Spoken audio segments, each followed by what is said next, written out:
ding.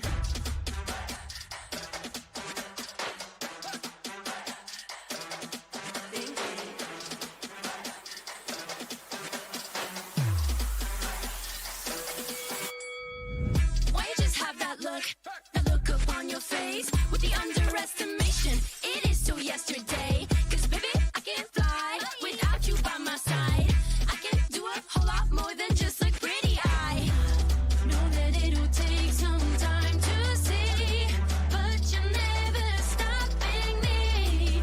I know that we ain't giving up. If you thought so, well, tough luck. So we're just gonna do our thing. Ain't over till the bell goes ding. We're gonna fight, so step aside and let us sing. We're gonna bring you down. If you think you'll stop us somehow, just let us do our thing. This ain't over till the bell goes ding. This ain't over till the bell goes. This ain't over till the bell goes. This ain't over till the bell goes. If you think I've had enough, well, I guess you don't know tough. I'll never be the one to back down. You haven't been the first one to show me doubt. 'Cause baby, I can't fly without you by my side. You're never breaking me, never stopping me, never making me be less than all of me. Know that it'll take some time to see, but you're never stopping me. I know that we ain't giving up. If you thought so, well, tough luck. So we're just gonna do our thing. Ain't over till the bell goes ding. We're gonna fight, so step aside and let us sing. We're gonna bring you down. If you think you'll stop us somehow, just let us do our thing. This ain't over till the bell goes ding.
Cutie, dressed up and I'm glistening. I'm the gift, don't wrap me like it's Christmas. Want some yours, you'll know what you've been missing. Feeling like we should get into mischief. Listen, you've been looking like you're down on your luck. Need a girl like me to come through, lift you up. Hold me in your hand, I like when you touch me. Keep me around or you might get lucky. I'ma keep you with the good mood. Keep you up all night.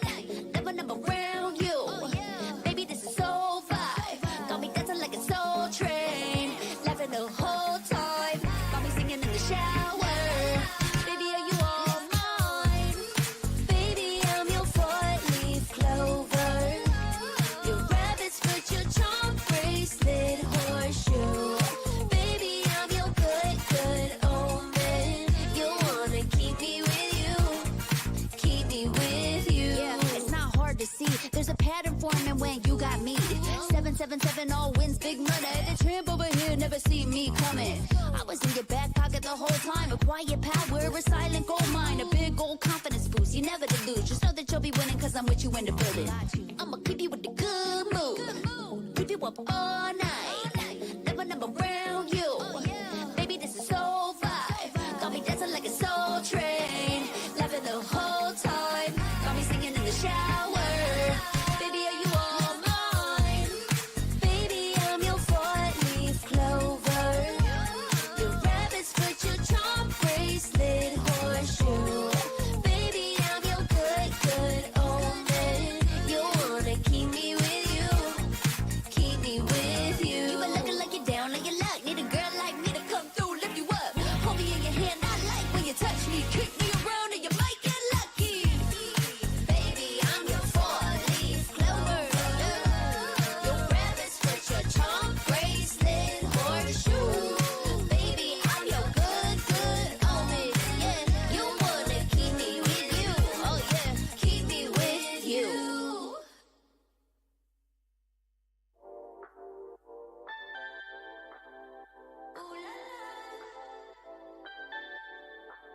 Let's go. Put it in motion. Baby, we're going faster, faster, faster, faster. Seizing the moment. Baby, keep going faster, faster, faster, faster. Speed up, make that thing rough. Foot on the gas so you got nothing left. Let's drive to the top of the mountain and see the view. Let's vibe, looking back on the journey, just me and you. Ain't nobody wanna go slow. Yeah, I was chilling in the past, I was solo. Now that I got you in my life, I'm like, go, go. I be living for the thrill of it, whoa, whoa. I hear you like to gamble. Let's take the road, let's travel. No, I'm a lot to handle, but I wanna go fast with you. Think we could go the distance, although I know we're different. Together we both fit it, so I wanna go fast with you. Put it in motion, baby, we're going faster, faster, faster, faster. Seizing the moment, baby, keep going faster, faster, faster, faster. It's like they never even seen us, and nothing will ever get in between us. I'ma ride by your side every season, and if anyone try to stop us, we just speed up. Yeah, always keep it at 100. Top down, pretty face, so sun-kissed. Know it's scary, but I swear I really love this. Big shades on, summertime in London. I hear you like to gamble. Let's take the road, let's travel. No, I'm a lot to handle, but I wanna go fast with you. Think we could go the distance, although I know we're different. Together we both fit it, so I wanna go fast with you.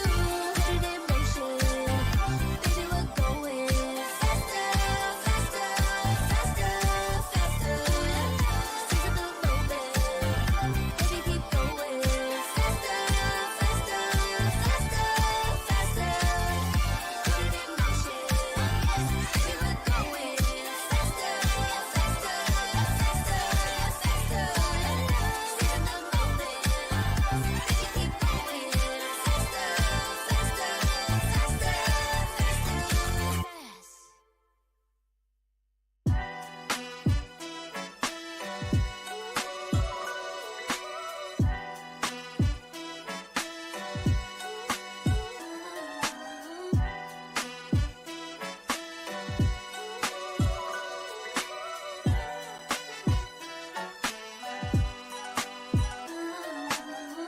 Been down before, but now I'm better than I've ever been.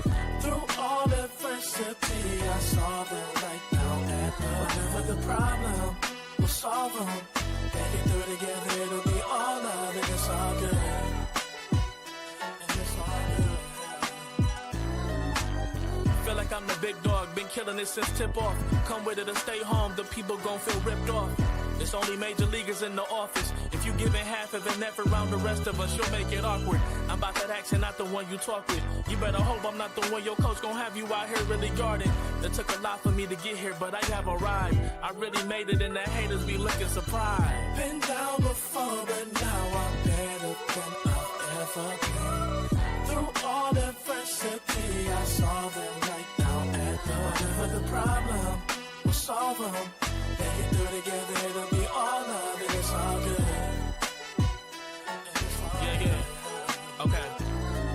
say pressure makes diamonds. That's what I align with, cause the journey I be climbing is riddled with perfect timing. I'm in a different mode when I be trying to get it.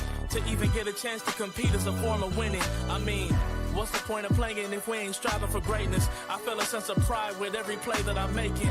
To the top of the world when I came from the basement. Boy, I'm the one and not the two, so don't get it mistaken.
The Snapdragon Pro Series is brought to you by Snapdragon Elite Gaming, Monster Energy, and DHL. वो जो था वो past में था, वो गया, अब future पे ध्यान देते हैं। ये डिसीजन गलत ले ली, इसकी वजह से बहुत खराब हो गया। मेरे को भरोसा है कि इस टीम के साथ मैं ये ट्रॉफी जरूर निकालूंगा।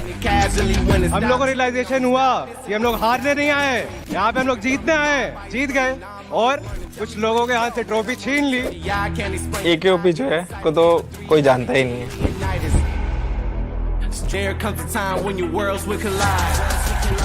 If it's holding you back, push it right to the side. Football जगह एज को नॉक करेगा, ट्रिगर को गेम से बाहर करेगा। And the champions, they paying the price with the blood.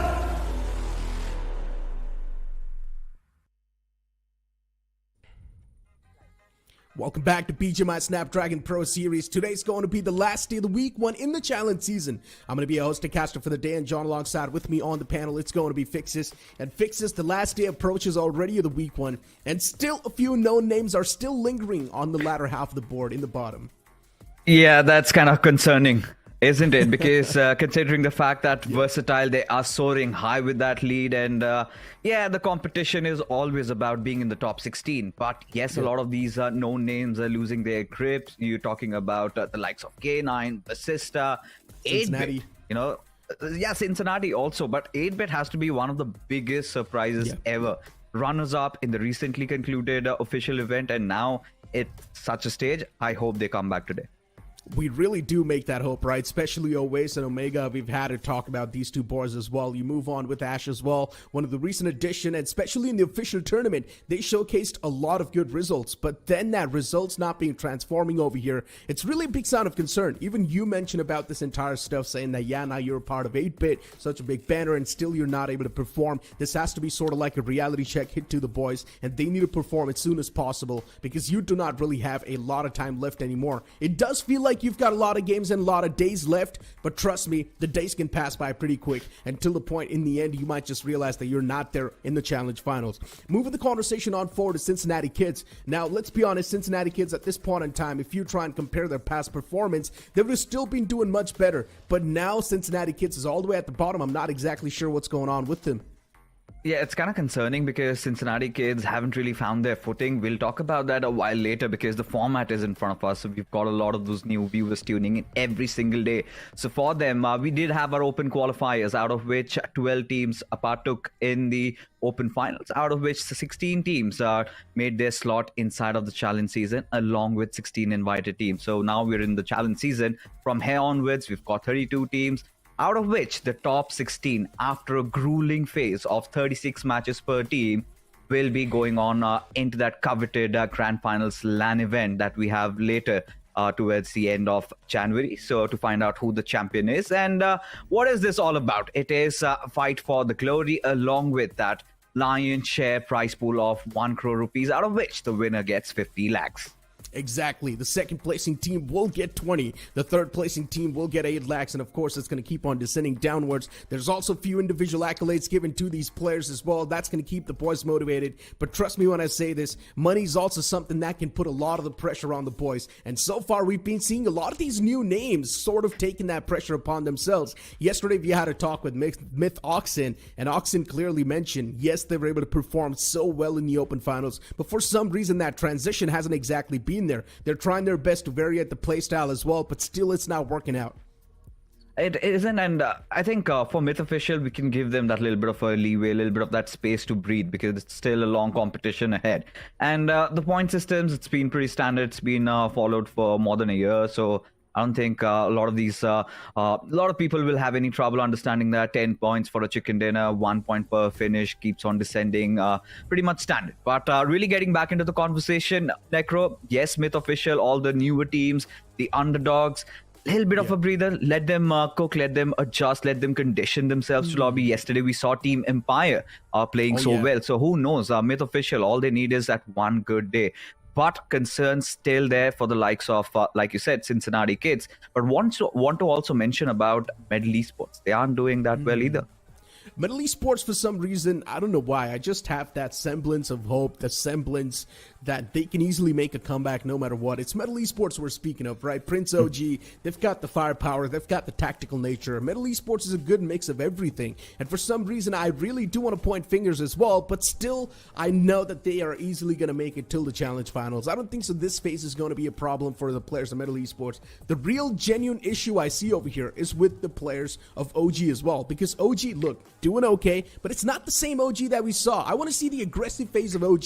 I want to see them go super dominant, but so far we're not exactly seeing that OG. OG's playing for the average. Come on, OG. You guys are one of the best. I think for Orangutan, the first day was pretty decent, considering the second day. That is where they kind of spiraled down. But even I'm more worried about Phoenix Esports, to be honest. We'll talk about them later. A quick gander at all those groups in front of us, groups A, B, C, and D. And, we've chosen our favorites. We know there were quite some unexpected contenders, especially Versatile. Making a sudden change just before an event, it has become a regular affair for Somraj. Comes in and is dominating right at the top of the standings.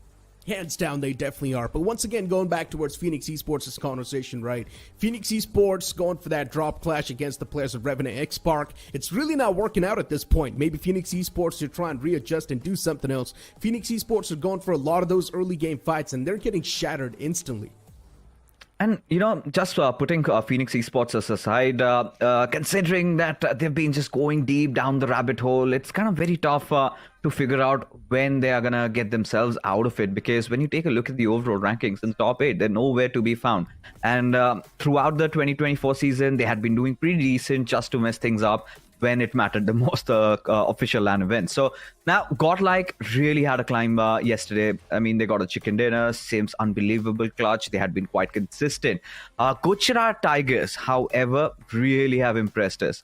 I think they've always been one of those teams, if not a chicken dinner, they're also getting enough points. You remember Sandhawk, they got wiped off. They come back really strong in Vikendi and get a chicken to their name. So, and it's just not about that. It's about how good they're as a team. Even for Ikusol, they tried aggressive, did not work out, went defensive, got a chicken. So they're also doing pretty well. Revenant X Park also on the climb, and Josh Shelley. I think he's been winning all our hearts. Hands down, he has been. But still, yesterday's day was all about Team Empire. A team that barely qualified from the Open Finals, now is doing so good in the Challenge season. What exactly went between the boys? That's my main question. What happened to Empire? These guys are doing so good. Look at them on the 11th spot with 40 points. We never saw this coming. Empire was one of the most struggling teams in the entire phase, and now look at Empire doing so good in the top 16. Red Ross, too, getting 14 points. Reckoning Esports just playing for the average, not really going for the extra bit of risk. OG, a team that we expect to see in the top 4, still there on the 12th spot in 39 points. You've got 4M as well getting 39 points. Speaking of 4M, playing it super passive, Dragon OP is always the man in the back lines going for that med strat constantly. And I'm really surprised, especially when you did see K9 and Godsprint perform so well yesterday in that very first game, just to kind of mess things up. For K9, I think it was still a little bit of a climb, but Gen XFM, another team we need to talk about, Necro. Day number 1, they were amazing. We loved them. And day number 2, it felt like they were nowhere to be found. And I think for Gen XFM, they really need to start buckling up because, eventually as the league progresses, you would see the known names, the tested ones, the veterans really picking up the pace. And Vasista Esports, another name we need to talk about because this is one of those lineups, if you talk about the org, after every single tournament, they've been inducing changes inside their lineup. And I don't know what's really going up there, how things aren't really working out. But Vasista Esports, we just recently saw in a third-party event, they did pretty well.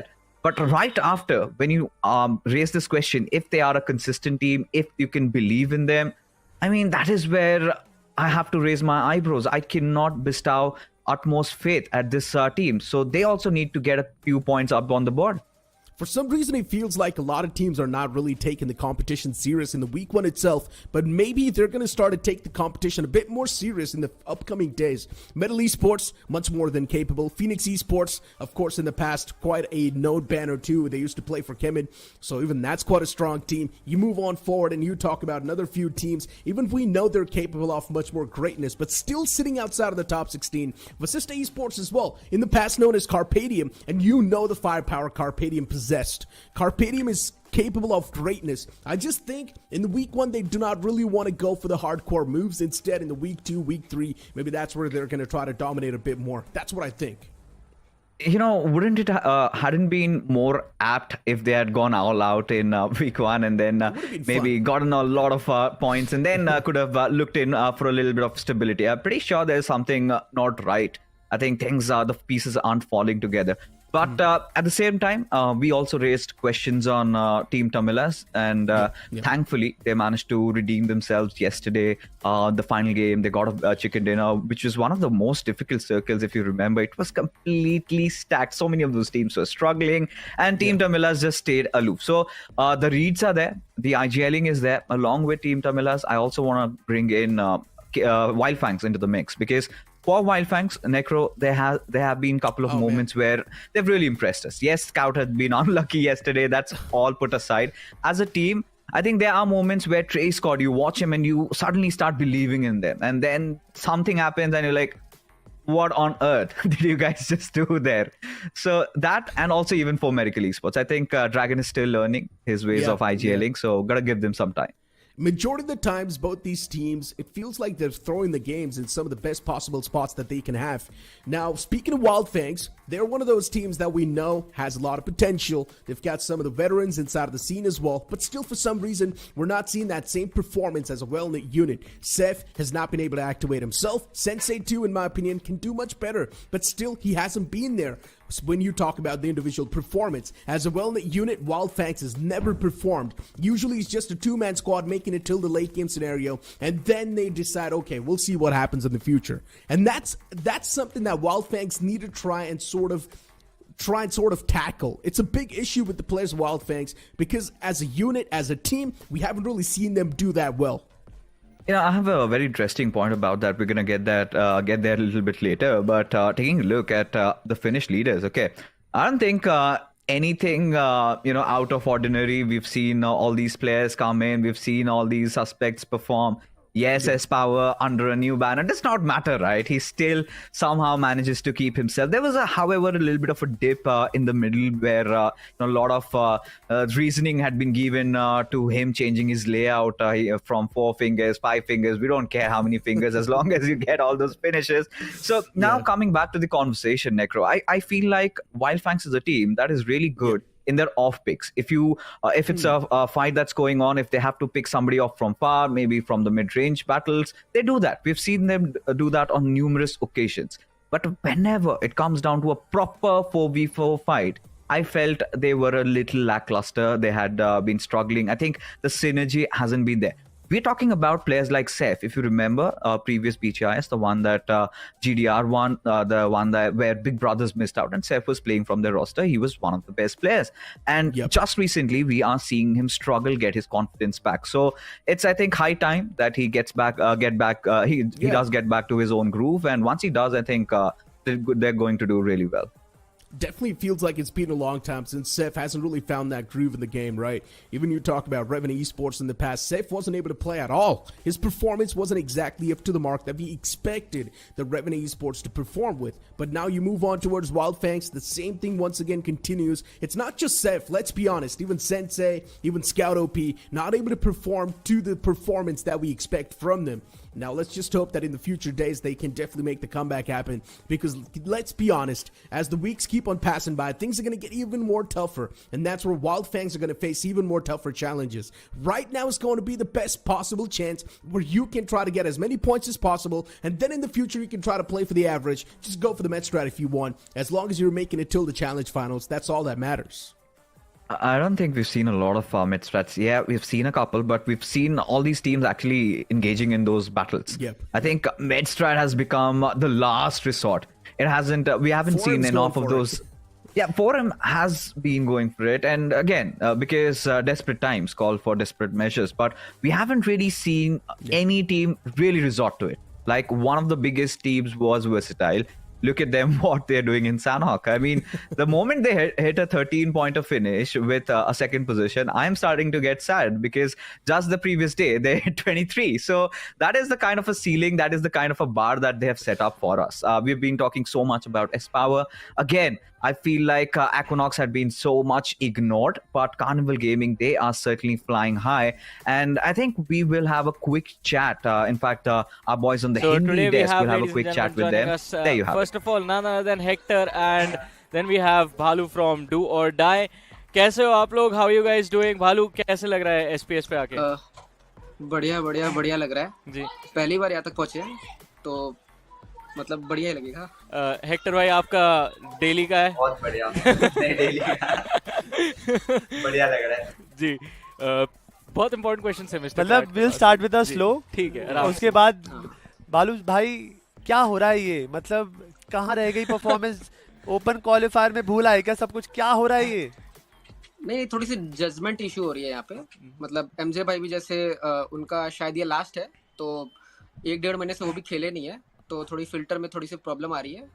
और जैसे मेरे को IG link में थोड़ी सी दिक्कत आ रही है, judgement issue हो रहा है क्योंकि ज़्यादा T1 टीम्स है तो प्रेशर फील हो रहा है. नहीं प्रेशर नहीं फील हो रहा, थोड़ा अंडर कॉन्फिडेंट है.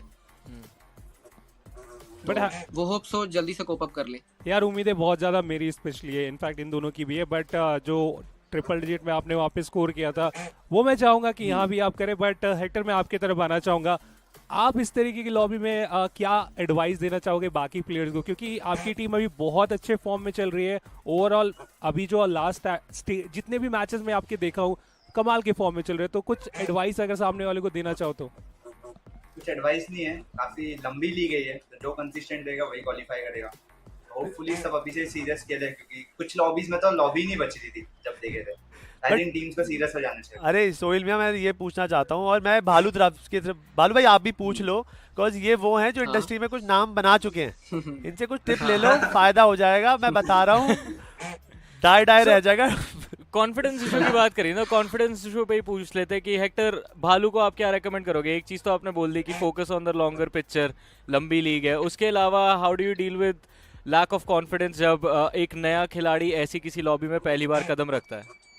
लाइक आई थिंक मैं एज अ T1 प्लेयर हूँ, तो मुझे सबसे ज्यादा अगर डर लगता है तो मुझे अंडरडॉग से ही लगता है, क्योंकि उनके जो मूव्स होते हैं वो काफी अनएक्सपेक्टेड होते हैं, अनफॉर्चुनेट होते हैं। तो लाइक भालू भी एक राइजिंग स्टार ही है, तो अगर वो कुछ भी मूव देगा तो मेरे जजमेंट वो लेना, मतलब क्या करेगा वो टफ होता है। अभी एक T1 टीम हो गई मेरे अगेंस्ट, मेरे को पता है वो टीम क्या करेगी, ड्राइव बाय करेगी, अलग अलग प्लेस करेगी, मुझे पता है, बट एक अंडरडॉग टीम्स का पता नहीं होता। शायद ये लॉबी में सबसे स्ट्रॉन्गेस्ट टीम अंडरडॉग्स ही होती है।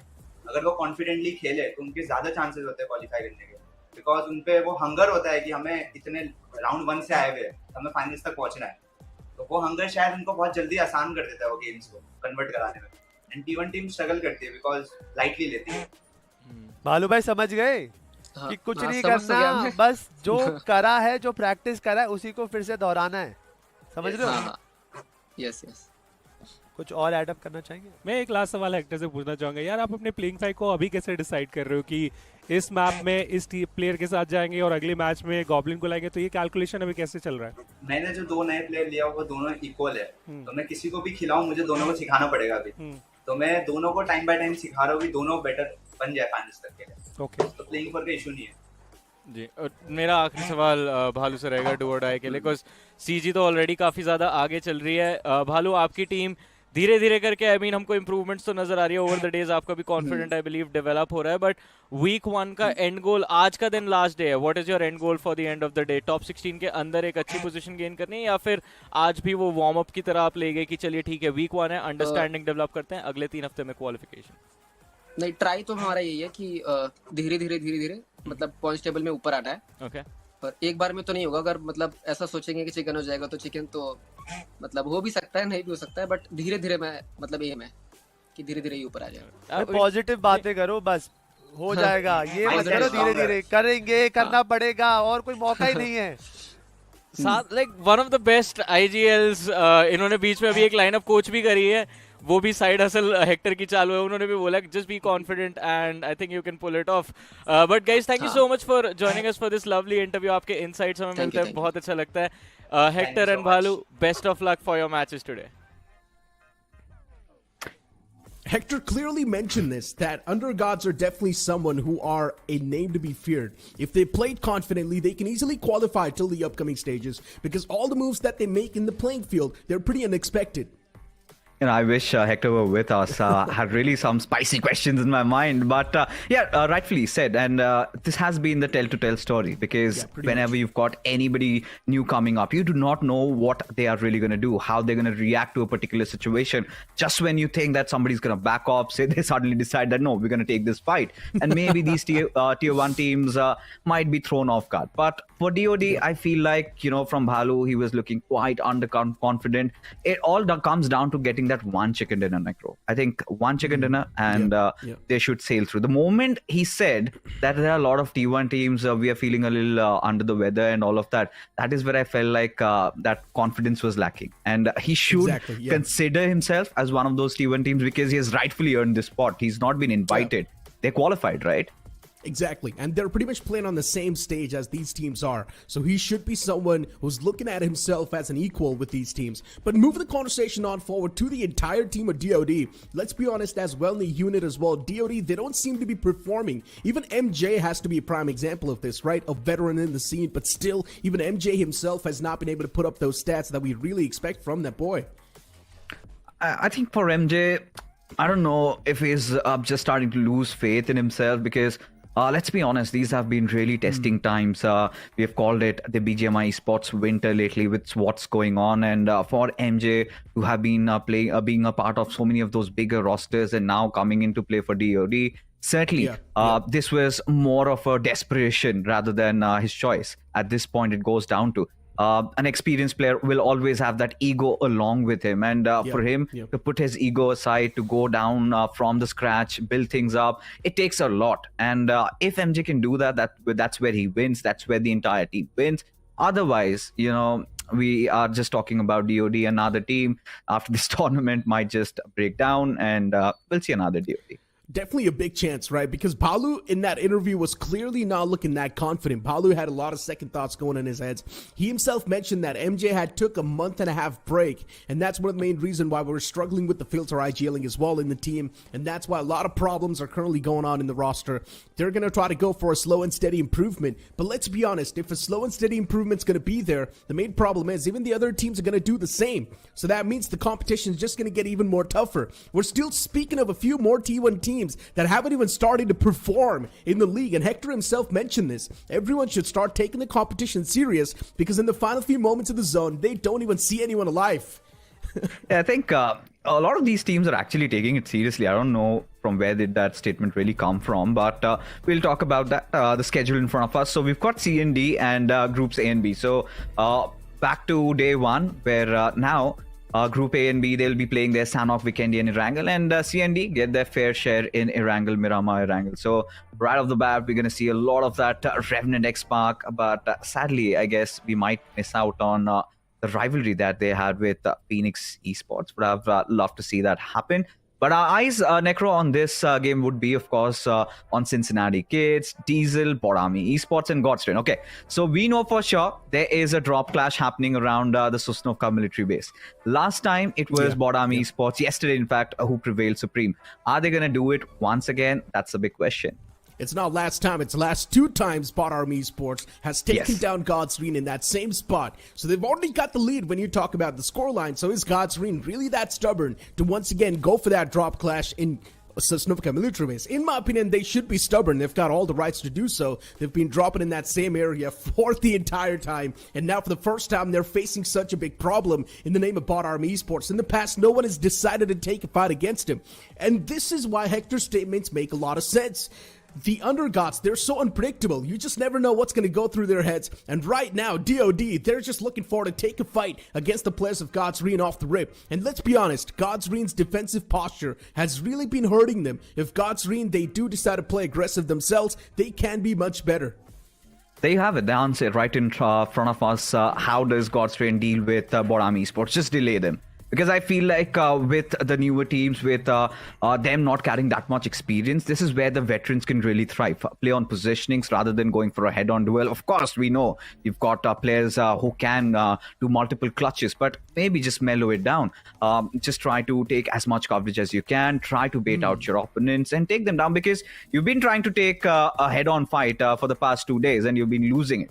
So might as well. I think Godstrain could go for a different approach, because this is what I've seen with many of these experienced teams, many of the smarter bunch. They love to delay. They love to, play that patience game. It comes down to somebody just getting impatient and pushing it through. That is where they strike. So I think the timing has to be of absolute essence. And considering, I really want the circle to go up north so that we get to see some early fights happening over there, because if it comes down south, I think that is going to go on forever. And let's be honest, a few teams that are already sitting at the top, they're definitely going to try to make things a bit more difficult, right? VXT, you've got GT as well in mix. You can also add RNTX. If they want, they can go super aggressive in the lobbies, try and spoil a few games for the struggling names. That is definitely a possibility, because let's be honest, the teams in the top 5, they're definitely going to take these games as like the adjusting games, as like the practice grounds. But without wasting any time, we straight up jump into game 1 of the day, as the plane fly path's going to begin all the way from Milta Power towards shooting range. All right, it's gonna be fun, it's gonna be exciting, and yes, the flight path trajectory might not favor a couple of teams going down south, but it's still okay. It's still no all those vehicle spawns, but what we love more about is the fight that ensues right off the get-go. Medley Esports, another team we have our eyes on, should not have any trouble, any difficulties dropping down around farm. But this is where they need to start converting those games. This is where they need to start getting those chicken dinners, because for Medley Esports, we have seen them win those early 4v4 fights, but the casualties have always been such a huge menace. If they can somehow avoid that, go back to their basics, play around the circle, defend it, I think today they're going to get a chicken.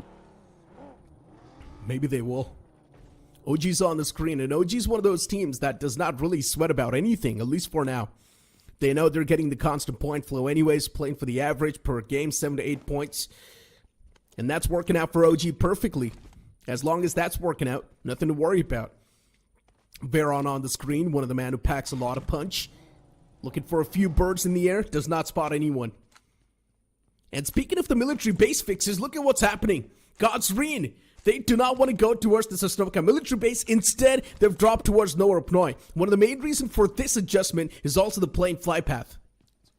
Oh yeah, of course. And at this point, it wouldn't even be smart if they just decide to let Bot Army Esports have that military base. I mean, satisfy your egos for all we care.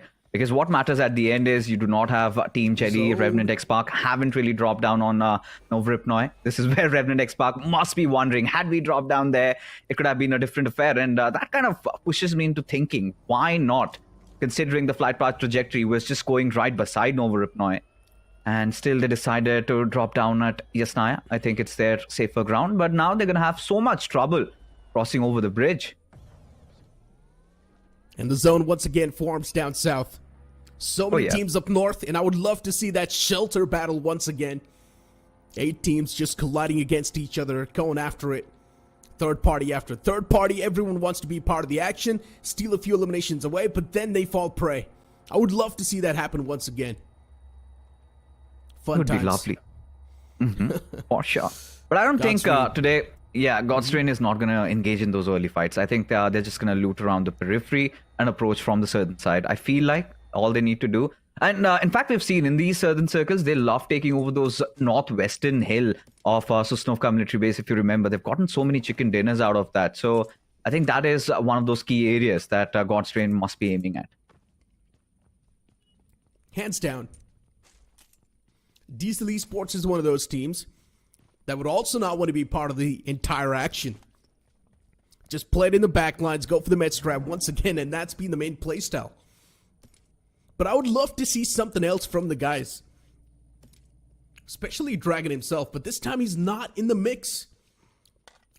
Or my bad, I'm speaking of someone else. Man, Team Limrai really got them confused over here. But yeah, Diesel Esports, Gokul, and the boys, speaking of their entire form, I mean, especially Gokul, of course, being quite the experienced IGL in the past, he also drove such a strong force like Team Limra. Still, we have seen those struggles come through. But let's just hope that those struggles are not going to be over here again on this day 3. It's quite a known banner. Necro. And yes. I mean, look at Revenant X Park for a second. They decided to just go hunting for vehicles, and they've gotten some bonus to themselves.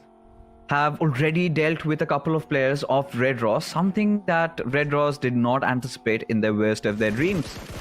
Interesting. Revenant X Park playing like the undergods in the lobby. Oh, surely. Unpredictable. Catch a few players off guard, get those freebies, instantly back away. Can definitely add on to the tally. Godsreen on the screen. A few teams already starting to stack up. IST Esports around the fray. Bot Army Esports, they've got their hands on the military base, and that's all they wanted. But now it feels like the alpha ones are going to be Bot Army Esports. Taking away such a team like Godsreen, humbling them out of their own spot, it's definitely a statement. But Godsreen too, quite the stubborn ones, don't want to back away just that easily. Still contesting for that military base, still moving in. They should know one fact, and that is, there's still the players of Bot Army Esports in there. I think it was taking a bit of that casualty. What just happened? It was a team nade.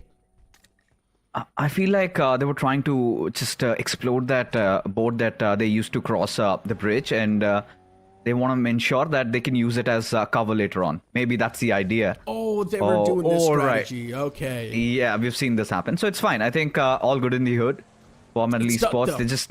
Yeah, you need another grenade maybe to get it out. But whatever the case is, I think... yeah, that's gonna hurt. But you know what I was trying to establish is the fact that I feel like Godstrain are pushed back towards military base, and all thanks to IST Esports. This is something that they did not calculate because they wanted those compounds themselves. They love to loot if they are being thwarted off from military base. Now, since versus Esports made some quick movements, now Godsrain had no other choice but to back off. Now, even Bot Army Esports, they have left military base, with even RGC Esports coming in from the backlines. Look at Bunny on the map feed. He's over there. I think he's completely unchecked. So he could be quite notorious. He could use that stealth to his favor and get a couple of finishes if he wants. But then again, all these underdog teams are quite low on confidence. They indeed are. And it makes a lot of sense too, man. I mean, let's be honest. Yeah, I do understand you should try and know the fact that, yes, you were playing on the same stage as these T1 teams. But still, these teams are someone that you've been looking at. And you've been praising them since a long time. And when you're in the same lobby as them, automatically there's going to be that nervousness hitting you. There's going to be that pressure. Which makes a lot of sense. You can't even blame the underdog teams. It's just the time taking over and healing things properly. Time is just going to be the only cure for the underdog teams. Hopefully, though, it's going to take less time. Week 1's going to be more than enough because you've still got 3 more weeks to go in the future. And in those 3 more weeks, we want to see a quick recovery. Elimination feed as well popping off this time around. And already, it will be Bot Army Esports stepping in the field. They've already gotten a few eliminations against the players of RGC. 1 man down. RGC's cover just being blown. And this is, again, something that they should have avoided. Had completely just snuck in through unchecked and could have used it. Their merits, but failing to do so. And Bot Army Esports has certainly been one of those teams that is quite unfazed. Never scared from taking that fight, and especially when you take down Godsrain right at their home turf twice and claim it to be yours, you would certainly be exuding all that confidence out there, and clearly visible in the style of play. They are. We've seen multiple times, even if a couple of players get eliminated, let's say even yesterday, they went down to Novoripnoi, did make a big blunder, but still somehow managed to recover it against that fight with Team Jelly. Of course, Team Jelly came out in that fight winning, but still they did manage to drop in a few players. So I think that goes on to show that, Bot Army Esports, this is one of those teams that we really have to look out for in the foreseeable future and in this tournament. Hands down, they have to. Bot Army Esports, when it comes to the firepower, everything is on point. Devotee, one of the experienced players in the lobby. Still, Devotee hasn't been able to make it till the late phase of a tournament. We've never seen this person in a LAN finale. Maybe this is going to be the first time for Bot Army Esports as a unit.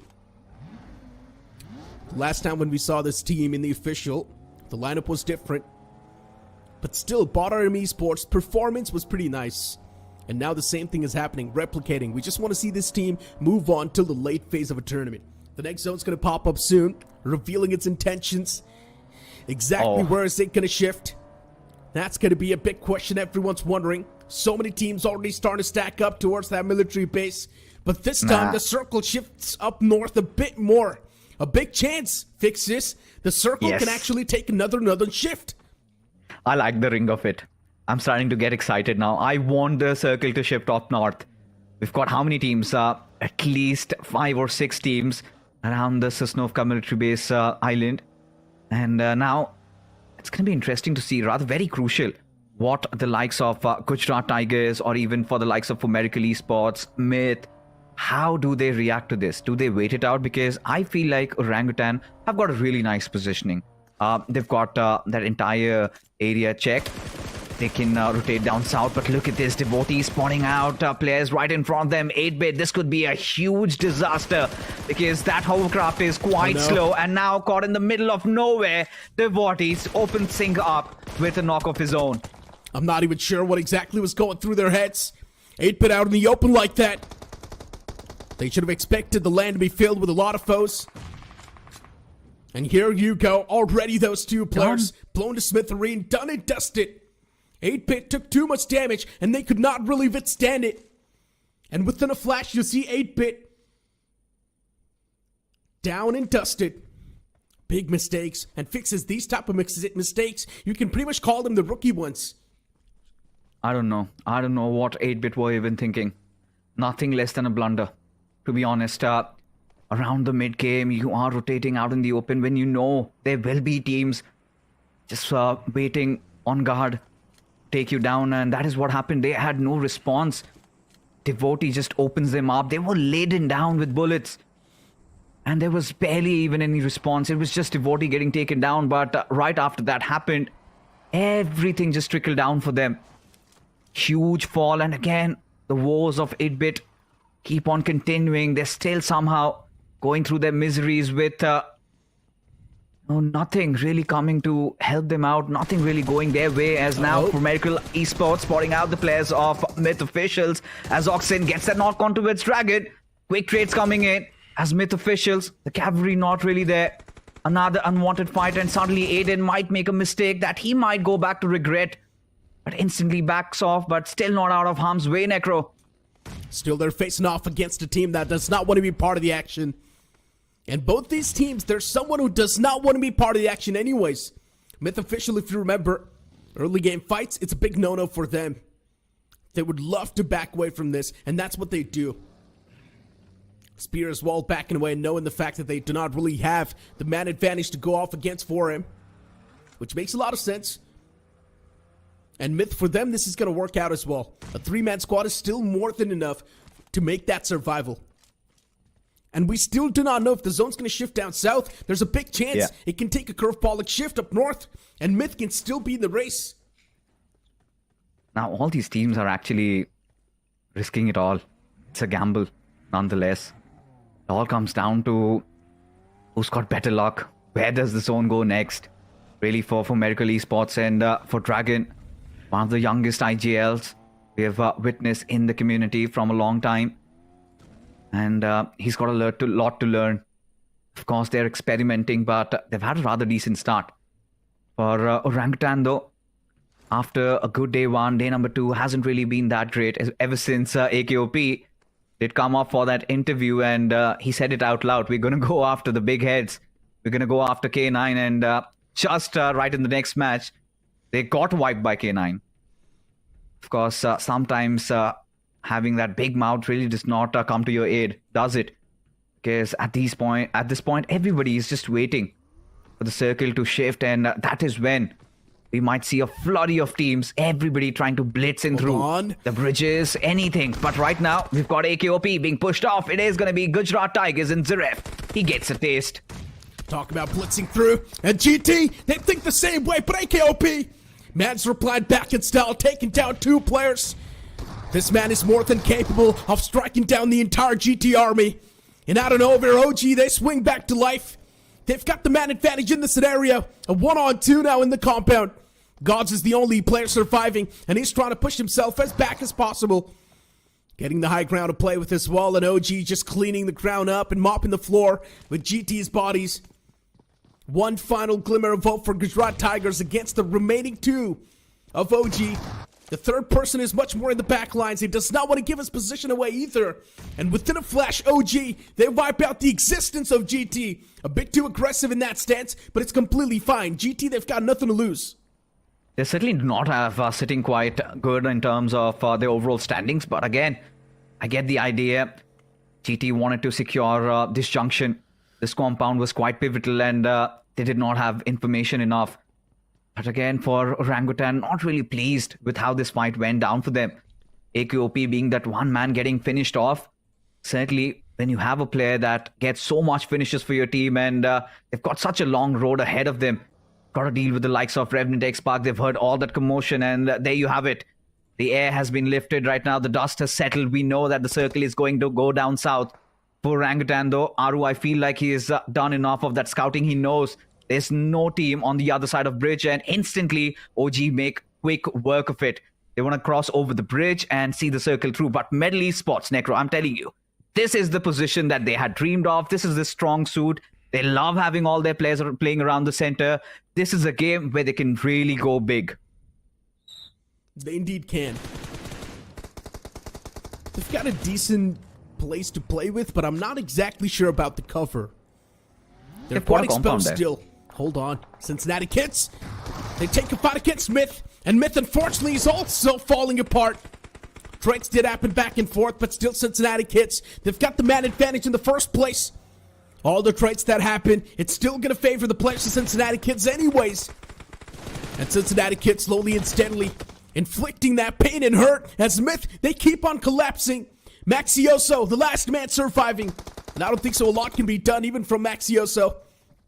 Last person wanting to stay alive, being the final glimmer of hope. He does not want to be part of the action as well. But Cincinnati Kids, if they want, they can put the nail in the coffin. 4 Miracles too from the back lines. They want to be part of this action. Squeeze a few elimination points away before they get taken down. And Maxioso now is getting charged up. And 4M is witnessing all of this action from the far fray.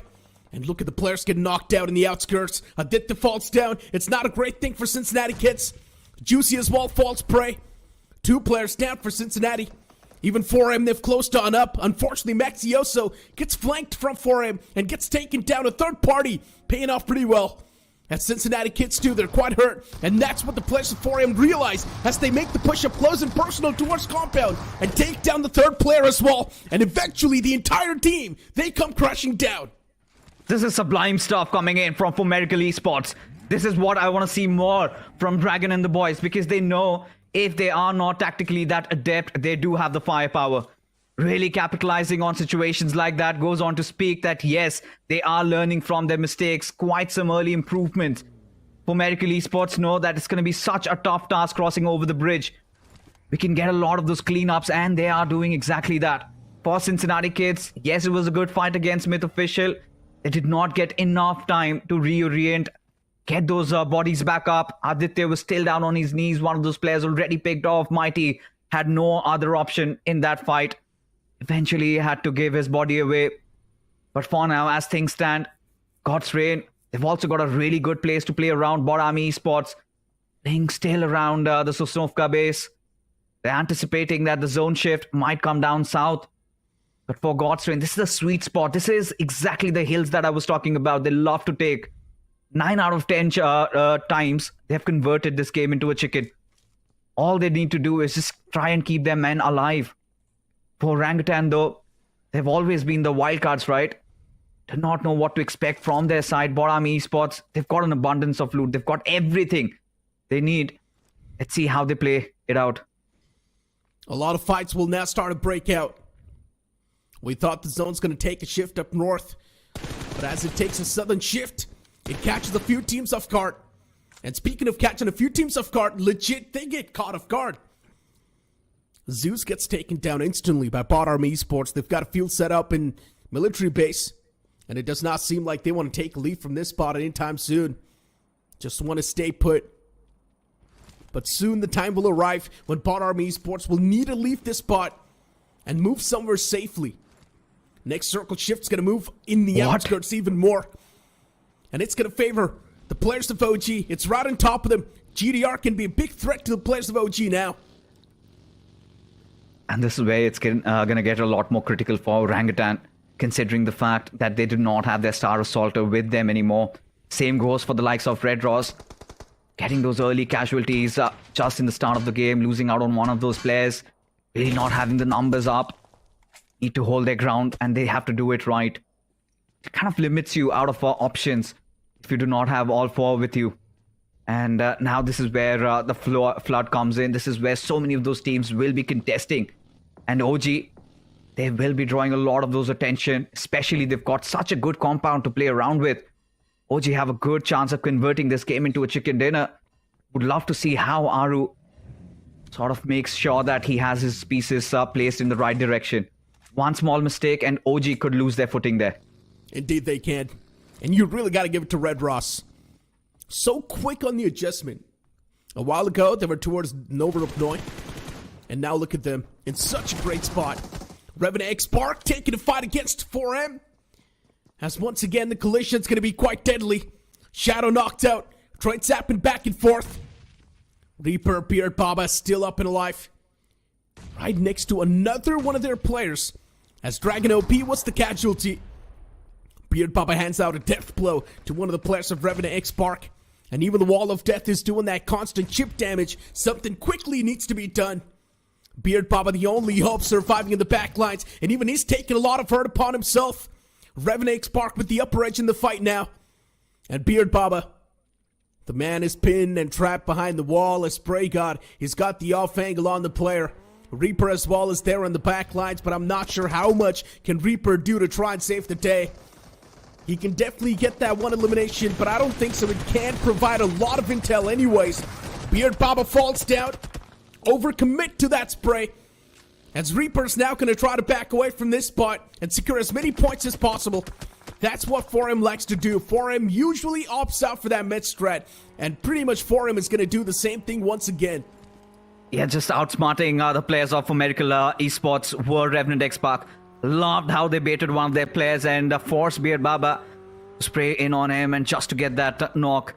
That's sublime stuff. Of course, Prey God wasn't really pushing in. He had all that information on Reaper, holding on to the backlines to provide that aid. Good stuff, but for Revenant X-Pac, has come with a cost. But hold on, RGC Esports right out in the open is going to be Bunny, Bot Army Esports. They know that Bunny is just beside them. Instantly want to push him at his direction as those grenades keep pouring over. Bunny too much on his plate. Eventually succumbs and falls down. But the other players, they've also been spotted out, Necro. And this does not make things good for RGC as of now, because Monty, he might reposition. But look at this, Diesel out of nowhere, they also come chiming in. Exactly, Diesel Esports wanting to be part of the action. They haven't secured any sort of finish points just yet. The Igils made the call. Gokul wants a bit of that piece of the pie. Shots are taken against the player. Diesel Esports in a world of trouble. Their players eject out. And I'm not exactly sure what the game plan was there.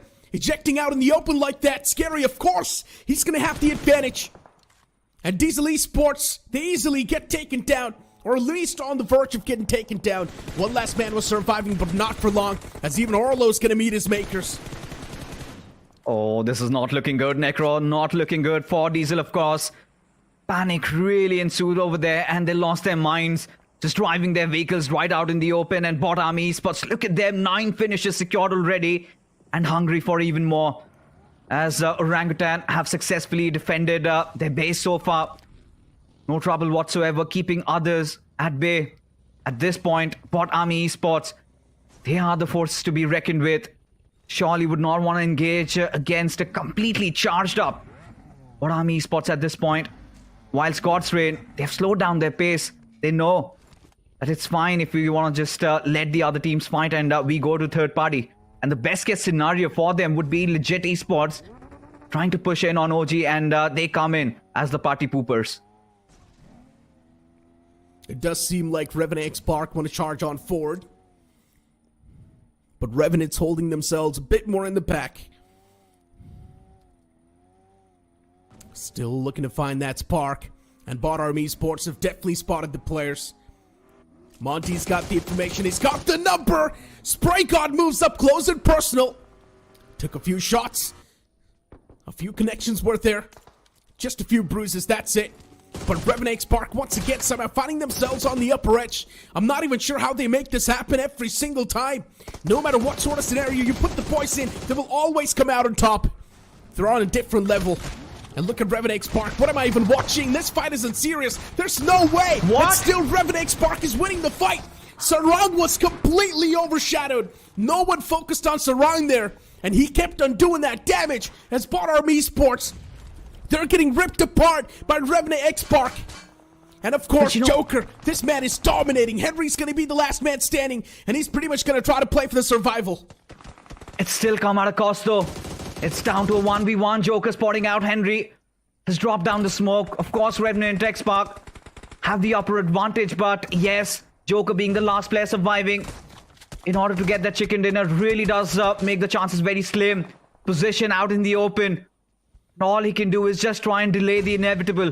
As this is what I was talking about. God's Reign have really closed in on Orangutan.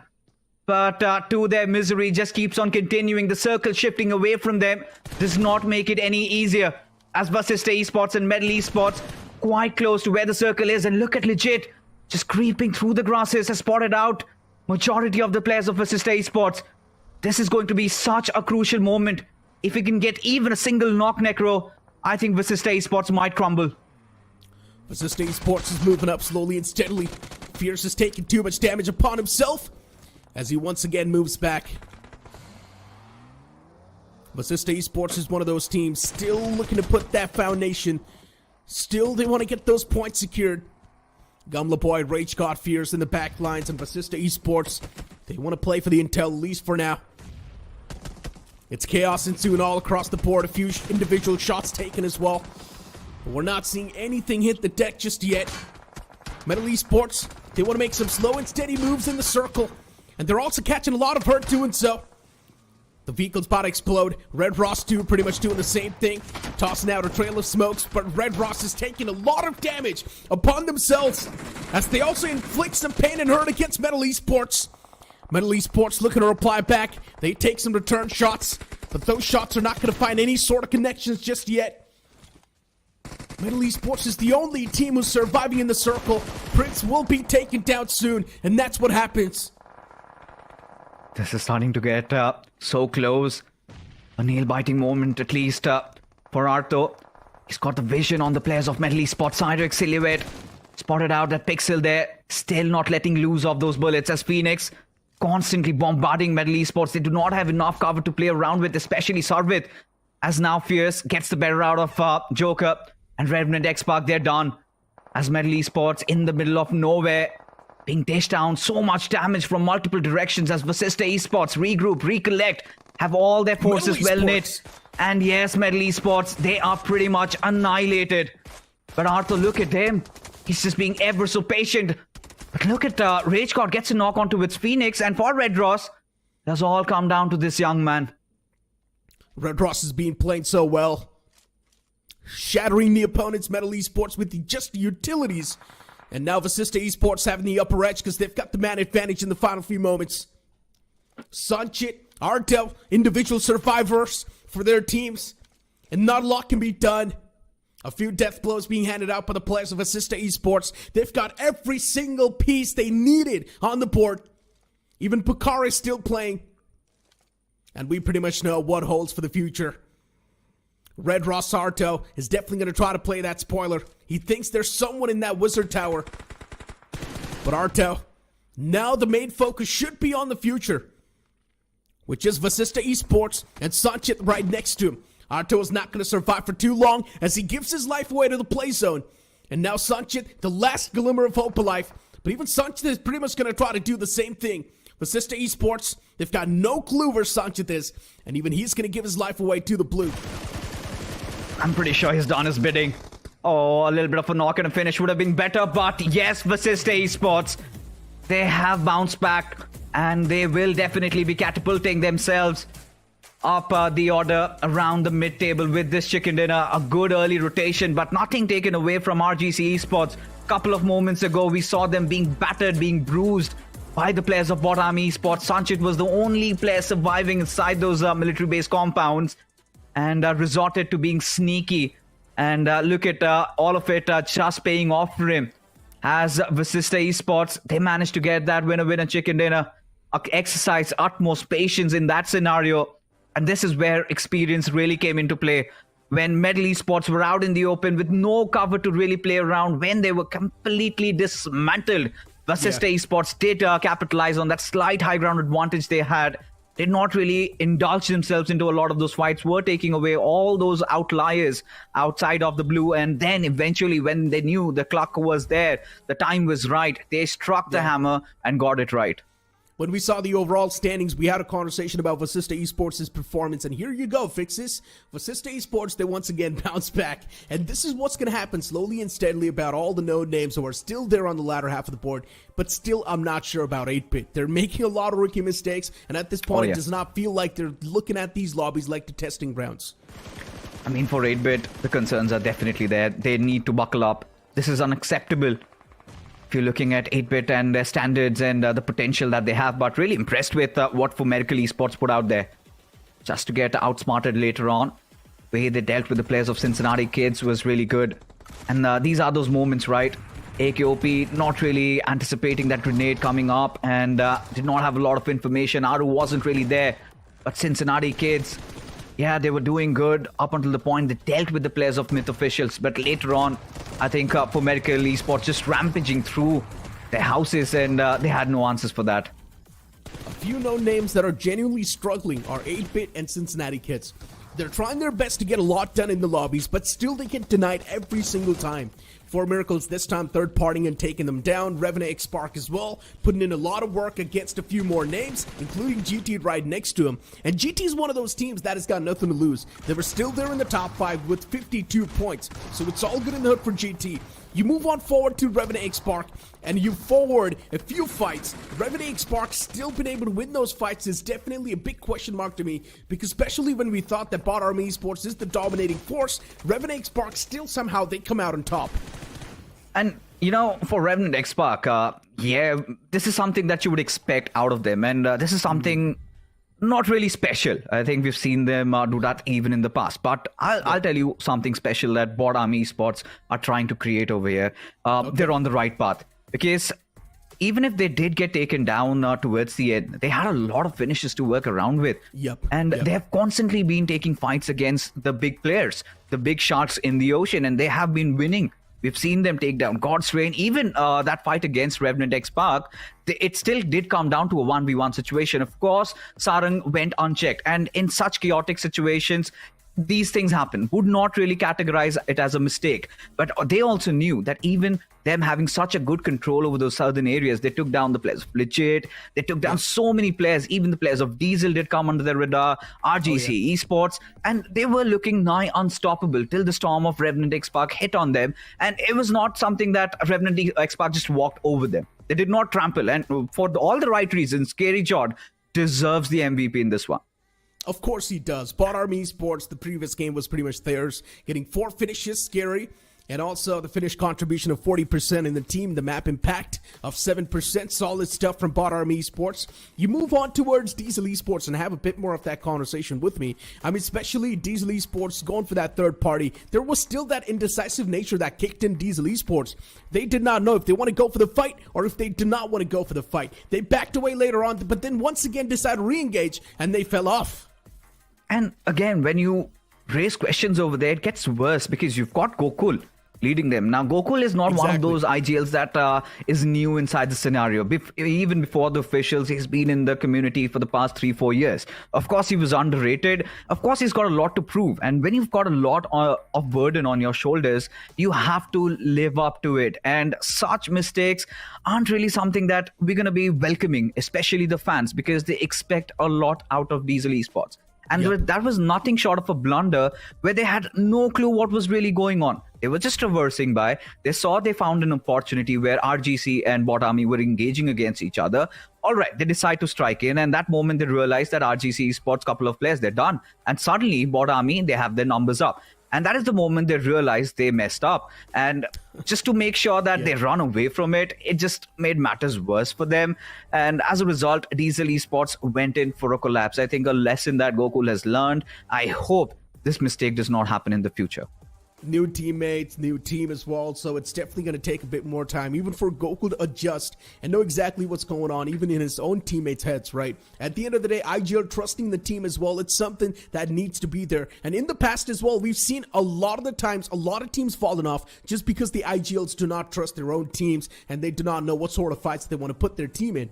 Moving the conversation on, LB was still there though in the final few moments, going for that med strat constantly. We saw him in the outskirts, we saw him in the blue going for that med strat. So Diesel Esports still did pretty okay when it comes to the placement points, but not exactly the amount of points Diesel Esports should have got from that previous game. You move on towards the match rankings. Vasista Esports getting that chicken dinner, of course, at the top with 18 points. Revenant X Spark with 12. Bot Army Esports with 10.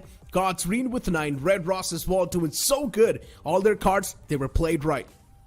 And for RGC Esports, I'm really happy that they could secure 7 out of this game. This was pretty much a lost cause.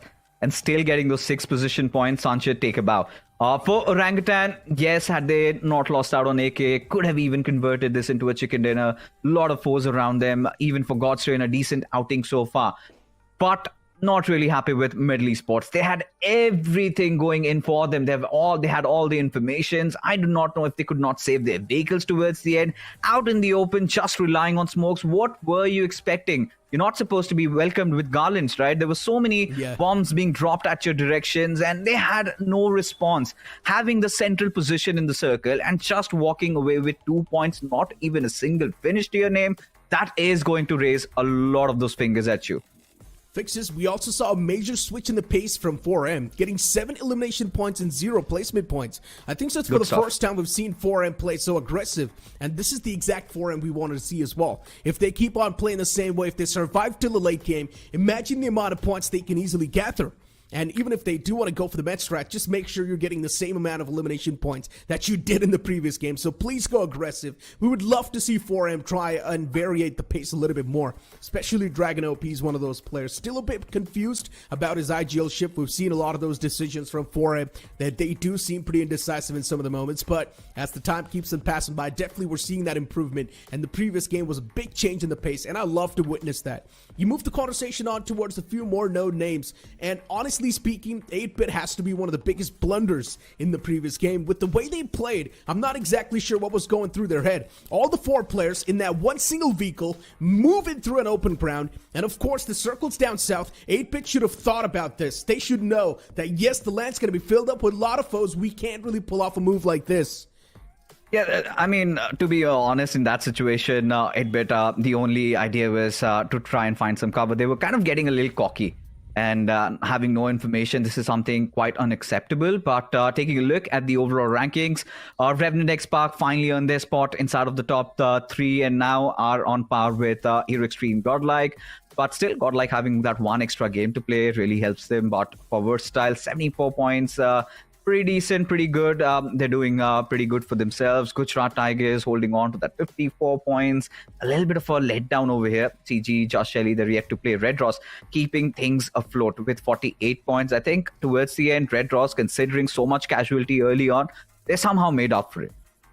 4M's doing pretty good as well on the 11th spot with 46 points. Vasista Esports, look at that catapult. 37 points now in the top 16, easily just by that one single game.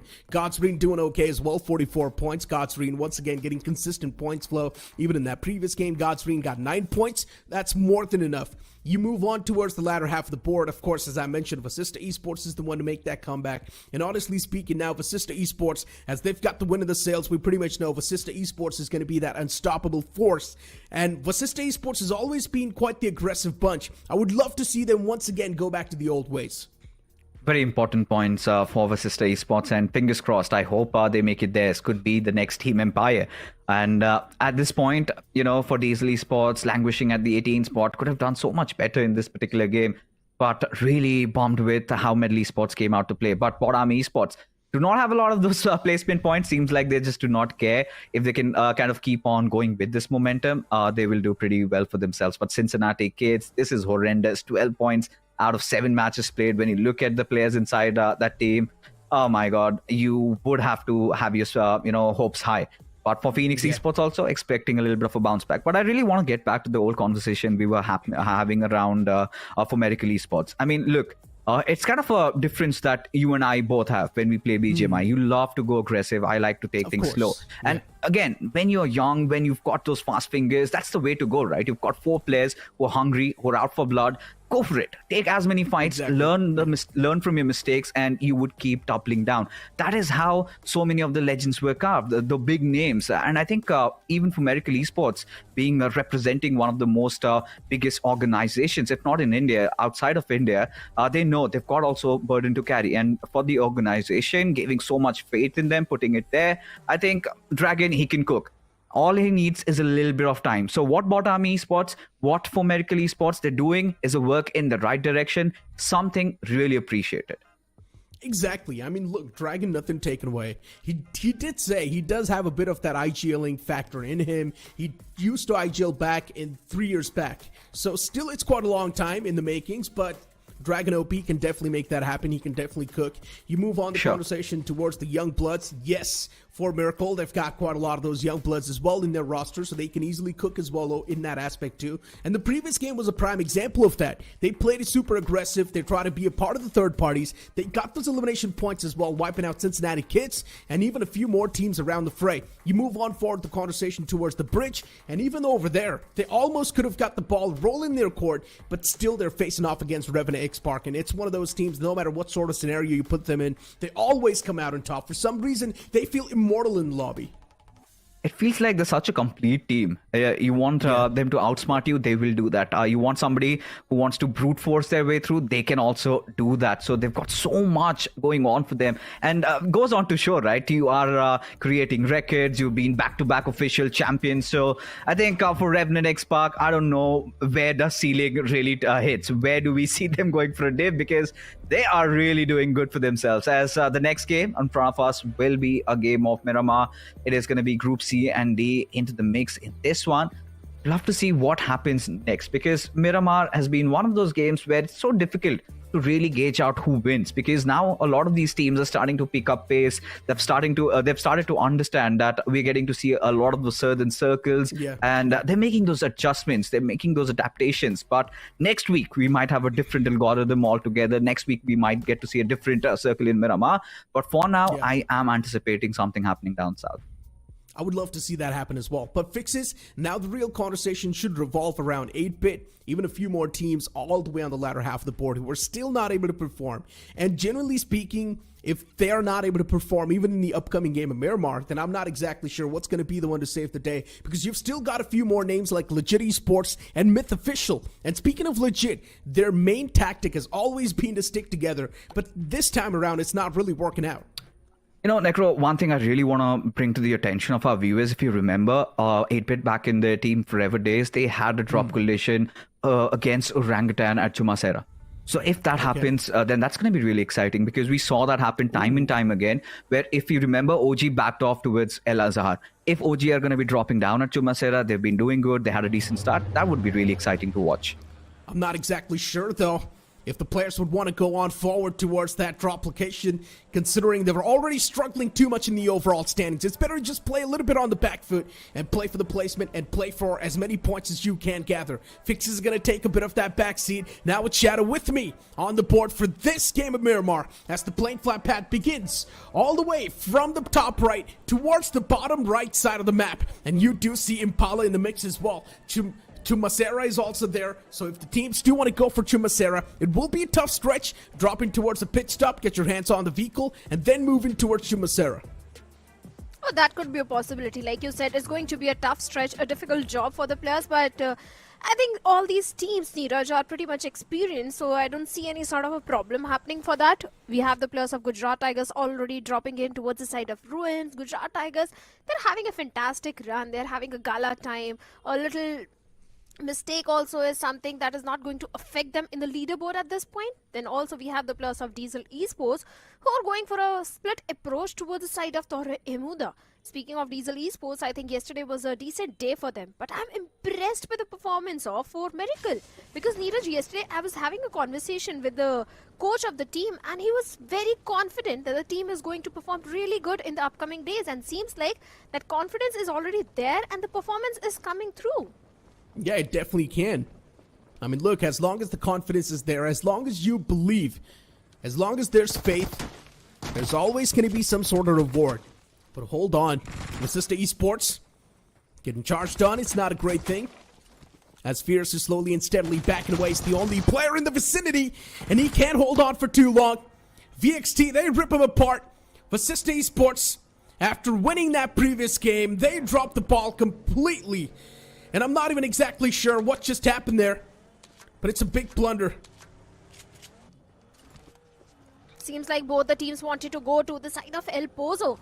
Team Versatile and Team Vasista, they both wanted a part of El Pozo, and during that fight, definitely Vasista lost one of the player.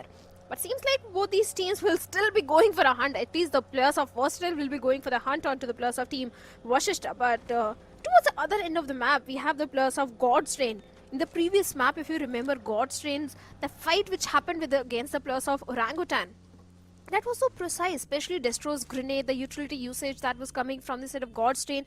Seems like God's Reign has also rectified the mistakes, because day number 2 was not entirely in the favor of God's Reign. It indeed wasn't. And the previous game, a decent start. Not a lot of points, but more than enough to touch the average. And speaking of God's Reign, they're quite the experienced bunch as well. They should know how to squeeze their way out of the tricky spots. In the overall standings, they're not doing too hot, but still they're not doing too bad. They can easily make a bounce back. OG's being wiped off the rip. What just happened there? Or maybe just the graphic was wrong. OG's still there in the game.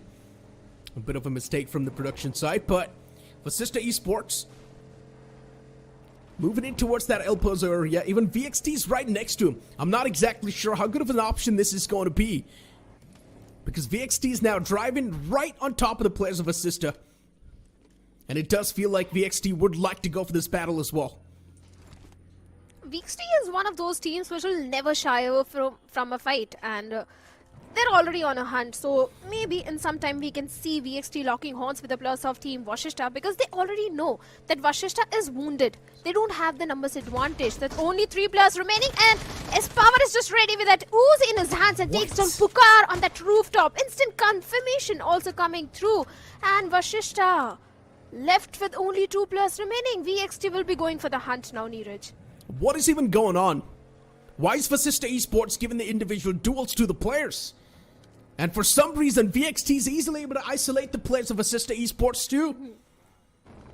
So many mistakes being made after that one single win, and instantly Vasista Esports, they're dropping the ball completely, giving the isolated duels to the players. And of course, they're going to take those duels as well. Why would you not? Big mistakes. And VXT, for them off the rip, getting those 2 points, that's a great way to kick things off. Exactly what they wanted. VXT is going to be their merry way, move on towards El Pozo, get their hands on the loot, feel pretty good about themselves. Revenant Spark is making their way towards El Pozo as well, considering they've heard all the shots and also read the elimination feed. And now they want to be part of the action as well. And I love to see this. Gujarat Tigers as well making the move against versus VXT. Vasista Esports so hurt, and so many teams want to rip apart the players of Vasista Esports. Where can they go? The answer is going to be nowhere. Rage God, he's still hiding as the players of Gujarat Tigers, the entirety of Gujarat Tigers is rushing towards him, and a DBS right on the face of Rage God will shut him down, and Vasista left with only 1 player remaining in the lobby. And Vasista never wanted to be a part of fight. All they wanted to do was just go for that vehicle and head over to the city of El Pozo. In the process of doing so, they lost on to Fierce, and after that, Team VXT went on a chase for the players of Vasista. In the process of escaping from VXT, they just walked into the arms of Gujarat Tigers. Vasista, a really bad start to Miramar. Gamla boy left all by himself. He may be going for the slow approach at this point, because placement point is something where Gamla boy will be focusing on. But Vasista, speaking about this team, even Neeraj, day number 1 and day number 2 was not entirely in their favor. So this Miramar game is definitely going to hurt them. It indeed will. I mean, look, still game 1 a chicken dinner, maybe you can say. A bit of that cushioning is still available. They're there in the top 16. This game is messed up. Fine. They can still recover in the upcoming games. Gamla Boy's still alive. If he gets snuffed out, everyone knows how to take him down, because he's the only player surviving. Look at Revenant Spark. Even they're there around the fray. Towards Crater Fields. Gamla Boy just wants to get his loot done and play for the survival. Play for the placement points. Squeeze as many points as possible. That's what the main motto is going to be. Revenant Spark is setting the field up towards Crater Fields, because they want to be a part of the action as well. Even they want to squeeze a few elimination points away. And look, it makes a lot of sense why Revenant Spark is playing so aggressive. They're already doing really good in the overall standings. They already know they can easily qualify and move on towards the challenge finals. It's not even a challenge for them. So that's why they're looking aggressive, testing out a few waters, and see if it works out or not. Of course, Revenant Xbox, they've got a total of 50 points. They are looking fantastic in the overall leaderboard, but they need to be a bit cautious, because I think they were aware about the position of the player of Vasista, but I'm not sure if they're aware about Red Ross and Team VXT. But for now, Shadow in close frontal battle with the last player of Vasista, well, deals with Gamla Boy and shuts him down. And with that, Team Vasista becomes the first team to be eliminated from the lobby. Revenant Xbox, just a finish point to their name. I think a good start. And they're in fact going for a slow approach. They just need to be cautious of their surroundings, Neeraj, because if they're not aware about the position of VXT or Red Ross, I think maybe they can face some sort of casualty. They indeed can.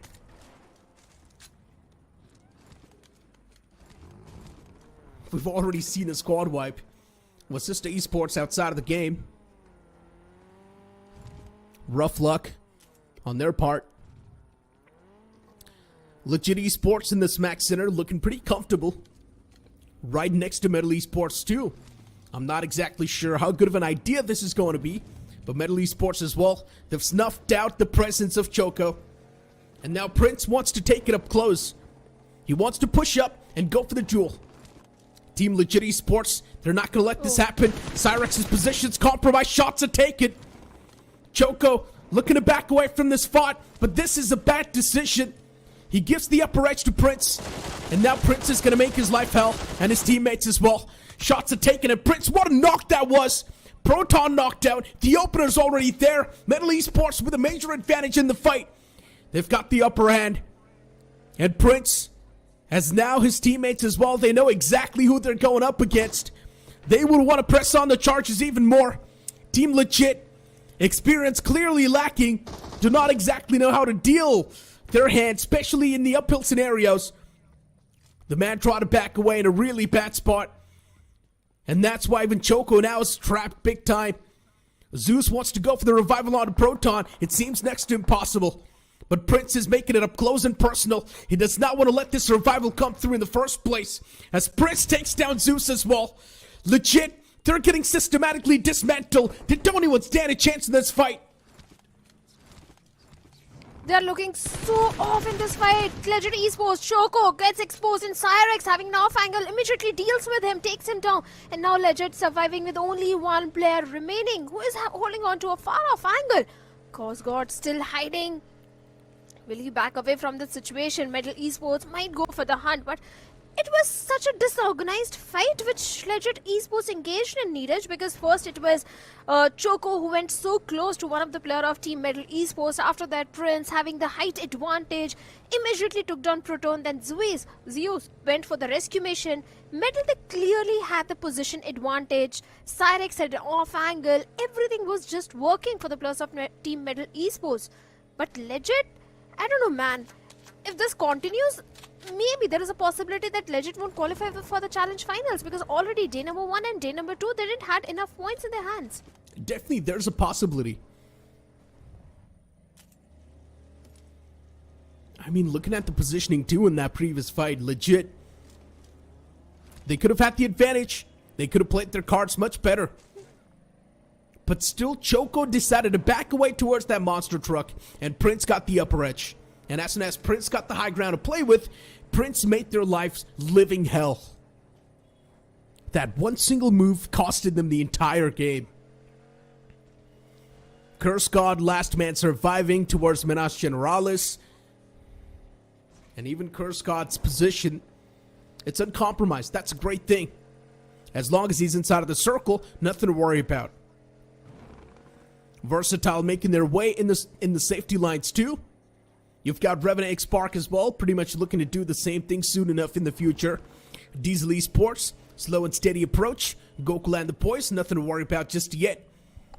Another team that I'm going to be looking out for in this game specifically is also 4M. Let's see what they've got in the back, all the way towards the northern side, towards Tierra Bronca. 4M, they're going for the late rotation for all the good reasons, because they had just a decent run in the previous Erangel, and they're looking to redeem themselves. So maybe they'll be going for the late rotation. All they need to do is just be cautious of the players of Diesel Esports, because if they're heading in their direction, Diesel would definitely would to welcome them with open arms. There is a team towards the southern end of the map also, that is Bot Army Esports.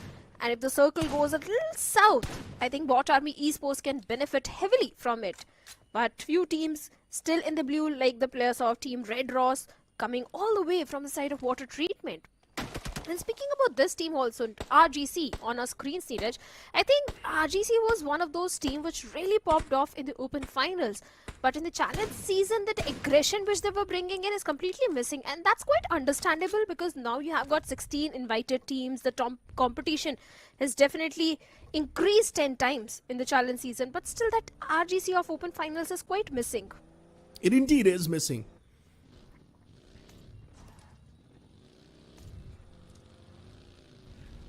I mean, especially looking at Versatile.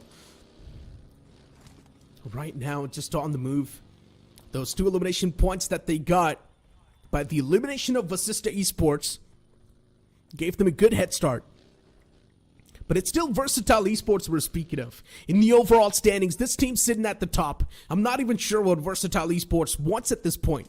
They're already doing too good in the overall standings. If they want, they can go for some weird shenanigans, but still Versatile, they're playing the game as serious as possible. And I'm not liking that. I want to see them go aggressive. Super aggressive. Cincinnati Kids on the screen and Cincinnati Kids themselves struggling a bit too much. Recovery has to be there soon as possible. If the recovery is not going to be there, then I'm not sure what's going to be the one to save the day for Cincinnati Kids. GT is moving from the southern side inside of the circle. GT is going to have a smooth sailing as well. No issues on that part. Devotee and the boys Spot Army Esports playing inside of Los Leones. Even that's looking pretty okay. So far, quite a slow game of Miramar. Oh, it is. And you were talking about Cincinnati Kids. If you remember day number 1, they got 8 points. We thought maybe they're just having early game jitters and day number 2 would go in their favor. But day number 2 was a major downfall. Only 4 total points to their name. So Cincinnati Kids is also one of those names which is struggling big time. Obviously, today's games are of extreme importance for them if they want to feel comfortable for the upcoming week. So this Miramar, maybe they can go for a very slow approach. Yes, the circle is definitely favoring them as they dropped in the city of Los Leones. And they have the safety of the circle. I think the next circle is also going to favor them. And certainly it is going to favor them. And along with that, look at the position of Medal Esports, Neeraj. Medal are in such a prime spot as they've got the control of the hills of La Bendita. So that means they have got a lot of information to work around with. They indeed do. But still, Medal Esports is a bit too spread out. Too exposed. They've got the high ground to play with, but soon enough as the teams, they decide to close in. Medal Esports, for them, the threat's going to keep on amping up. It's not going to go down. Medal Esports, they need to fight their way. It's going to be a tough fight for Medal Esports, yeah, but they can definitely make it happen, and this is exactly what I'm speaking of. If a team does have the high ground, they're also going to be attracting a lot of attention. And right now, Medal Esports is also in the smack center, so they're going to be the center of attraction. A lot of shots will be taken against them. A lot of teams would want to be a part of the fight against Medal Esports. Because if they do take down Medal Esports, they can get a solid cover to play with and a solid place to play with. Curse God, position and compromised. He can definitely catch a few players off guard. Shots taken. Gives his position away in that scenario. And he messes up big time. Team Legit Esports, especially Curse God, could have played things much better. He could have gotten at least one elimination secured before getting taken down, but he still broke the silence. For Miracle, definitely having a good start. 1 finish point to their name. They have the entire control of the northern periphery of the circle. They have got a good compound to work around with. Medal Esports, Prince is also knocked out. They need to go for the rescue mission. For Miracle, I think the way that cautious approach is coming from their side, that is going to help their case. Because if you see, for Miracle, they are not overextending or overcommitting in a fight. If they are able to find one knock, they go for that knock and the confirmation. Otherwise, they just back off from their fight and prioritize the rotation and prioritize the circle. That is completely working in their favor. For now, the approach of For Miracle, I'm liking it. As compared to yesterday's Erangel, if you remember, Neeraj, they were so segregated. There was such a huge split between all the 4 plus of 4 Miracle that they were not able to pull off that Erangel very well. But this time seems like 4 Miracle, they have definitely rectified all their mistakes. They indeed have. GT. The spot's compromised, and Zaref, he wanted to move up a bit more. Still around the fray. Footsteps are being heard.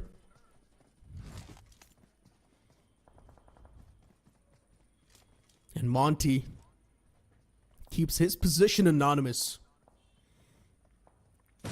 He's waiting for Zaref to overextend, but Monty's position It's now known that Zeref's presence of mind, amazing. But Zeref unfortunately exposes himself too much to risk, and Devotee finds the striking point. Zeref knocked out. The confirmation though does not follow up instantly. Zeref is backing away to safety, and Devotee's position now known. Bot Arm Esports, what a field trap it is. Anyone who tries to walk down south will be caught in this field trap, and Zeref himself was playing it a bit too aggressive. The rest of the GT, they need to come for rescue right now, but they're a bit too far away from this scenario. Monty Bay definitely, like you said, is in a very good position at this point to go for the confirmation point onto Zeref. And I totally agree. I don't see any sort of help coming in. But wait a second. Gods is right there to go for the rescue mission onto Zeref. The revival will be coming in. This is the moment when the players of Team Bot Army Esports can go for the aggressive side and just directly push onto the players of Gujarat Tigers. But maybe they lack that crucial information to go for that kind of a push. The circle also takes a southern western shift, and it is heavily favoring the players of Bot Army and Cincinnati Kids as well. This is definitely a game where Cincinnati Kids can definitely redeem themselves or try to redeem themselves, because the circle is definitely favoring them. At the same time, even the players of Myth officials who are coming from the western front of the circle can have a good outing. But wait a second, Scary Jot from the up top takes down Flock. The knock is there, and we'll be looking for the confirmation. And look at that, Aditya, as he was going for the revival, the shots are being taken on to him as well. Man from the bottom finds a knock. Beautiful stuff from Scary. And the man up top gets knocked out. Cincinnati Kids getting humbled once again. Still the fallen player will be back up on his feet. It's not a concern. And Cincinnati Kids up top, they've got a lot to worry about. Bot Arm Esports underneath them can definitely prove to be a big threat. Constant barrage of shots being taken as well. Cincinnati Kids, they've got such a strong point to hold. One single mistake though, and everything can come collapsing down. Bot Arm Esports is a name to be feared, especially in a 4-on-4 fight. You would not want to challenge them. And if a fight does erupt over here in this scenario, there will be a lot of third parties. A lot of teams would want to be part of this entire kerfuffle, squeeze a few elimination points away for themselves, to make themselves feel good about it. Bot Arm Esports, playing from edge to edge, they do not really want to be a part of a lot of the action. Diesel Esports, they cruise past him. And Diesel Esports not going to have any sort of problems. Maybe Sham will. The man was already chipped up a bit too much. And a few bullets, that's going to find the confirmation. Oh, Diesel Esports, they are in hot water, in so much trouble at this point. They have lost one of their players, Goku and Orlo. They're sticking together. But look at the position of Cincinnati Kids. They have the height advantage. The innocent compound is held by the players of Team Bot Army Esports, and LB is coming under heavy fire from the side of Henry. Diesel not looking so good at this point. LB just wants to scuttle back to the safety. He also needs to deal with the brunt of the blue. Bot Arm Esports. Just look at this entire playing for stance. Bot Arm Esports has been looking pretty good. They're not really going for any sort of extra risk, instead just playing for the survival, and it's working out pretty well. Able to squeeze a few individual points away here and there. God's Reign clashed against Red Ross. One elimination point secured. Fine, it's not really going to be that big of a problem, even for Red Ross, considering they're already in the safety lines now. The next circle is going to move up north a bit. All the teams down south, including Bot Arm Esports, are now going to be in tough waters. God's Reign, they want to take the fight up close and personal against Team 8-Bit. And 8-Bit are someone that's been struggling with the 4-on-4 fights from the start. Can they convert this fight against God's Reign? But still a lot of questionable decisions being made. What is 8-Bit doing? It feels like they're giving the points away to God's Reign. They knew exactly what was happening on the other side of the ridge, but they still went for such a tough approach. What is 8-Bit doing? 8-Bit is not even putting any thoughts before making any sort of moves on the map. That's what it feels like. So many questionable decisions being made by 8-Bit, and of course it's not going to work out. Of course, the way Oves just directly slammed onto the players of God's Train. What was he thinking? Not just Oves, the entire team of 8-Bit. And they're just reaping what they were sowing. They have been eliminated from the lobby at the 14th spot. God's Train definitely having 3 finish points. But 8-Bit, they need to rectify these mistakes. These are not even mistakes, Neeraj. These are the blunders which are not expected from such an experienced lineup of 8-Bit. But like you said, the circle has shifted all the way north and it is favoring the players of Team Orangutan. Having a good compound to their name. So definitely OG can benefit heavily from this circle. But for now, we have the players of 4 Miracle on our screen. Sarvit out in the open has been spotted on by Beard Baba. Few shots being taken, but no connection, no damage whatsoever. Even the players of 4 Miracle also need to prioritize the rotation as they are few meters away from the circle. Everyone, VXT, Medal, 4 Miracle wants to have the northern control of the circle. And maybe we can see a rotational clash happening between these 3 teams at this point. Maybe. Still, it's a big maybe. And Dragon OP struck down. 4M, they wanted to be on the aggressive part, but this time for 4M, it's not really working out that well as they collide against the formidable foe, VXT. And here comes the Lions, as VXT are easily getting rid of the players, and now it's also Metal Esports in the mix. What is going on? 4M up against Metal Esports, up against VXT. A trifecta of death that formed, and for some reason, it feels like 4M and VXT, both of them fell prey, and it was Metal Esports who came out on top. Look at Prince, 4 elimination points secured. Medal, they're playing as a unit, and Beard Baba out in the blue has been spotted on by Legit, and Legit is definitely hungry for 1 more finish points as Prince gets a confirmation onto Equinox. These 3 teams, they wanted the northern control of the circle, and seems like Medal, they came on the top, but wait a second, Sarvit is also coming under heavy fire as he has been knocked out. Prince might be looking for the confirmation. Orangutan definitely raining on the parade of the players of Metal Esports as Metal is on the lower ground. On the other end of the map, we have the players of Bot Army Esports also locking horns with Cincinnati Kids. As Bot Army has been eliminated, 7 finishes, and Metal is looking so strong. They just need to move inside the circle. They need to breach into the compounds of OG. Metal Esports right now, the back line's filled with a lot of thorns. RGC, Bunny, Rishi. RGC is one of those cheeky teams that can be quite problematic. It's not a big problem, but still, a problem is a problem. And RGC right now, they can prove to be lethal if not taken care of right now. Bunny's a bit separated from the pack. The rest 3 playing in tandem. And now Bunny finally reunites. Metal Esports, they're taking shots against even the players of God's Reed. And somehow still finding value doing so. It's all looking good in the hood. Metal Esports, they reposition themselves in a really good spot inside of the circle. But still that spot does not seem harm's away. A lot of shots have been taken against the Metal Esports on the receiving end of things. And once again, it is RGC who proved to be lethal.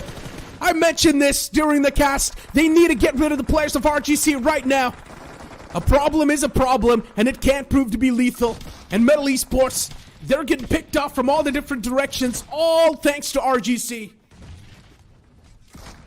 RGC needed those points, and a nade right on the face of the players of Team Revenant X-Park also marks their end.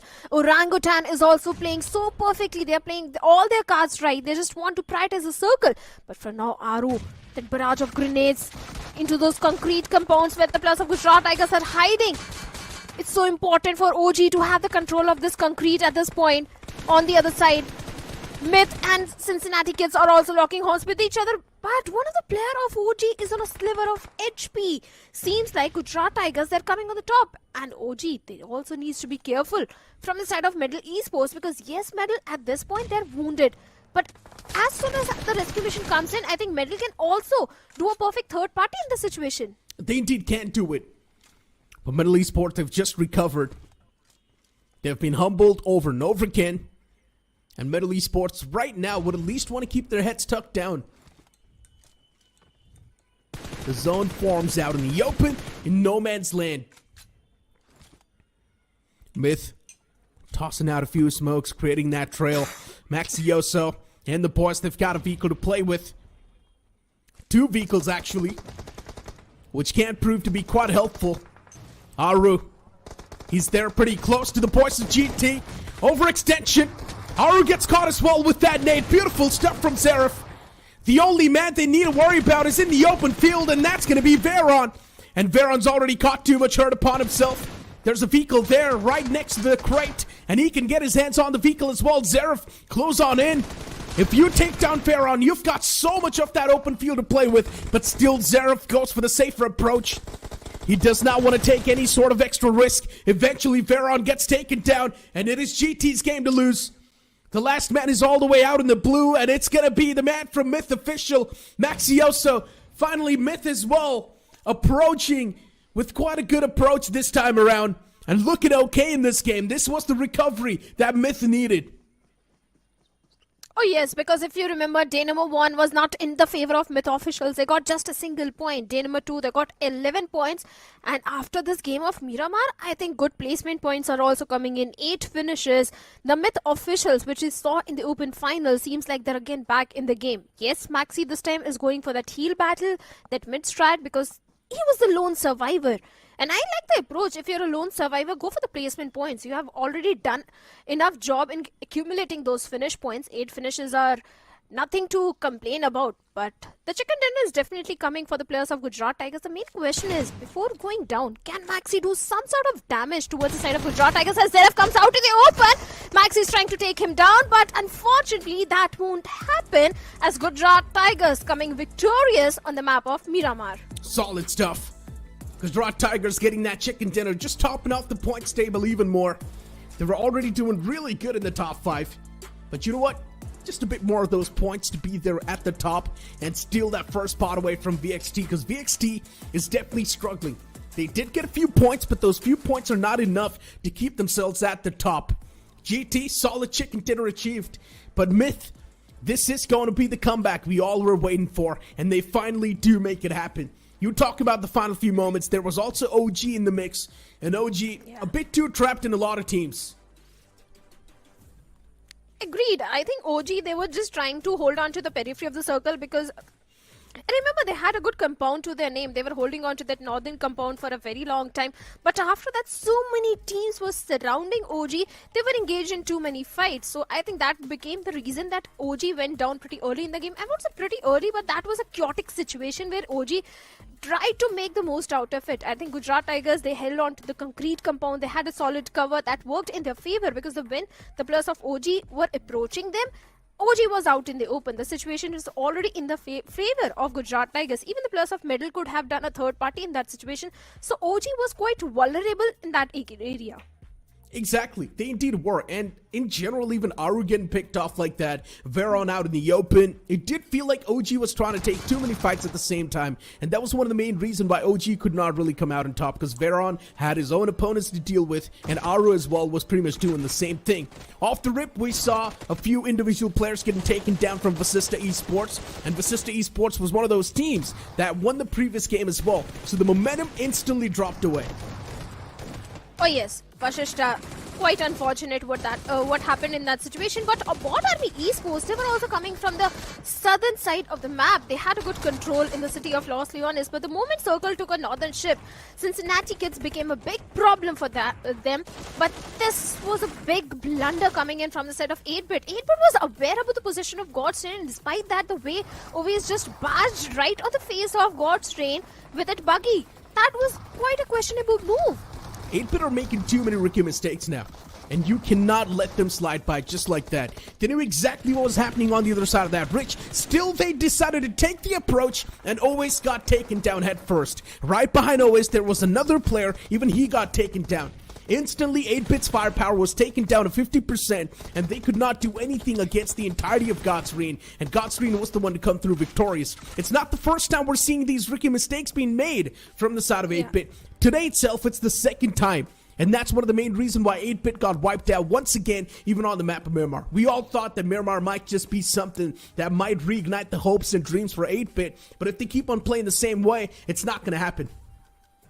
If you look at the graph of 8-Bit, I think it's declining. Day number 1, they got 14 points. Day number 2, they got 3 points. And day 3, Miramar didn't go in their favor. I don't know how many points they're going to accumulate. Yeah, so I think the graph of 8-bit is going super. It is declining at a, can I say, exponential way? Because it's not going up, it's going so badly. But looking at the MVP, we have got Oxen from the set of Myth with 6 finishes. Myth has definitely rectified their mistakes and they are pulling off some really good moves. That 8 finishes out of 8, 6 finishes belongs to this individual. So Oxen was definitely doing majority of the heavy lifting. Oxen was popping off hands down. Even Gods from GT was doing pretty okay. But GT in general, with the way they pulled off that rotation, GT moved from down south. They dropped all the way towards Ruins, moved down south, moved inside of the circle. They took the longer route, and still somehow GT was the one to come through victorious. Because we never saw this coming. Imagine from Ruins, which is up north, you move all the way down south, you breach yourself from the southern side. That is such a long rotation already, taking such a long route, and still somehow it works out for GT. I think Clutch God is doing a fantastic job. No complaints in the open finals. I think Gujarat Tigers was looking fantastic, except for the day number 1. And in the challenge season also, they started with a banger by getting a chicken dinner. Day number 2 also, they got 1 chicken dinner. So every time Gujarat Tigers, every day they make sure that they get at least 1 winner chicken dinner. And after that, they just go for the, I'll say, average points or the aggressive approach. They just go for the finishes. They go all YOLO in the lobby. So I think Gujarat Tigers, whatever they are doing, it's perfectly working for them.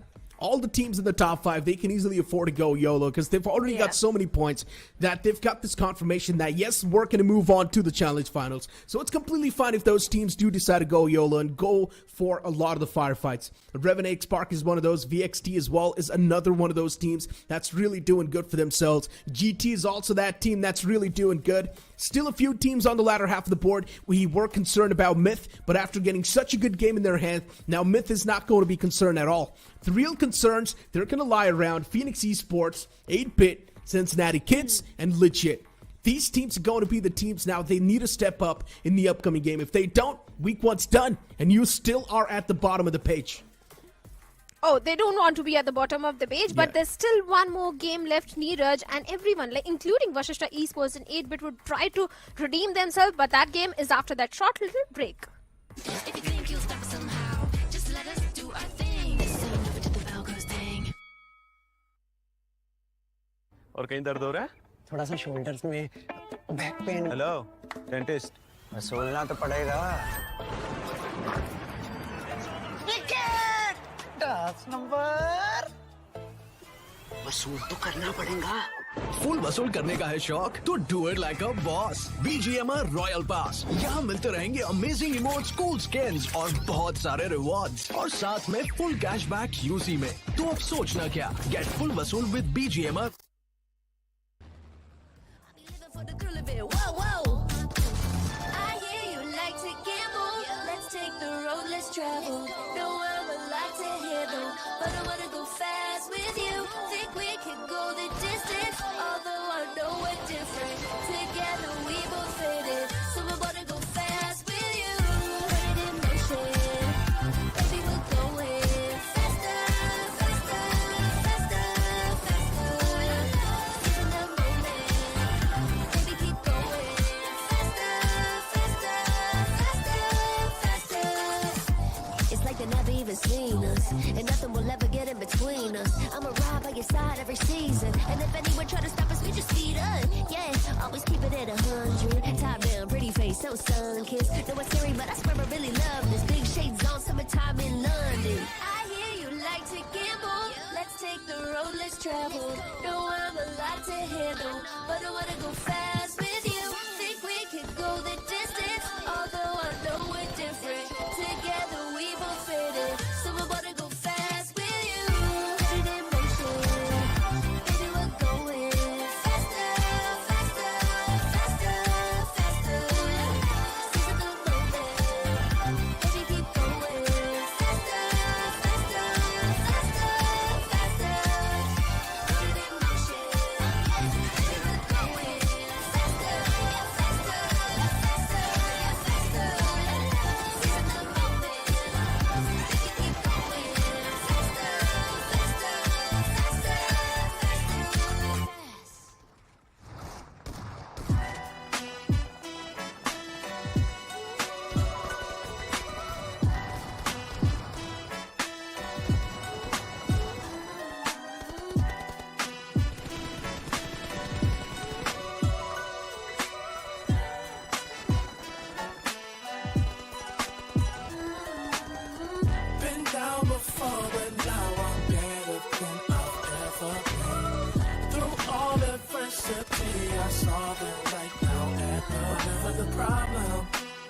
phone.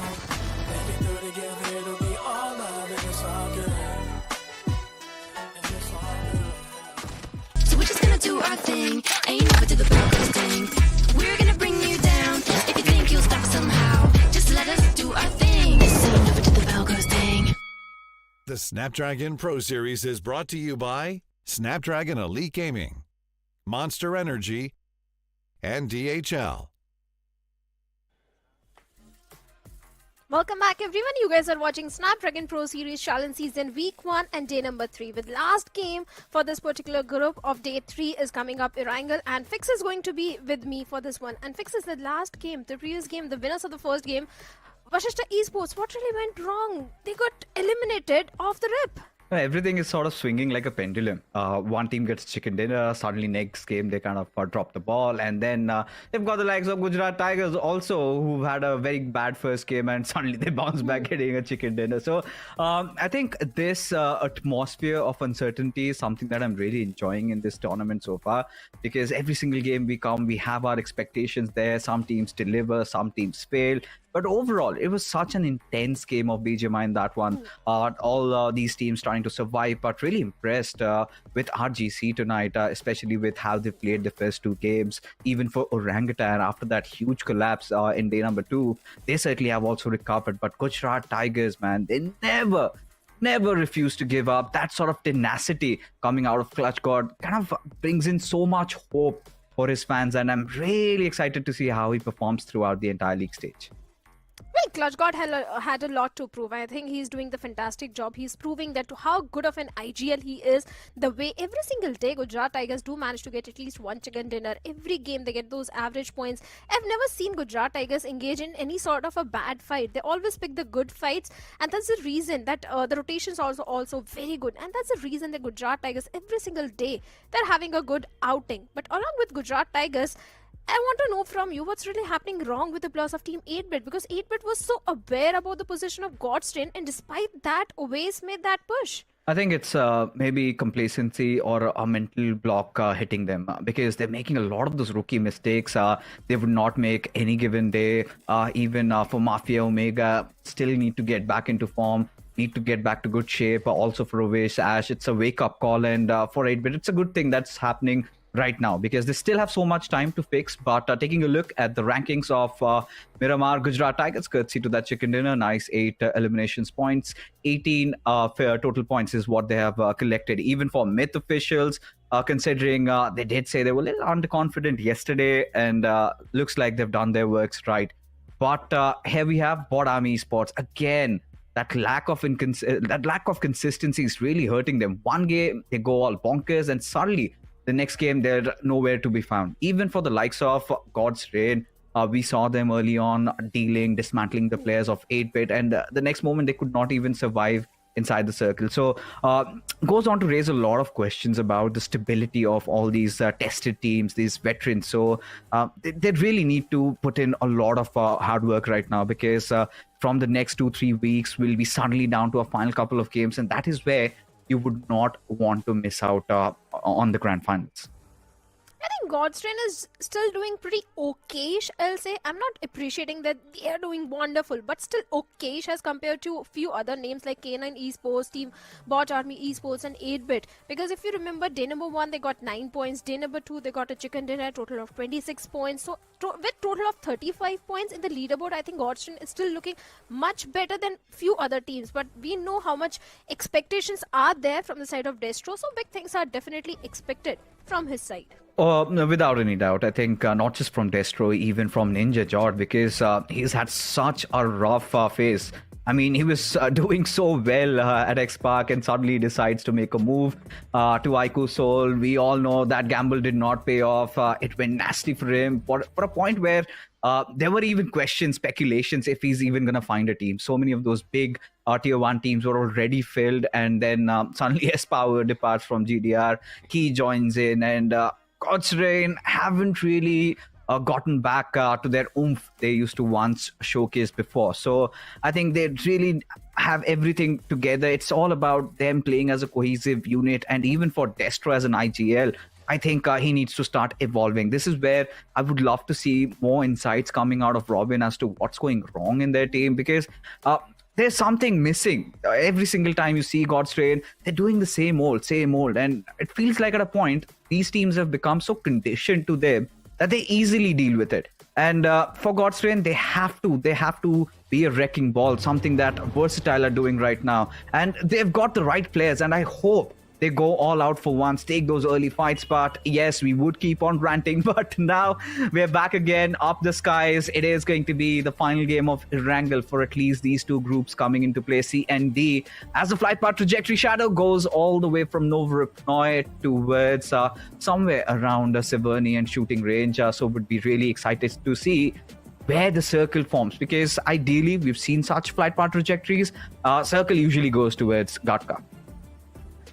If that happens, I think few of the teams are going to benefit heavily, because it's an open circle, and we know few teams like dropping towards the side of Primorsk and Joshapur area, even Medal, they love going towards the side of Pochinki, which has been their home ground since a very long time. So maybe even Medal can also benefit. And in the previous game, I think Medal also delivered a good performance, a decent performance. But for now, we have the players of OG going all the way towards the side of Milta Power. But God's Train, they have been going to military base since a very long time. They are also sharing that military base with the plus of Bot Army Esports. And yesterday, if you remember, Bot Army, they completely annihilated God's Train. So maybe this time Destro will be looking for that revenge. I hope they do, because as things are, of course you would be anticipating that turbulence around the Sosnovka base, but seems like a little bit of a different strategy being implemented over here. Because God's Train, they're still dropping down at a military base, but look at Bodami Esports. They're deciding to just back off. They know Novoripnoi is up for grabs. No point taking those early fights, because again, God's Train, they can be unpredictable at some time. So considering the fact that Bodami Esports did not have a good outing in the previous one, this time maybe they want to take things mellow, get a couple of position points, because for Bodami Esports, I think that is one of those key areas where they can really work on. And in fact, it was Cincinnati Kids who eliminated Bot Army Esports in the previous map of Miramar. And if we go by the book, Cincinnati have been struggling very badly. Day number 1, day number 2 didn't go in their favor. They were losing those 4v4 fights. And Bot Army, a team which completely dominated in open finals, losing that 4v4 fight raises a lot of question as well. Because Monty, Devotee, these are the two lads. In fact, the entire team which was able to pull off that clutch moments also, because I remember in the first day of open finals, Morty Bay was the guy who did a 1v3. So definitely Bot Army Esports is one of those team. If they lose 4v4 fights, the questions are going to be raised. But Legit Esports is also one of my concern, because they are right at the bottom of the leaderboard. Nothing really is working for this team at this point. I mean, really, to be honest, they are starting to look really appalling at this point. I mean, I would expect a little bit more from Legit as an entire roster. They can do so much more. They've shown signs of that.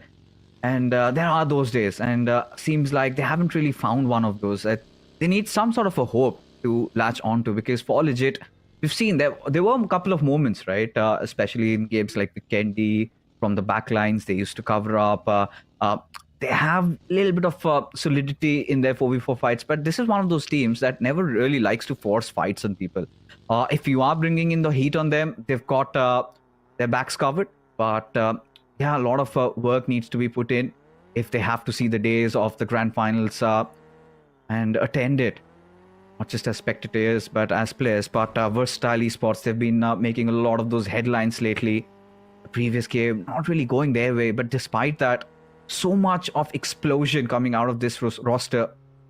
You know, always have that heat coming in. You've always got constant threats in the form of Aquinox, S-Power, and even with Raiden and Somraj doing their bidding, this team is definitely one of the most interesting prospects alongst with Carnival Gaming for the foreseeable future. Oh yes, definitely. I 100% agree to that, but 8-bit, a big concern for so many people at this point. Even I'm sure for Oasis and the boys also, they are also concerned that why the performance is not coming through. Because whatever the reason is, I think 8-Bit is one of those teams which needs to rectify it as soon as possible with week number 1 already over. It's the last game for 8-Bit. And if the performance doesn't come through in this Erangel as well, I think a lot of questions are also going to be raised that will they be able to handle the pressure of week number 2? Because yes, I do understand that it's a league format, you have got too many games to work around with, but you can't leave things for the 11th hour because we know how much pressure will be there towards the last week. So 8-Bit, I think this should be a wake-up call, like you said. If the performance is not coming, maybe 8-Bit won't make it to the challenge finals, and so will the players of Team Legend Esports. But I think there is one team which has done a good recovery at this point, and they are going to be the players of Team Empire, because day number 1 with only 5 points, day 2 cut to 35 points they are getting. So Team Empire is looking so strong. Yeah, so all these newer teams need to take a page out of the book of Team Empire. What could have begun as just mere luck suddenly got converted into confidence, and they are soaring high. And especially when you take out such big giants like Aiku Soul, they've also had their fair share of games, did manage to get a chicken dinner yesterday. Yeah, I think today is one of those days where Team Empire is going to get truly tested. But, bringing the conversation back to the likes of 8-Bit, I'm going to give them some time, because we've seen that slump in every team, right? Even Aiku Soul was going through it. Even Revenant X-Park, after winning the officials, they got a little carried away, enjoying their vacations. It was all chill. But now they're all good. Everything is fine. Everything is well-oiled. But for 8-Bit, I think time enough, at least till that third week. Because, let's be honest, out of 32 teams, making into top 16 isn't that hard. But yes, by week 3, they need to really recover. Work on whatever issues. Because now this roster, in 2024, a lot would say they were the dark horses. And now they're one of those favorites. And are they playing like dark horses? Not anymore. Are they favorites? Not even in my books. So somewhere down the line, they have to redeem themselves. How do they do that? Get Mafia, get Omega back to form, make some sensible callings, and they'll be as good as new. They have to do it. They have to do it. But there is one more team which has impressed me by the performance. That is going to be the plus of 4 Miracle. Because we were complaining that 4 Miracle, they're completely absent. But day number 1 didn't go that very well. Day number 2, they did a good recovery out of it. And day number 3, they're getting those fights. They're getting those finish points. So I think 4 Miracle, whatever they are doing is working in their favor. And if they continue doing so, I think they can easily qualify for the challenge finals. For now, they are in the city of Rozhok, but they need to be a bit careful from the players of Team Myth, because Myth is somewhere towards the school apartments, and also we have the players of VXT coming all the way from the northern side. Orangutan, speaking about this team, I think they have been doing pretty decent, because that weekendy game on day number 1 was also a good game for the players of Orangutan. The previous game, they came so close to getting a chicken dinner. This is the second time, Fixes, that OG came so close to getting a chicken dinner. I think OG and their positioning has been pretty much commend-worthy, but the sustainability in those 4v4 fights, sometimes I think there is a little bit of that miscom. Of course, they've subbed in Atanki, they've gotten in Veron, and Veron kind of brings in a lot of promise. I think I could correlate Veron with somebody like Sib. I feel like he's got so much potential in him. He's got so much hunger. The drive is definitely there. It's all about Haru also letting his players. In fact, all of them. You've got so much depth in OG's roster. And OG have always been one of those teams, I believe, in the middle of the pecking order. And all the curses have been lifted. Still, that trophy curse remains, which I feel like Aru and the boys can bring it. Because even if you ask in the community, one of the hardest working IGL, so technically sound, has got his mechanics right, even in those individual battles. So OG are always looking good. But sometimes I feel like it's always been their own demons that go on to haunt them. Sometimes they just take too much on their heads, especially Aru. He is an overthinker. He's been through such dark times. And for him to relinquish himself, for him to redeem himself, and I think OG giving that unwavering faith and giving him that entire command of things, I think has been driving them to the right direction. But so far what we've witnessed from OG's side is what I feel is AKOP has to survive, has to be somewhere down the line, playing those safer games, or maybe a little bit more stability, because more often than not we've seen AKOP, he's done his bidding, he's getting those finishes, But him not being there in those final circles when OG need that extra bit of oomph, that has been one of those concerns that OG has to really deal with. Now that you pointed out, even I also noticed that AKOP is mostly missing in those 4v4 fights towards the end of the game. So maybe OG will rectify those mistakes, because the way they are performing, for sure, they're qualifying for the challenge finals. But looking at the map, we have few teams going for a very late rotation, like the plus of Team Red Ross, a team doing pretty okay in the overall standings. Then we have the plus of Bottom Esports also bearing the brunt of the blue. Diesel Esports is still my concern, because the way this team goes for the rotation, most of the time the problem for Diesel Esports has been the rotations, because they get picked off mid-rotation, and that's something that Diesel Esports needs to work on. Oh, there you have it. Yeah, I'll get back to Diesel, but the cursed hovercraft, and think twice. Think twice before you take that out for a spin. It's massively so slow, has a lot of utility, of course, but it comes with its own demerits. So, getting the conversation back to Diesel, it's been their old ways, always lurking around the edges. Hold on to that thought, because for Miracle Esports, they certainly are men on a mission. At this point, they're all over the place, and you could see that instant adjustment made by Apoko. He's like, I want to figure things out. It's all right, Dragon taking those IGLing realms, and he's been doing so good. And at this point, there's no stopping for Miracle Esports. They're not getting the chicken dinner, but they are certainly getting there. And now just ramming the vehicle straight on the faces of the players of Cincinnati Kids. Of course, Aditya responds back, but that comes at a cost.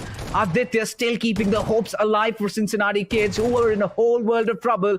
As for Miracle Esports, now this is what happens when you have a kamikaze strategy like this. This is what happens when you blitz through. You've got lack of information. If there's one sneaky little bugger somewhere hiding down the lines, he's going to cause so much trouble. Now, Cincinnati Kids, they'll have their pieces back. But for Miracle Esports, it is a goner.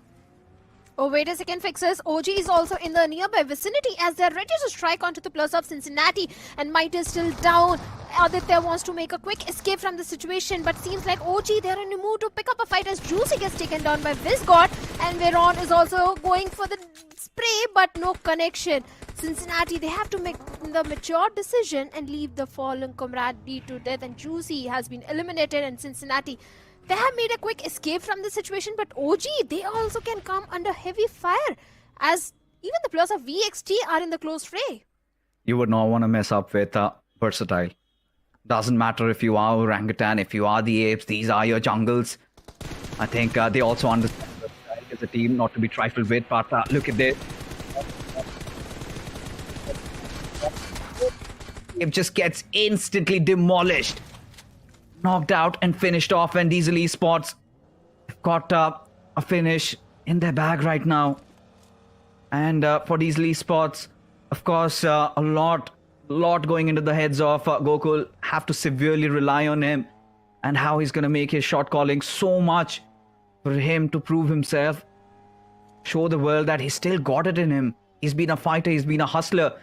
And for Cincinnati Kids, yeah, they started things off really well, gave the taste of their own medicine to the players of for Miracle Esports.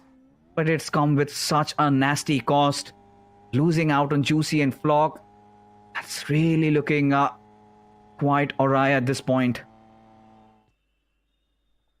Reaper, the lone survivor of 4 Miracle. All the 3 players they went for the hunt, and they were the one who got hunted. That was a fight out in the open where 4 Miracle had not the 100% information, still they engaged in the fight, and that's the reason that 3 of the players have been eliminated. And Reaper this time will be going for a little passive approach. And even the plus of Cincinnati Kids might be looking for a safe compound to hold on to. But there are few teams on the periphery of the circle, like the plus of Gujarat Tigers towards the western side. They have the complete western periphery control. They have the control of the Gatka as well. So Gujarat Tigers, I think they are looking fantastic in the circle. For now, they're just waiting for the next circle shift. But there is also one more team, which I personally have high hopes in this one, and that is going to be the plus of Team RGC, because they are somewhere around Gatka, and if the circle goes there, I think they can do pretty well. And speaking of RGC, seems like Bunny has already taken things on an aggressive side as he takes down one player down from Vashishta. Now we know who's RGC's lucky charm. You just talk about them and suddenly they get a knock. And it's going to be a big one. Especially RGC kind of trying to replicate what Team Empire did yesterday. Because when you look at this circle, it's such a complex one to really have a good read on. A lot might argue it kind of goes down south of the Pochinki Hills. There are those 12 packs also to play around. And here we have the notorious crew just driving by, spotting the players of Diesel, Albi under heavy fire. Joker just spraying down with all those bullets. Where do Diesel stop? Because Aiko, Revenant, X-Park, they've got everything working out for them. As now, there you come. There you go. This is just as good as it can get. But for now, Sarang out in the open, it suddenly gets wiped off. What just happened? I cannot process Revenant X-Park being so tunnel vision there. As Orlo, he had a little bit of an angle to play around with. And felt like they were completely controlling this fight. Till Orlo happened. 4 finishes for this young man. And Revenant X-Park are on their knees outside the lobby.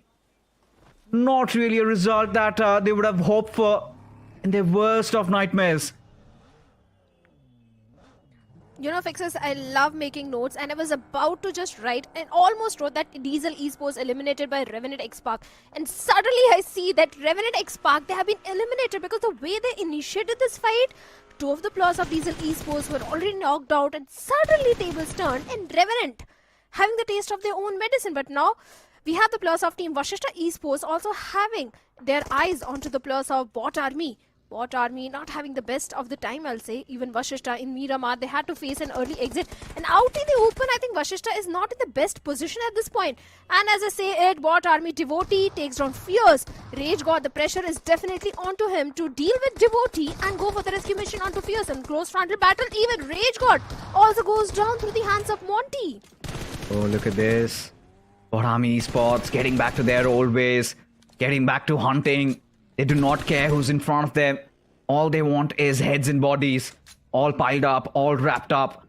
Has now 3 finishes secured already, and they are set up once again. But for Sister Esports, come the boy.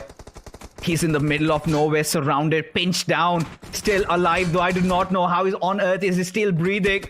Would want to find some compound, some means of escape, but eventually falls prey to a KOP. And this is something that OG would not mind, right? A free finish coming at their own direction. Put him 6 feet under over there. Quite solid stuff. But all these teams, look at the real estate prices go high around Pochinki. I think a cluster has already formed, and we're off to a little bit of a slower game. Kind of takes you back to the last game of the evening yesterday where Team Tamilas got that chicken dinner.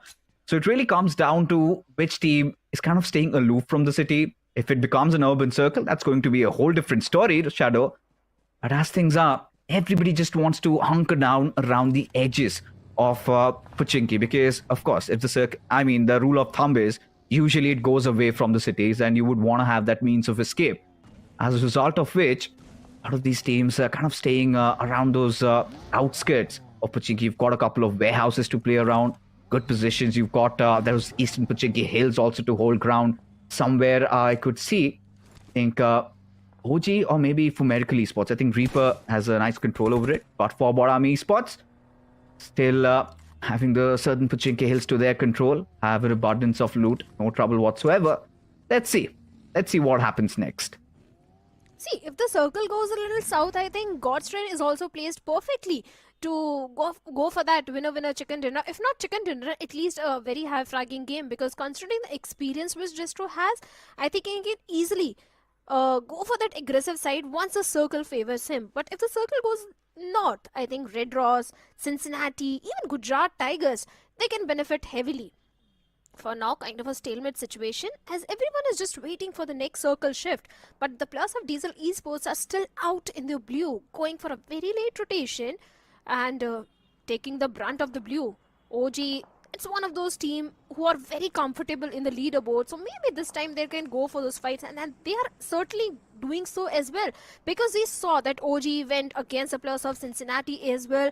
But here is a circle shift, and seems like This time the rule of the thumb is not going to work. We might have an urban circle. There are always exceptions, aren't there? And we would all love a little change in taste. But still, you know, a tingling in my heart says that there might be that shift outside. Somewhere where myth officials are, even Red Ross, making their rotations, making sure they've got everything in check. But as things stand, look at so many teams pouring in, getting inside the circle, trying to find some concrete cover to play around with. You've got the likes of God's Reign playing right from the back lines, and Equinox, he's been taken down on his knees. This is looking a little bit concerning because RGC Esports really need to get inside. Bunny out in the open, but Aiden running out of ammunition, but still Oxen strikes, gets a knock onto Wiz Bunny. And for now, for RGC, they have to get the numbers back because Myth Official, I do not think they would be really going in for the push. It comes with its own adversities there. Might expose themselves to fire from different angles. Even Cincinnati kids have a really good position to latch onto. The only thing that's pulling them back, they do not have enough men on them. See, the thing is, when you're holding on to the Pochinki Churchill, you get a lot of information, but you also need to defend that area. And seems like 4 Miracle Last Man Reaper has been spotted down by the plus of Diesel Esports. Just that they're not aware how many people are there, how many players are hiding in that warehouse. So that's the reason that barrage of grenades is coming in, and Reaper, being the lucky man, is still surviving that, although on a very low HP. Kind of a 1v3 situation for him. If he clutches it out, I'm going to be a fan, but seems like Orlo is going to make that push and deal with the last player. And for Miracle, they have also been eliminated on the 14th spot, but they are looking okayish in the overall standings. But wait a second, we have the players of Versatile also going against the players of Godstrain, Legit, and Gujarat Tigers also contesting for the same compound. Oh, it's getting so exciting. It's starting to heat up. Look at all those Molotovs. The floor is lava there. Arman, still isolated from his teammates, and he's really low on his HP. Needs some assistance and needs that ASAP with so many of those details being flung over. Arman somehow managing to survive by the skin of his teeth over there as the ref is constantly bombarding, but Choco's position has been revealed. Good utility coming out of Mudde, just trying to block that entrance with that smoke as Zeus is brought down to real low HP, and Legit just somehow trying to survive this artillery barrage coming out of the players of Gujarat Tigers as Proton just around the emergency room or maybe even over the rooftop as Gujarat Tigers going for the ambush, going for the breach, trying to infiltrate, trying to press in. Mudit needs to patch himself up over there as now Legit, they have got their flanks cut off. Leaves Choco, he needs to come out in the open, needs to provide some sort of cover fire. But there you go, it was inevitable. It was bound to happen. As Proton, he already falls. Zeus holding a very crucial angle, does get one knock. Buys enough time at least to halt the push coming in. But Choco, he's still stationary, he's still not moving. He knows the moment he comes out of his hiding, he's gonna get taken off. But God is being very calculated, he's being very methodical. And here comes Zaref. He's being fired upon from multiple directions. Proton still back on his knees though. But all the information relayed on the players of Legit. As now Gods, he has to go in. He has to take that risk. And there you go. Those pre-fires really coming handy over there. But somehow Proton keeping the dreams alive. Gods, he has to clutch it out. And so he does. Gets that final knock over there. We'll get that quick revive because Choco, he was far off, cut off from his squad as Gujarat Tigers barely survived this big jump there. Oh, kudos to Proton. Valiant effort from his side. He took down Zeref, he took down Arman, but Gods was there to strike at the right moment and save the day for the entire team. Gujarat Tigers, they have a job to do. They have to move inside the circle, but they also need to deal with the plus of Metal Esports as Prince takes on Gods. Instant confirmation also coming in, and Gujarat Tigers, now they're wounded as Arman needs to patch himself up. It's only 3 players from the side of Gujarat Tigers. Legit with that grenade is looking for some sort of connection towards the side of Zeref. Let's see if we can find so. Because one fight after other, 23 seconds on the clock, and Gujarat Tigers and Medal, they also need to move inside the circle where the players of Myth are just waiting for them. Oh, Medal Esports coming in as the cleanup crew, and not a lot of resistance being provided on them. But Sarvid gets taken down. It is going to be Myth officials. Got adrenaline coursing through their veins, getting a lot of those finishes to their names. As of now, as Legit, oh my god, look at this. Just wipes out GT and yeah, Gujarat Tigers They fall down. A valiant effort. Kind of got a little unlucky towards the end. It was quite unfortunate as Medley Esports rack up 6. And look at Legit has 5 finishes already. But like I said, the circle again shifting out. And now you've got 8-Bit in a very promising position. And this is one of those games, Shadow. They have to convert. They have to find that chicken. 8-Bit. Even yesterday's Erangel, in a similar circle, 8-Bit had a decent position, but still the situation didn't entirely go in their favor. But this time they need to deal with the players of Orangutan, as Biron is just ready to with a grenade. And even EKOP wants to find some sort of connection with the grenade. But the only problem is Orangutan, they are surviving with only 2 players remaining. Even the players of Diesel Esports can become a little problem for the players of 8-Bit. But as the circle takes another shift, it is heavily favoring the players of Myth Esports and Red Ross Esports. Even Cincinnati Kids also have a good compound inside the circle to their name. VXT, OG, 8-Bit, RGC, all these teams, they have to make a hasty rush inside the circle as Mafia with a grenade finds a beautiful lock onto Beron, leaving AKOP all by himself. And this revival fixes is not going to be easy at all because Beron is on a different compound. Look at this. Versatile. The timing is so perfect from their side. They saw that OG is wounded. They were outside the circle. They have come closing in. And they also know that they're up against 8-Bit, a team that they can take a fight against right now. But both these teams have to get inside the circle. And the circle is so much out in the open. It comes at a cost. There you have it. Rishi gets that knock. And suddenly, 8-Bit are on the back foot once again. RGC, they've got a little bit of that cover to play around. A little bit of that circle also to work with. As AKOP makes quick work of Raiden. Instant knock and a finish. S-Power, of course, gets that final death blow.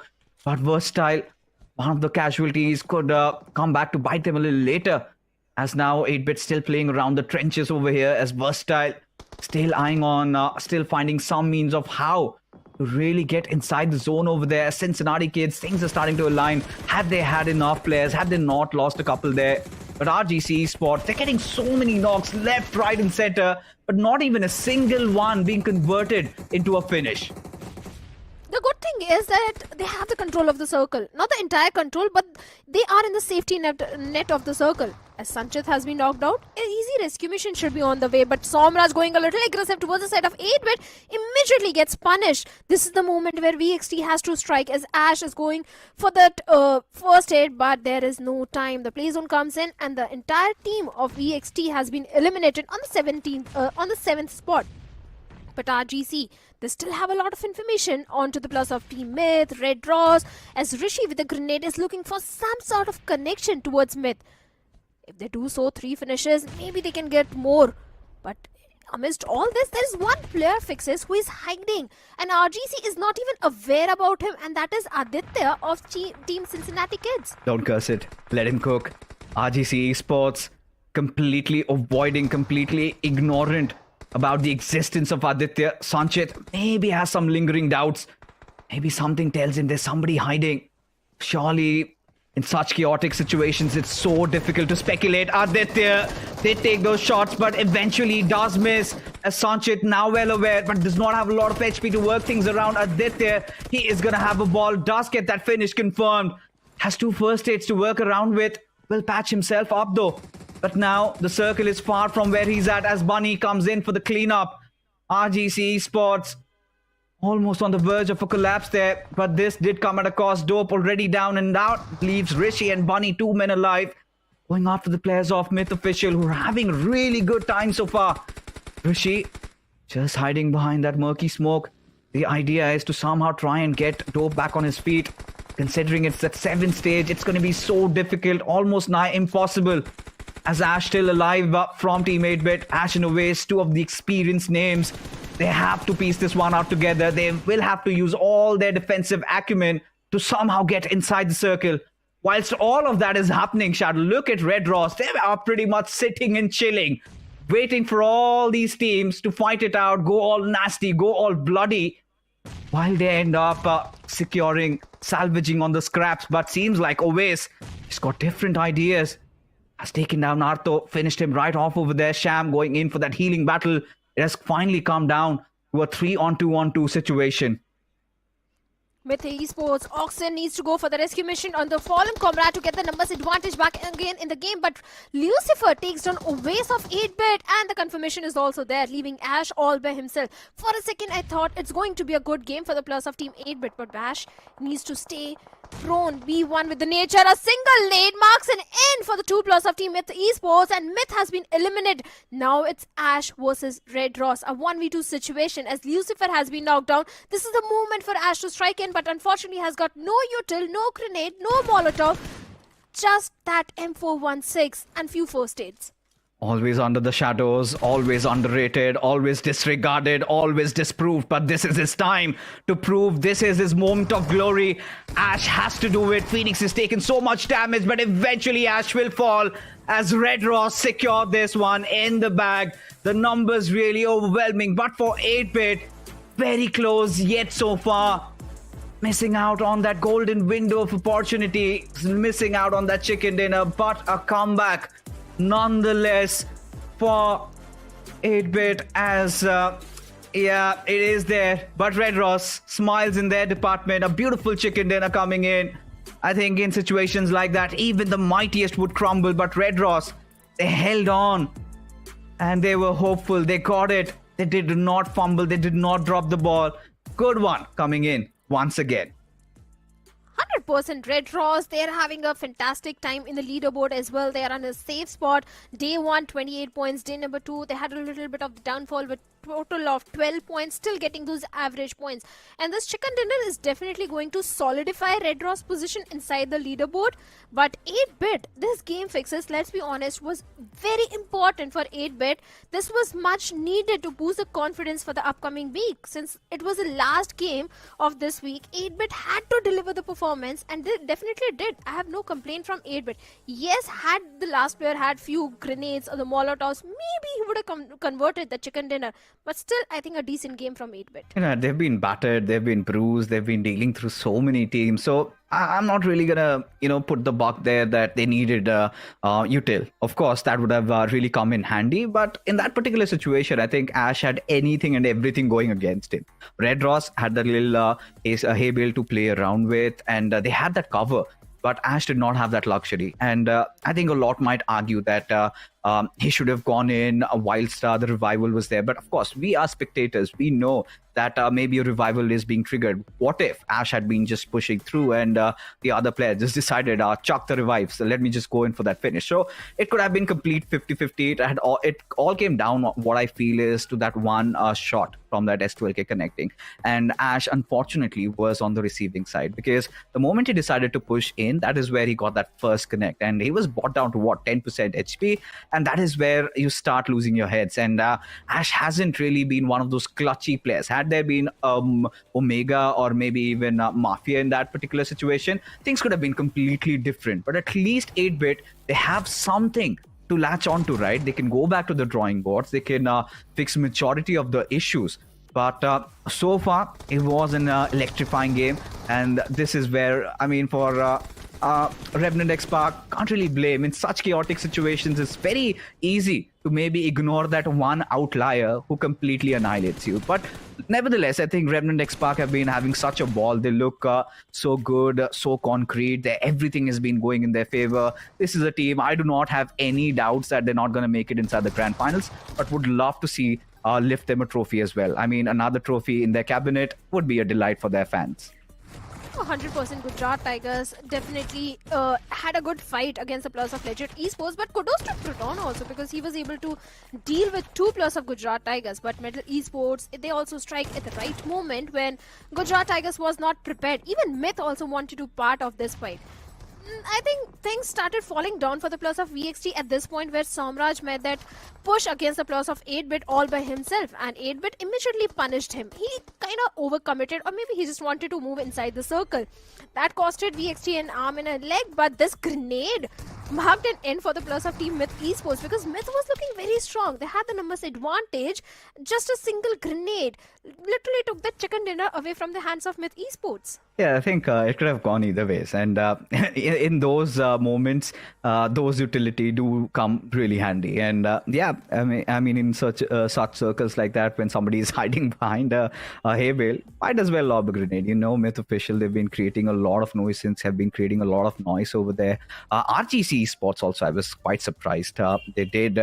Get themselves very good points today. They've earned a lot, and for an underdog team, it is important. Confidence is the key, and now with them having a lot of time to, micromanage, maybe tweak things up a little bit, RGC Sports will definitely be one of those teams to watch out for, because I feel like they've got so much going. But Diesel, finally, the sun has come up for them. Orlo, that fight against Revenant X Park there, that was one of those reasons why he would have himself, because that positioning out there, that off angle that he created, and Revenant X Park had no clue about it. And then Diesel goes on, Sham goes in for the healing battle, get decent points for themselves. So Diesel Esports, I think this was a decent game for them. And yeah, well deserved, all. I think Diesel Esports, every day they're having those average points. Day number 1, 19 points. Day 2, 16 points. It's just going for those average points. And that's working perfectly fine for Diesel Esports, at least for this week. And along with Orlo, we have best companion as Aditya of Cincinnati Kids. Even Cincinnati Kids also are engaging in a lot of fights, where Diesel was the one who were trying to hunt them down. Then also have Phoenix of Red Ross as the finisher, because he's the one who landed the final blow onto Ash of 8-bit. So I think the perfect stats are there from everyone. Cincinnati Kids, I think this week is not looking so good for them, because they are right at the bottom of leaderboard. For Cincinnati Kids, it's always been about them being very underconfident at this point. I do not know. I mean, if they're even signed under an org, or it's just band of brothers forming a clan, deciding to team up. I don't know if they're salaried or whatever is happening. I think a lot goes off outside the game. Now, when you look at the players, we've seen they're tried and tested. There is no doubt that they'll make it to the grand final somehow. They've always done that. You always witness, does not matter if it's Cincinnati Kids or if they were in the former organization 8-bit, every officials, they'll attend. But what happens later is a different story. Nothing seems to work out for them.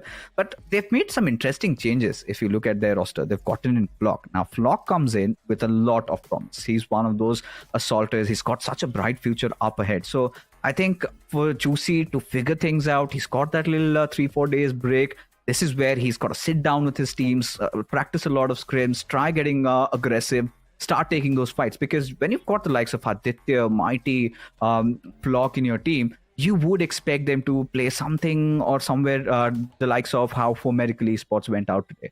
You want to be the ones forcing those fights. You want to be the aggressors rather than being the ones trying to defend, because that is their them in their natural element. So if they can understand that, I think week 2 would be pretty good for Cincinnati Kids. I think they need to do that. Otherwise, week number 2 will also continue the same way as week number 1 went for them. And looking at the match ranking, we have the players of Red Ross right on the top with total of 18 points. Diesel Esports, they did pretty well in this one. Total 12 points to their name. Even 8-bit, finally a good performance coming from their side. Total 11 points. Definitely something to look forward to for week number 2. Myth Esports on the 4th spot with total of 9 points. Even Myth are able to find their footing inside the game on day 3. VXT, decent performance. They always go for those finish points. I think they have done majority of the heavy lifting in that one of the Senau games. So VXT have got nothing to worry about. And I think Gujarat Tigers are also on the same page. This time only 5 finishes. But I think nothing to worry about. At this point, you could see that they're putting their foot in the right direction. However, for Versatile, something that's on my mind, and I had to put it out there, because yes, they had an explosive start. They did really well. Even now, they're winning fights, but they are flying high. Basically, they are a team having good confidence in their side. But in such long formats, there will be those times when you lose that consistency, you lose that composure. And a lot of teams are watching, and they will be there to go after their heads, given the opportunity. You've got Hero Extreme Godlike also coming into play. Revenant X Park, we also seen they were on the 3rd spot. And these are all those squads that we know are quite consistent. They have been proven, they've survived the test of time. So I think for Versatile, they have to keep their heads straight.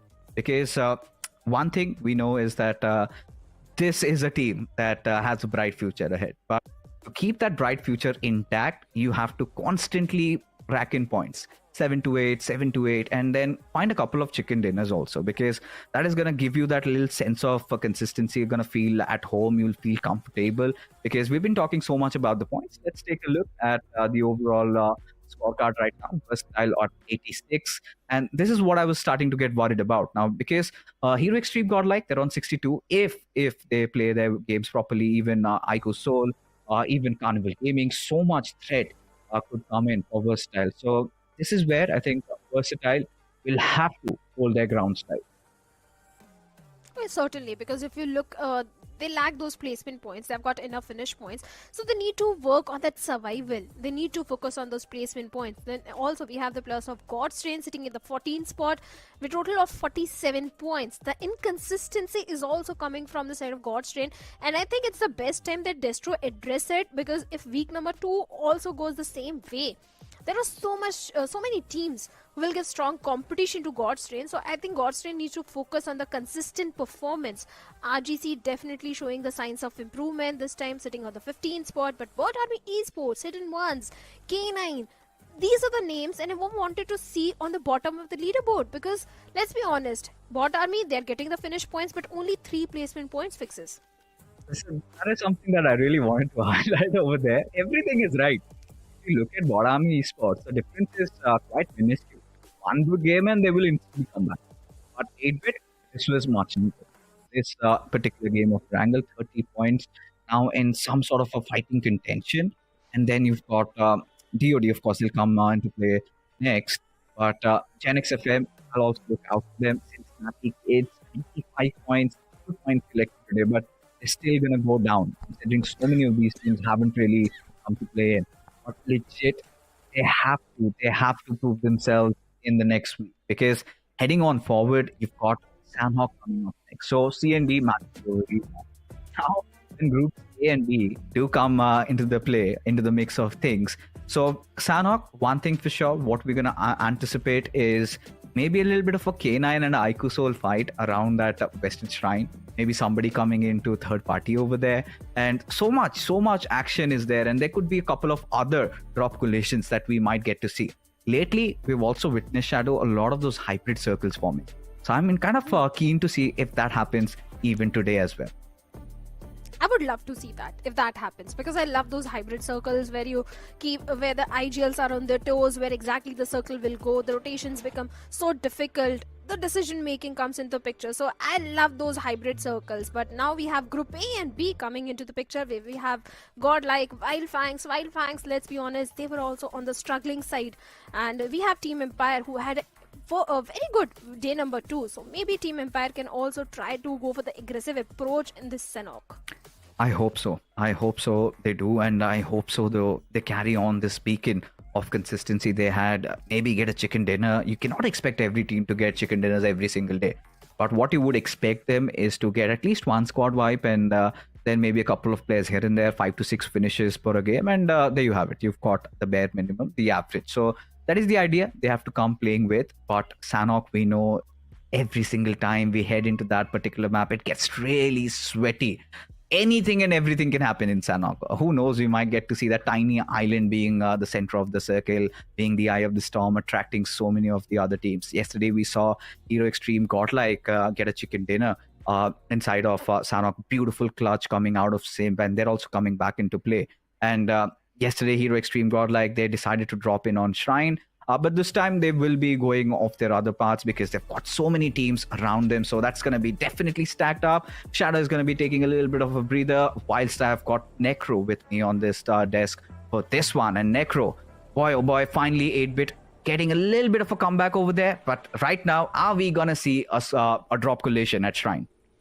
I mean, that's what we're expecting, right? We really do want to see a drop collision, and would love to see a few more clashes happen on the mix, especially for the teams that are doing really good. You might as well try to get that done. Even a few teams like Hero Extreme Godlike can definitely try to take a bit more of those things serious. And yes, as you asked me, are we going to see a drop collision happen? And the answer is pretty much going to be yes. K9 Esports and Iku Soul moving towards that same spot. The Temple's going to be heavily contested. Would love to see who comes out on top this time around. K9 Esports haven't been looking that sharp recently, but you speak of the opponents, Iku Soul, they've been looking quite formidable as well. It's going to be exciting. It's already begun. There have been bodies dropping down. Look at them. Daggers being stabbed. Also, Knuckle barely has anything to play around. No weapons. But can't say the same for K9. They've got a couple of players who do have those guns on them. But Slug, he wants to take this fight. Will get the heads of Knuckle over there. Oh, as no. Iku Soul, they get eviscerated. Having, yes, done a little bit of a damage. 2 players chopped off. But for K9, quite a good affair. 4 finishes in the bag, and this is another one of those ego battles that these two teams have been resorting to for quite some time. And the crazy part is K9 Esports hasn't even been looking that sharp. Still coming out on top from that duel is something that really proves volumes about this team. Individually, still K9 Esports, they do pack a lot of punch. Unfortunately, as a well-knit unit, sometimes they do tend to struggle quite a bit. Right now, K9 Esports doing super good. I'm not exactly sure why Slug is playing on that position, but it's better for Slug as well to back away and play with Omega. Good reason is that Hotten is not taken away. So Omega is going to make his way towards Hotten slowly and steadily. And somewhere down line, these guys pretty much know that Hotten is going to be contested on the map of Sanhok. They must have done their research, so they can easily move on towards the map of, towards the side of Hotten. Interesting. Because, yeah, of course, K9, that's the ideal way of approach. But Team Tamila, this is one of those teams that they will have to be wary of. And we did touch upon the fact that Hero Extreme Godlike dropped down at the Shrine area yesterday, given that K9 and Iku Soul weren't in the lobby. So they've opted for a different approach this time. And seems like, yeah, they are down at Quarry. They've been so flexible with their drop locations. Now, I think we need to talk about this. Do you really like it? Because I feel like having a set drop does really bring in a lot more consistency, a lot more stability, especially in games like Sanhok. It sort of does, yeah. Knowing your ins and out can really help you out quite a bit. And sort of varying that drop location is something that can definitely catch you off guard as well in the future stanches. You're still playing in the lobby where everything's going to be unexpected. There's so many of these newer faces on the block that can catch you off guard easily. So having a set drop location can actually give you that assurity that yes, you are going to make it out alive from the drop location that you dropped in. But hey, if it's working out so far for that team, then whatever it is, because they're doing pretty good in the overall standings anyways, right? But a team that's not doing that great in the overall standings is Phoenix Esports, and we need to have a talk about this team. Phoenix Esports, quite the formidable foe, nothing taken away from that. We've also seen them perform in the past as well, and we know what Phoenix Esports is capable of. But still, for some reason, so far in this tournament, Phoenix Esports hasn't been able to activate themselves. Yeah, for Phoenix Esports, there have been those moments, Necro. They indulge themselves into fights. They come out victorious. But more often than not, we've seen it comes at a cost. We have seen a couple of players being dropped down. And I think they made some good plays yesterday. That first game of Erangel, that push against GDR, was very well timed. I still feel like Phoenix Esports, I think their go-to ways has always been that aggression. They're known for that. They've got players like that. But these have been testing times for them. They have been choking really hard, especially when it matters the most, especially in those LAN events where they go in as favorites and suddenly they drop the ball. And don't get me wrong, I still feel like Phoenix Esports, we're going to see them in the LAN this time around. They are going to recover. But what facet of Phoenix Esports we'll get to see, that is still a mystery to me and their fans. Team Empire, a team that rose back up from the ashes with the way they performed yesterday. The hopes they just keep on amping up even more. Predator, especially. Ace has been the man who's been the main playmaker for Team Empire. Every single time, he's the one to ignite that fight and also give the advantage to his team. And Team Empire as well-knit unit doing much better, especially yesterday. I would love to see that same transition even today as well. Group A and B, we've seen them duke it out in the past as well, but when these two groups duked it out, Team Empire wasn't able to perform that well. But let's just hope this time around it's going to be a complete different affair. I hope so. Because Team Empire looked a lot more solid. And it all began from that one squad wipe where they got the heads of Ico yesterday. I think that was the beacon of hope they needed. And now they're starting to deliver. And for now, they've got some good coverage around Painan. We've seen a lot of these hybrid circles, especially in Sanhok lately. You've got the likes of Gen XFM right beside you. But look at Genesis. This is also one of those teams that we need to talk about, Necro. They've been so aggressive in the open finals. And this time seems like there has been a halt on that. And even for Reckoning, they also need to recover quite some points. New roster, very interesting journey ahead. Reckoning's not doing too bad so far. They're there on the second page of the overall standings, doing pretty okay for themselves. So Reckoning Esports is not even a big sign of concern at this point. Doing fine. They can easily make a bounce back from the spot they've gotten so far. You talk about the confidence, even that seems on point for Reckoning Esports, considering the IGL has not changed at all. It's still Gravity. And he's doing a fantastic job in making sure that he's going to be a good driving force for the team. Wildfangs, though, off the rip, different intentions, taking a fight against the players of DOD, and do or die on the struggling side of things. The man underneath that cave is definitely struggling quite a bit. He was taken down pretty low, chipped up, crawled back to safety, and Wildfangs with the upper advantage in that fight.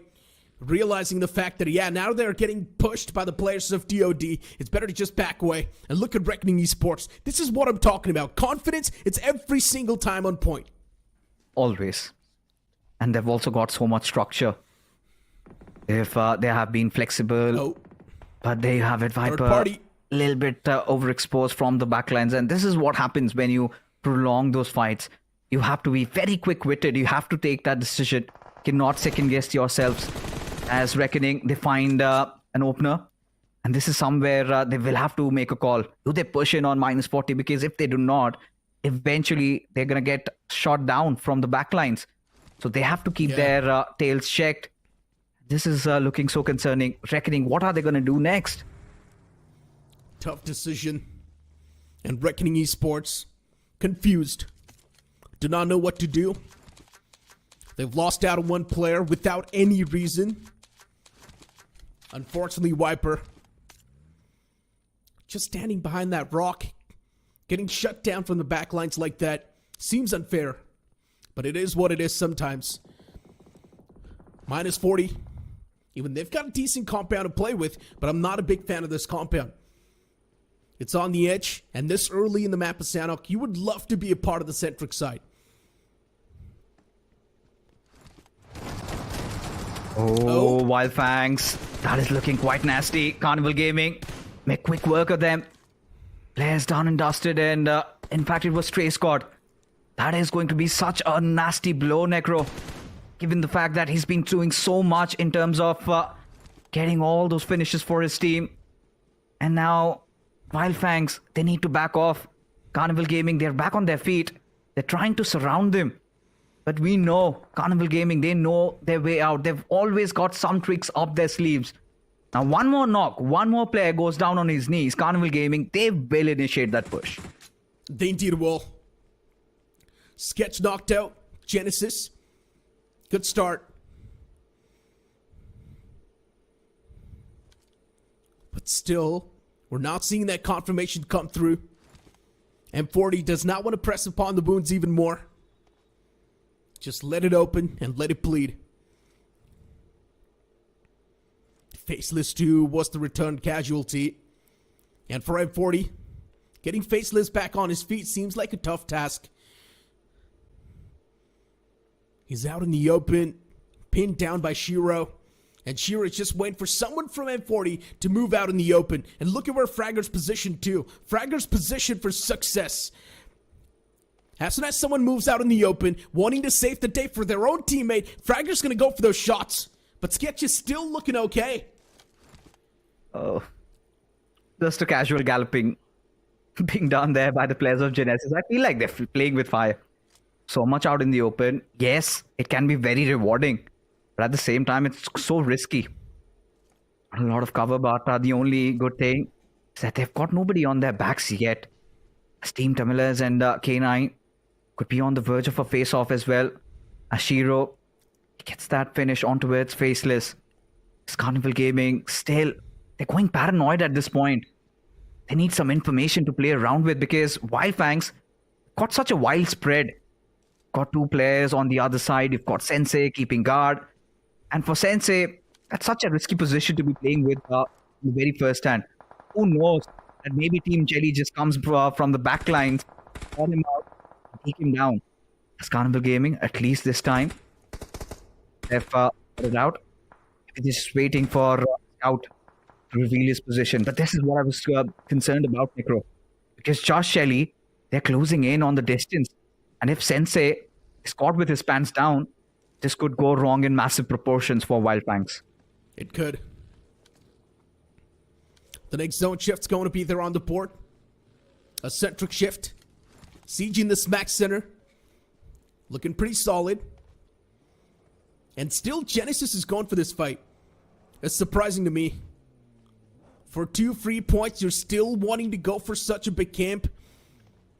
And it does not seem like it's going to be too rewarding. It's better for Genesis to just disengage and focus on the future lines. Be part of the circle. Position yourself in a better spot. That's going to help you a bit more. Just Chili on the screen. It's one of those teams that's been doing remarkable so far. They've been doing really good. Ninze, one of the assaulters. The entire team of Just Jelly, it does not seem like they're going to be facing any problems anytime soon. But someone who's going to be facing a lot of problems is Phoenix Esports. Phantom's out in the open, gets knocked out. Jonathan gets traded instantly. Godlike, trades happening back and forth. It's not looking good for both these teams. And Admito steps up huge in that scenario. Phoenix and Altu. Fury right next to him. Altu with a beautiful nade onto Phantom, just knocking out his own teammate. That's a great way to kick things off for your own team. Hero Extreme Godlike. They should take the advantage of that team nade right there. That's the crack that Godlike was looking for, but still both the players, they're way too chipped up. Finally, Fury tosses in a nade. That's going to catch Admino, and eventually the entirety of Godlike, they come crashing down. But Phoenix Esports, that was a big blunder. What was that team nade? Yeah, that was unintentional. Of course, wanted to just thwart his enemies off, eventually picked off his own teammate. But still, for Phoenix Esports, a little bit of that confidence once again instilled. We know this is a squad that loves engaging in those fights, loves picking foes off, especially when they are off guard, because Hero Extreme Godlike did not know what they were really walking into. When Phoenix Esports just blitzed through, they were so quick with their response, with their trades. And suddenly, Godlike did not have numbers. 2 players were just alive. Simp was instantly dismantled. And Phoenix Esports did have that high ground, did have a couple of util to play around with, and they wrapped up. That was sublime stuff coming in there from Phoenix with no response coming in from Hero Extreme Godlike. Of course, for Phoenix, they've lost out on a couple of their players, but it's okay. It is okay as long as you can restrict Hero Extreme Godlike there. Look at Infinity. On with the nature, hiding inside the bush. As Carnival Gaming have got such a commanding position inside the circle. As Wildfangs, they've also managed to retreat. Now around Camp Charlie, so that threat of Sensei being so exposed, that has been resolved. But for Wildfangs, we know this is a team that is quite unpredictable. It could come out as the victors. I'm starting to wonder, what is Infinity doing so much around the back? Is he the one providing cover fire? Is he the one trying to restrict teams from entering in? Is he the one holding the door? Seems like it. I mean, he is slowly and steadily moving into the circle. Just a late comer, I guess. The next zone's going to shift towards the right side. Wingard Esports as well. Silo P constantly taking the shots. No connection found. Infinity now seems like in a really good spot. It's just that separation of 3-1. If Wingard Esports, they get challenged by anyone, that man separated can definitely provide a lot of value. Team Tamilas as well. making that rotation. It's not working out that well. And what just happened? Team Temelas, what a big blunder that was. No clue on what's going on in the circle. All the players in that one single vehicle. It's a surprise package. You know about it, Fix This. We've seen this time and time again. And when will they learn? I mean, it's just not Team Tamilas I'm talking about. It is a game of Sanhok. One vehicle, 4 players. We know how that unfolds. Yeah, that is gonna hurt them. Not really expecting, but that being said, we've got that circle shift towards the eastern side. DOD, they have been phenomenal. They've held on to their grounds, and this is a game where they can actually decide to go big. Clutcher did not even have to clutch. He just had to spray. As Gen XFM going after the players of Genesis. Genesis prolonging the fight so long. They were watching the players of -40, and this was ought to happen. Are we going to witness once again? Gen XFM, round 2. Let's go, if they can make it. I'm not even sure why this is even a thing. That dude, this late inside of the game, all the 4 players sitting in that one single vehicle. Yeah, I'm not a big fan of this. This is smart. Phoenix Esports in the front. Just 2 of the players standing. A lot of shots taken. Gen XFM, third party as well, comes into the mix. They need to watch out a bit more. And what is happening? Even from the back, it's the player Suggest Jelly who step in the action. Trades are happening back and forth. And Gen XFM, here you go. The approach is there from Just Jelly as Jelly's taken down pretty low. Jelly's playing with fire. He needs to get back on track right now. Evil, he does dish out a lot of damage, but Evil realizes the fact that he's got a lot of burden on his shoulders currently. Needs to get the fallen players back on his feet. Gen XFM, it's such a big sandwich. They wanted to be the one to get the elimination point, but now it feels like they're getting feasted. And to make matters worse, they do not have any smoke grenades to really work around with. But seems like Josh Shelley, they're not done yet. Spotting out the players of Reckoning just on the sidelines as Reckoning. They are hungry for all these finishes. As Dionysus, he's been chipped off, taken down. Evil, still somehow fighting like a hero, still somehow keeping things tight. I do not know how Gen XFM are still alive, but here they are. Got a couple of smoke grenades now being deployed by the fallen comrades. But now Ninze, it is going to be so tough for them to really enter inside the circle. They had that golden window of opportunity. They missed out on that. So many teams starting to flood in. You've got Phoenix Esports. You've also got M40 from the backlines. It's still Jelly trying to provide that pressure. And now Phoenix Esports with just 2 players alive, 5 finishes to their names. How many more can they gather? That is the big ask, Necro. This game is served on a silver platter to Wild Fangs. Look at the next circle. Right on top of them. And that's the only compound that's available in the circle as well. Wild Fangs, all the stars are aligned. If they lose out in this chicken dinner, I'm done. Same. I'm never holding any sort of faith with Wild Fang anymore. But if they do win this chicken dinner, all faiths will be reignited once again. But Phoenix Esports, out in the open, just a 2-man squad. They're doing a lot of damage to the lobby. Hector's out in the open, but hold on to that thought. Team Empire, they get knocked out as well. CG, they step in the playing field. Empire's not looking too fluid now. Goblin's doing a lot of damage. Hunter needs to watch out for the backlines as well. And Gen XFM, they themselves have got some own issues. Man, even Reckoning Esports from the back now, looking to charge in, barraging forward. So many teams in that same compound looking to be a part of the action. Kyoya in the backlines. Vishu sitting inside of the vehicle, finally spots out Kyoya. And surprises the player. Vishu has got so much trouble to deal with, but he still connects. Has eventually hit once. They wipe out the existence of Gen XFM, but still at the cost of so many of their own. Yeah, the only bomber though finished really not secure, at least for Gen XFM, but it's still good. Vishu, somebody displayed why you need to keep those vehicles alive and how to properly use that as hidden ones right out in the open as they are being blasted down by Fury. A lot of the shots being peppered at his direction. Pot shots, in fact, nothing really connecting, but Fury hopeful that he blows that vehicle open as Daniel makes a very narrow escape, leaving alienated from his squad. Maybe a little bit for that bait and switch strategy. And like informed Phoenix, they are on a whole different level right now. 2 players, and look at them, still forcing fights, still fighting it through, still seeing things through. As Sensei finally puts a hold onto where the players of Gaming, everything starting to align. for the players of Wildfang as Reaper from the backline's gone unmarked. He deals the death blow. As Phoenix Esports, they have been eliminated, Necro. It's fine now. Phoenix Esports, they made the best possible scenario for themselves out of the worst. Just a 2-man squad still. Getting decent amount of points secured. It's fine as Phoenix Esports. Okay, in a recoverable spot. Team Empire, they were still doing that constant damage. Team Empire, they seem activated. Wingard Esports tossing out a few more utils. Hunter and Empire right next to each other. Infinity as well with that nade. Maybe he can catch the players as well. As I mentioned, a chicken dinner served on a silver platter to the players of Wildfangs. It is their game. Wingard Esports, if they want, they can definitely put a bit of that spanner in the works. Empire's pushed up a bit too deep. Gets caught. Hunter in the back lines. Even Hunter's taking a lot of shots upon himself. And that's going to be Wildfang Scout OP who puts that nail in the coffin. But now Wingard Esports, they've got a lot to worry about. Daniel is right underneath that bridge too. And Daniel too can play a big spoiler. Oh, but everything, like you said, is starting to align for Wildfangs as they finally come out of their hiding. They've had enough.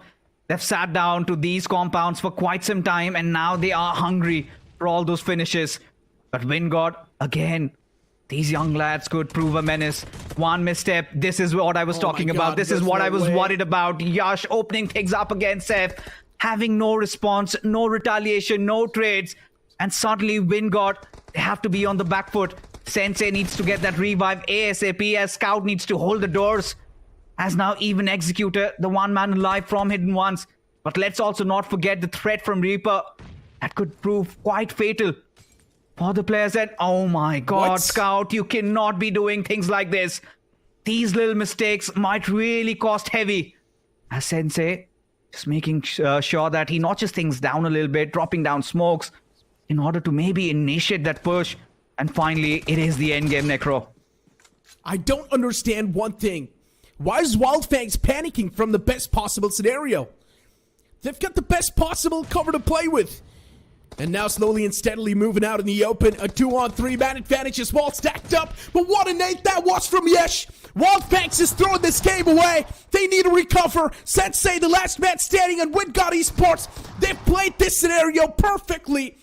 All the cards played right, and Sensei as well gets taken down. All the hopes shattered. And I don't care how rude I sound, but I'm done with Wildfangs. I am not going to have any more hopes with this team.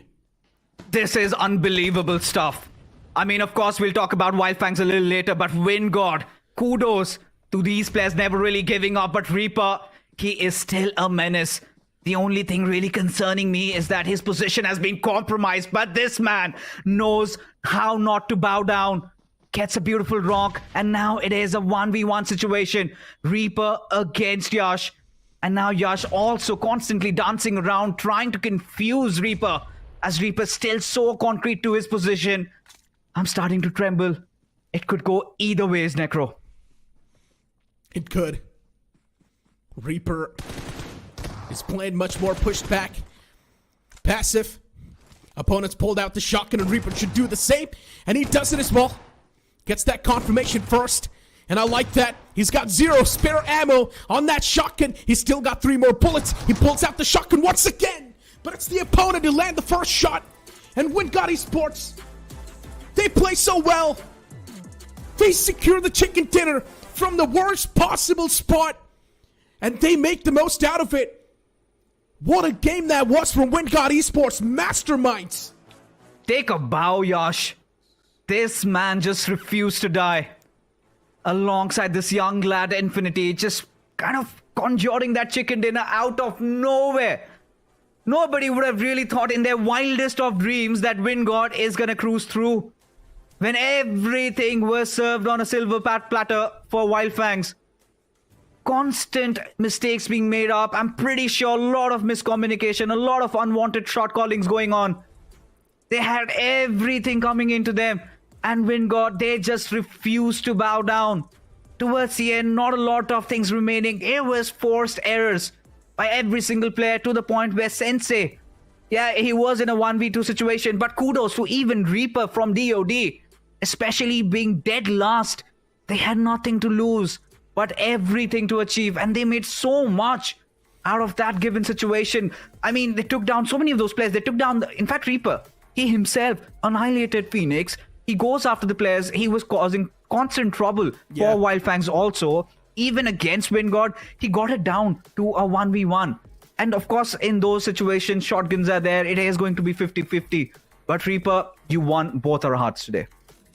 Hands down, he did. I mean, DOD, they really did need this recovery too. And if you remember at the start of the day, we also had a conversation with the players of DOD, especially Balu. And he himself mentioned that, yes, they are struggling a bit with that confidence considering they're playing against so many T1 teams. But here you go.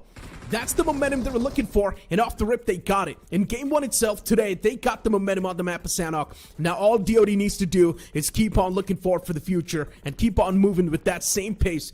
But Fixes, would you like to elaborate a bit more on that Wildfang scenario that just happened? For some reason, it felt like Wildfangs was playing it scared, even though they had all the odds stacked with them. They had the compound to play with, they also had the circle right on top of them. Still, they messed up big, and Seth was the first man to get knocked out. You know, to be honest, I feel like this is where they needed Trace God. Because I feel like he's one of those players still in form, still looking good. And for him to be taken down so early by the players of Carnival Gaming, things really did not go well. Of course, there were mistakes committed. Saif coming out of his compound just like that. And suddenly he gets shot. He gets taken down. Then Sensei had to go in for that revive. Scout, maybe in those situations, yeah, of course, we could see that panic set in. With that button, he was quickly trying to toggle and maybe just throw that Molotov, trying to ward off that threat. But I think for Wildfangs, there's no way on earth he could justify that there were some other mistakes. I think it was just a choke and something that they need to recover from. And this is where, you know, I would want Seth to get back to his old self. Because we have been talking about this even when the day begun, right? Seth in Big Brothers in his prime time. I don't think that was his ceiling. This is a player has got a lot of potential, even for Sensei. We've seen lately, he's been improving in terms of his IGLing front. Even as an assaulter, he's been MVP in a couple of games. But this was as close as Wildfangs could have gotten to a chicken dinner. And still letting it pass like this is something that they really need to talk it out tonight. No matter how much you try and overshadow the fact that, yeah, they missed out on that chicken dinner, still, it's really tough to sort of ignore the fact that everything was aligned for them. Zone was right on top of them. They also had the best compound to play with, by the way, in that scenario. Backlines were cleared. The only thing they needed to clear was the sidelines, and still they got caught off guard. Zeph was the man who fell down to Reaper from DOD. And then later on, of course, Wingard Esports, once they got the win in the sales, they kept on moving forward because they knew it is their game. And for some reason, Wingard Esports, they were just not scared at all of the opponents, while Wildfangs, they were scared. And I don't understand why were they scared in the first place, because they had everything stacked with them. Match MVP of the previous game, it's going to be L2 from Phoenix Esports. As I mentioned, Phoenix Esports was another one of those teams that was taken down to just a two-man squad, but they still made the most out of it. Kudos to Phoenix Esports, especially with the courage they displayed in this particular game. It's not easy going against foes like Hero Extreme, Godlike, and right smack at their faces, still coming out victors. We've seen they have been Titan Slayers and they've been doing this for a long time. But Reaper, I think he just sort of swing that sickle out and suddenly Spotty started falling. I think this is something that even, the players of Phoenix Esports weren't aware of. But I felt like in that moment, Wildfangs, they were pretty much sitting in that compound. They should have heard that commotion. They should have read that there could be that one player not playing on a lot of information, leading down to their fall there. But even for Carnival Gaming, they were pretty much stuck. You know, it could have been a 50-50 situation. Had the circle shifted a bit down south, it could have been Carnival's game. This could have been their chicken dinner. And more often than not, we know Carnival Gaming loves to go on a hunt. They love to get those finishes. They could have easily converted this. But kudos to Wingard, especially the winners over here. Because at a point, we were all confused. Like, what are they up to? They've got players scattered around, and suddenly everything starts making sense. They drop down, they take down, I think, Team Empire around the bridge, go beneath, deal with Hidden Ones, and then they go take down the players of Wildfangs and also deal with Reaper. So much done. And this is the Wingard that we did get to witness in the Open Finals. And for them to have gotten back to their groove, I think this was much needed. Exactly. I mean, from Wingard Esports, these are the type of performances that you really do expect, right? It's quite a known banner in the community. We know what this entire banner has been doing since the past, holding quite a lot of the experiences ball in the circuit. So you do expect greatness from these players too, and from this banner. And once again, they're delivering it slowly and steadily. But a team that is completely new on the block, Team Empire, even they were looking so dominant until they clashed against Wingard Esports. Unfortunately, Team Empire could not really do a lot. Empire got taken down the first. The second man as well could not really do a lot, considering he was the only player standing against the players of Wingard Esports too, and from the back it was also Wildfangs constantly taking shots against him. Still, Team Empire's doing really good. Consistency's there on the board, and would love to see if Team Empire do even better in the future. Hidden Ones as well, another new name on the block, still doing pretty good for themselves. I think for Hidden Ones, still a little bit more. I think they need to explore themselves, where they stand, where their strengths are, because honestly, whenever this discussion about Hidden Ones pops up, I think we have the same old answer. We really do not know what to expect from their side.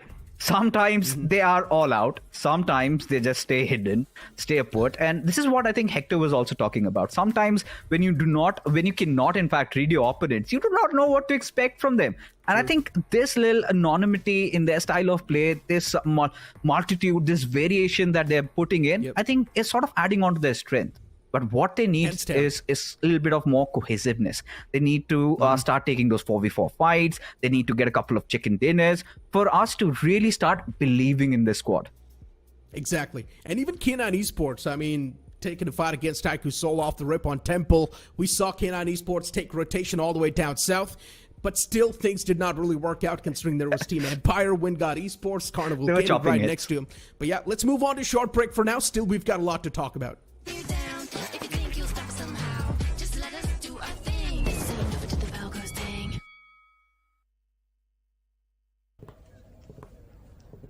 So Neeraj flight path देख के आपकी landing strategy क्या होगी? बस सही angle, right grip, focus, और फिर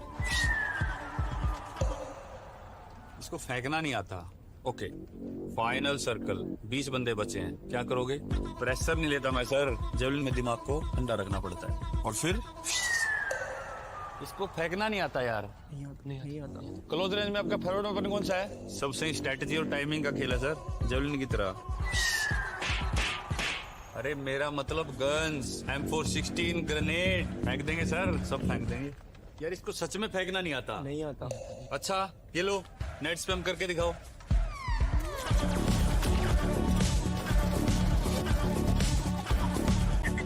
wow, इसको फेंकना नहीं आता, मगर इसको नेट फेंकना आता है यार। आता है। नीरज तो फेंकने में पास हो गया। आप भी BGMI खेलो और रश करो और चिकन डिनर। यार तुम तो फेंकने में चैंपियन निकले। चैंपियन नहीं sir, conqueror. O yes.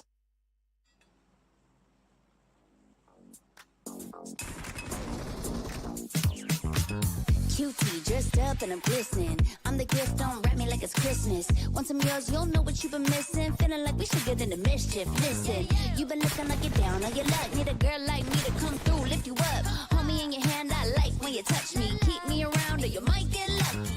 I'ma keep you with the good mood. Keep you up all night. Never, never around you. Baby, this is soul vibe. Got me dancing like a soul train. Laughing the whole time. Got me singing in the shower. Baby, are you all mine? Baby, I'm your four-leaf clover. Your rabbit's foot, your charm bracelet, horseshoe. Baby, I'm your good, good omen. You wanna keep me with you. Keep me with you. Yeah, it's not hard to see. There's a pattern forming when you got me. 777 all wins, big money. The tramp over here never see me coming. I was in your back pocket the whole time. A quiet power, a silent gold mine, a big old confidence boost. You never delude. Just know that you'll be winning, cause I'm with you in the building. I'ma keep you with the good mood. Keep you up all night. Never, never around you. Baby, this is soul vibe. Got me dancing like a soul train. Laughing the whole time. Got me singing in the shower. Baby, are you all mine? Baby, I'm your four-leaf clover. Your rabbit's foot, your charm bracelet, horseshoe. Baby, I'm your good, good omen. You wanna keep me with you. Keep me with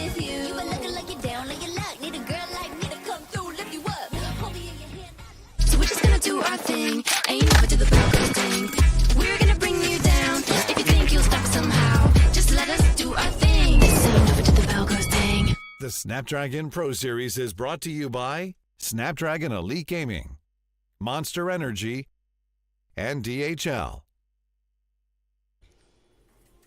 After watching Wildfangs throw that game of Sandhawk, now the hopes, they sort of start to fade away even on the map of Vikendi. Vikendi is much more of a slower map, but we've seen Wildfangs play it in the past as well, and we haven't really seen the proper results from the side of Wildfangs. But what do you think, Shadow, about that previous game?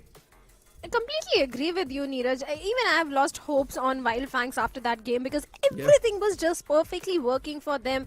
The circle was in their favor. They had the control of the compound. They had the numbers. Everything was lined up for that winner chicken dinner. And I don't know how on earth Wildfangs was not able to come victorious on that one. That's a serious concern at this point for the entire team and the fans also. Exactly my point. I mean, that was one of those places that any other team would have gotten a chicken dinner easily. That compound was in the circle till the end, and still Wildfangs messed things up. They did not even have a lot of elimination points to back him up as well. You can see just 7 elimination points, and they've gotten 12 points in total. Look, it's not a bad outing, but still they could have gotten a chicken dinner. They could have gotten 22 points. But Wildfangs missed out on that opportunity and messed everything up. I think the Senok, Neeraj, was entirely about the teams who qualify for the from the Open Finals. Because if you look at Edwin God, Do or Die, all the teams who have qualified from the Open Finals, they are in the top 4. So all the experienced teams somewhere are lacking that factor to go against them, especially on those off maps like Senok and Weekendy. -40 Team Tamilas. A big blunder from the side of Team Tamilas as well, because all the 4 players going in the same vehicle. That's one of the basic rule we know, that if you have to go with the vehicle rotation, never ever opt for a single vehicle. Exactly. Genix FM was doing the same thing as well, and unfortunately for Genix FM, it did not work out too. All the 4 players, they ejected out before, and then from the back lines, it was also just Jelly taking shots at him. From the front, it was Phoenix Esports. Did not know exactly where to go. And Genix FM 2, they completely crumbled down. So it's completely fine, though. Still, we've got 2 more games to go. The same thing can be said for Wildfangs as well. 12 points to kick things off. It's not bad. Wildfangs can do much better. But still, after throwing such a game, their mental's not going to be on the right side of things. While WinGod Esports, what a way to kick things off. Team Empire as well, doing pretty good for themselves. CG is, of course, one of those victor teams that's already doing really good for themselves in the overall standings. You can't really take that away. Even Hidden Ones, a decent start. DOD, a team that we all wanted to perform, and now they finally are showcasing some signs of improvement. Well, certainly, Do or Die, they came on the 2nd spot. They survived for a very long time. But now the map of Weekendy, a map which is so unpredictable and so slow, where you need to be inside the circle, when you need to have a good compound to your name. Group A and B will be playing on this map again.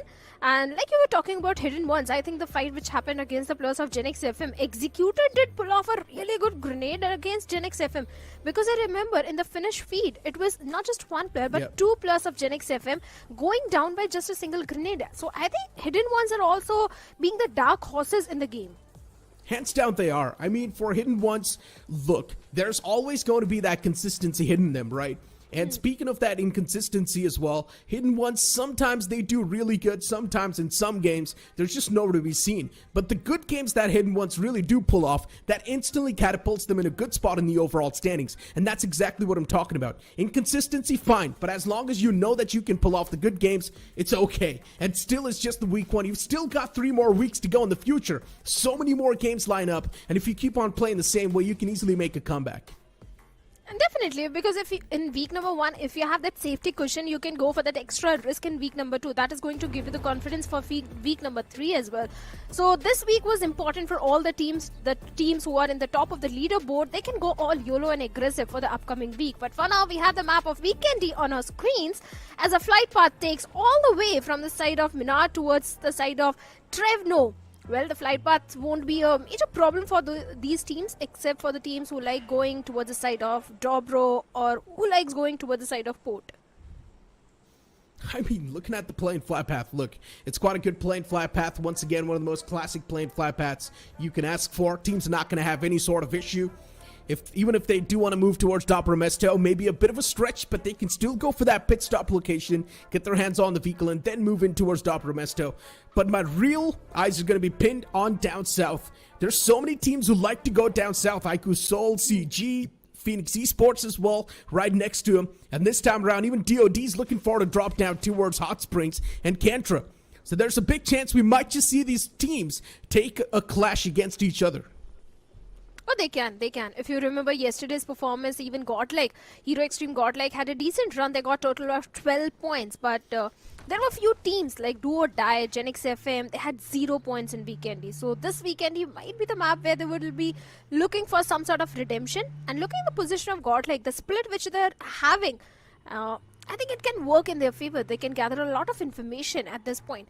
But see, Sensei, just have a look, Neeraj. Where exactly Sensei is. So close to the players of Team Genesis at this point, where his entire team is towards the side of Tovar. Sensei needs to be very careful. Finally, he decides to regroup with his teammates. Thank God.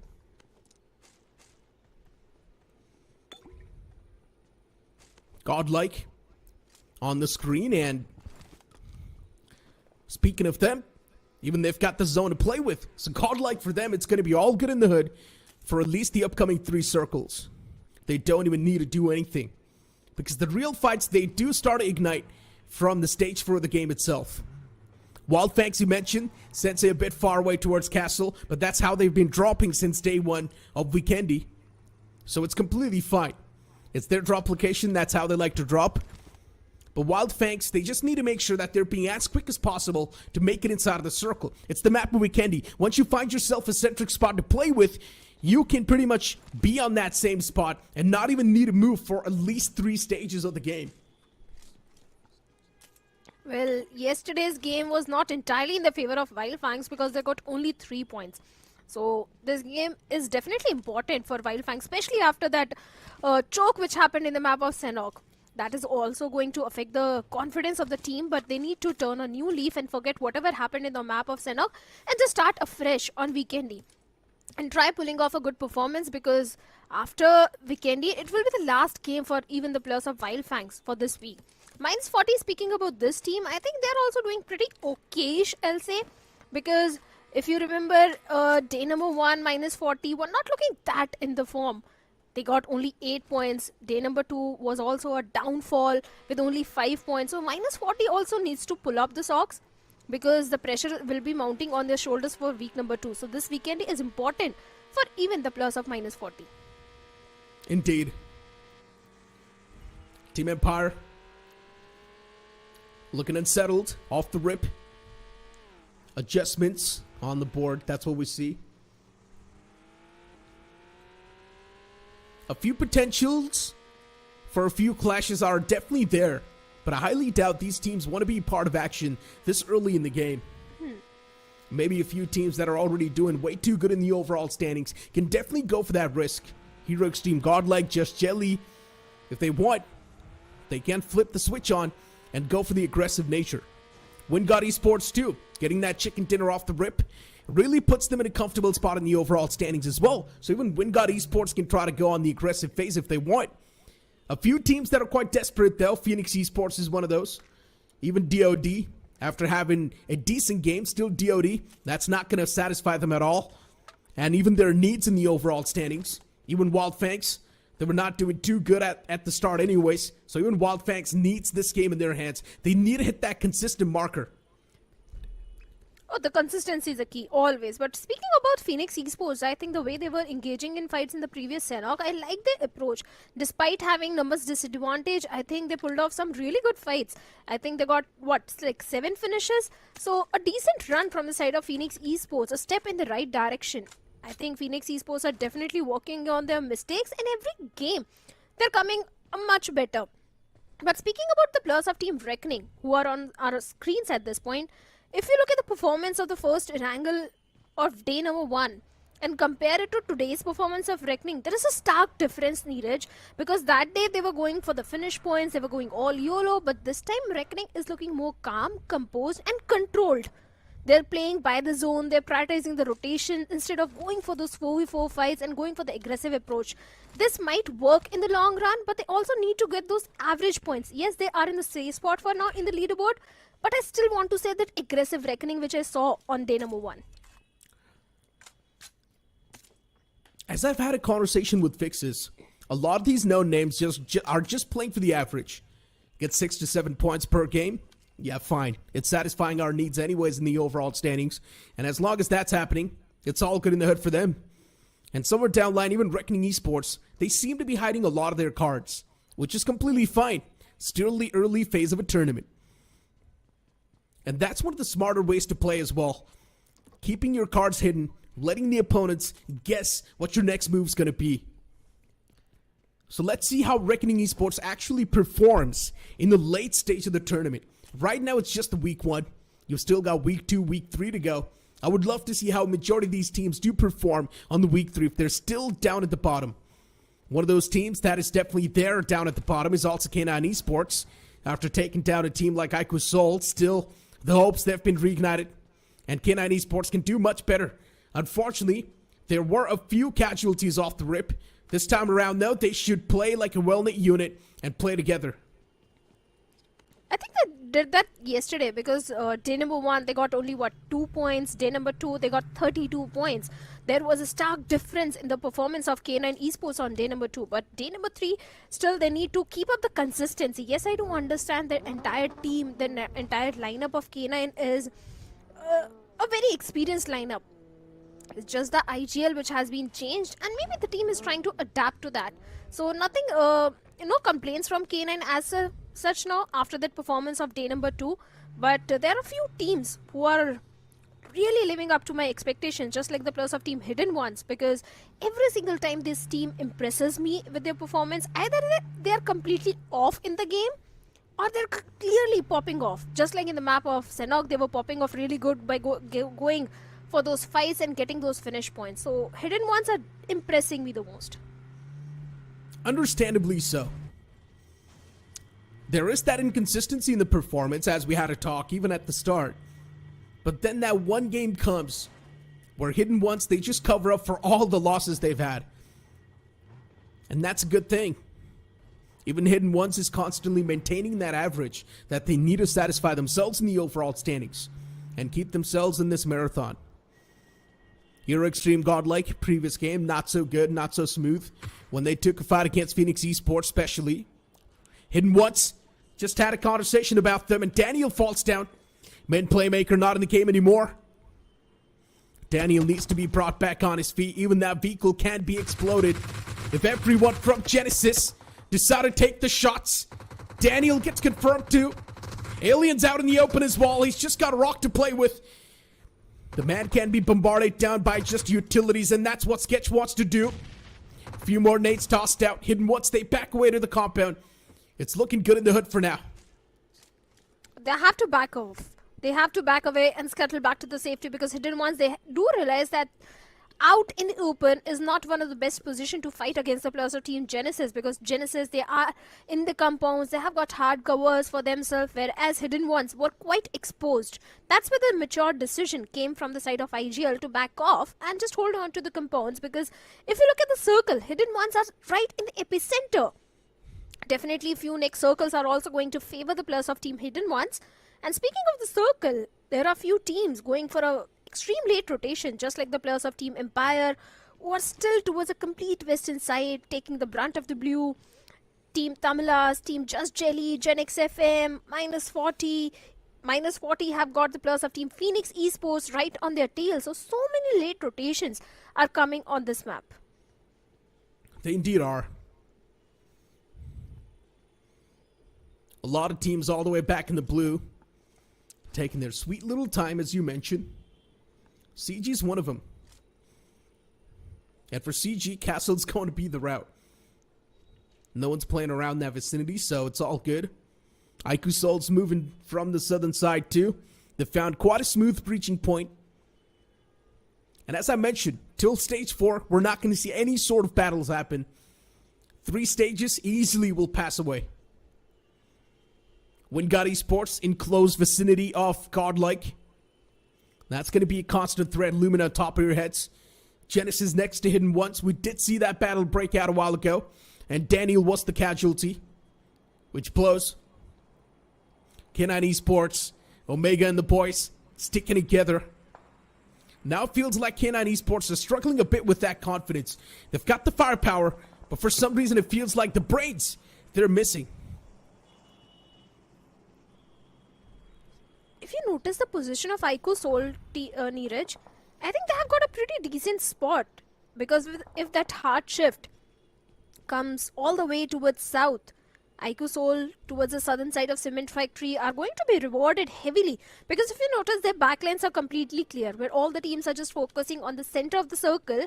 Aiko Soul have placed themselves and predicting that circle will go south and will favor them. So maybe that can be a good position to hold on to. CG, like you said, taking the out of the castle just on the edge of the circle. Even Team Tamilas are sticking to the edge of the circle.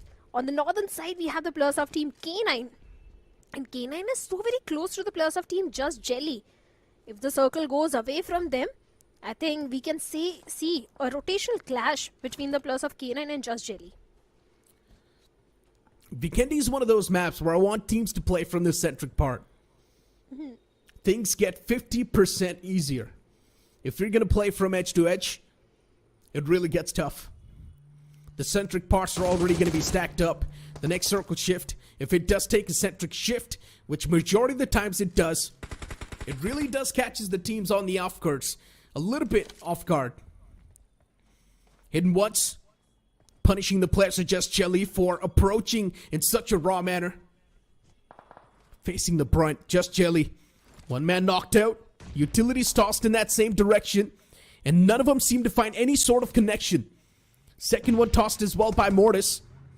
And at this point, it seems like a blind toss. Kilomao is still there up close, patching himself up slowly and steadily, and he will be out of harm's way. Just Jelly, they do decide to back away for now. They've still got the circle to play with, but now the next circle, it's going to be a curveball shift. Not exactly so, considering it once again centers on up. And this is exactly what I was talking about of Vikendi. The circle, they keep on centering on up. Until that one hard shift comes in. But like I said, Aiko Soul, I still like the position, Neeraj, because if you notice, they can hold on to that complete eastern shoreline and have that eastern control of the circle. So I think Aiko Soul can definitely benefit heavily in this circle.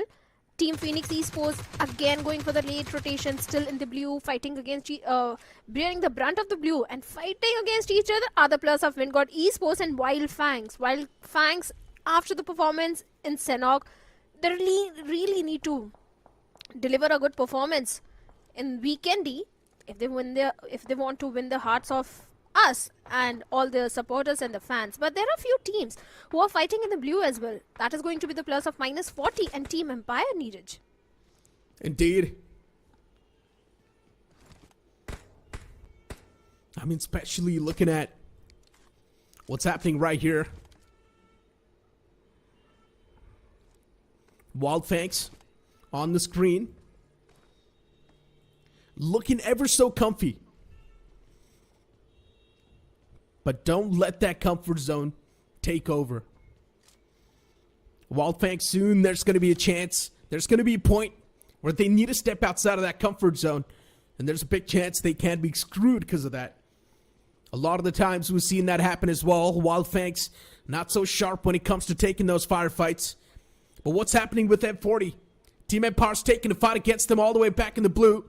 And for some reason, M40 is falling prey. Empire's already picked off 2 players.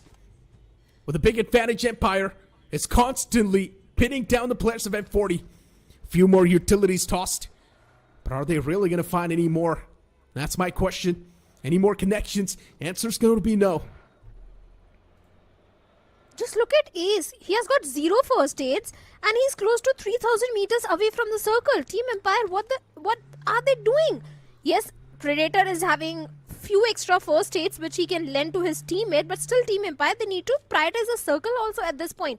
-40 left with only 2 players, and Team Empire, they are in a mood to take a fight, pick this battle against -40. Few extra finish points is what they are looking for, and Team Empire looking so comfortable in the leaderboard might be wanting to take that extra risk as Predator with the grenade is looking for some sort of connection onto Spider. Oh, what a nade that was. Vodka in the back lines. The wall of death is constantly chipping away that damage. And Vodka, he can't even be proactive in this scenario. It's just waiting for the death to approach him. And eventually it does. Team Empire 4 free points to kick things off with M40. It feels like they were AFK in that compound. Finally, Team Empire have got those crucial first hits which they need at this point. Minus 40, unfortunate start for the map of Weekendy. 0 points to the name. But on the other side of the map, we have the plus of Team Godlike also locking horns with each other, where Simp has managed to get few finish points for the team. So Godlike right in the center is looking pretty decent. The way they are going for that controlled aggression is something which I am liking, because Godlike is one of those teams which is known for their aggression, and sometimes that aggression gets converted into overcommitment. But thankfully that is not happening now. I think under the IGLing of Punk, Godlike is looking so controlled with that aggression.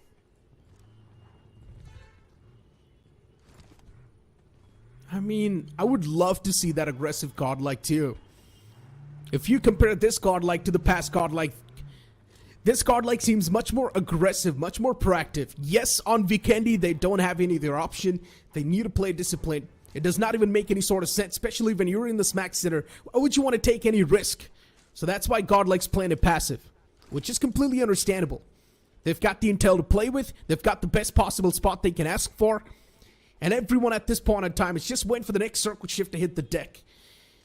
We haven't seen a lot of fights happen so far. M40 and Team Empire, quite a pointless fight. Happening all the way back in the blue. No outcome out of that.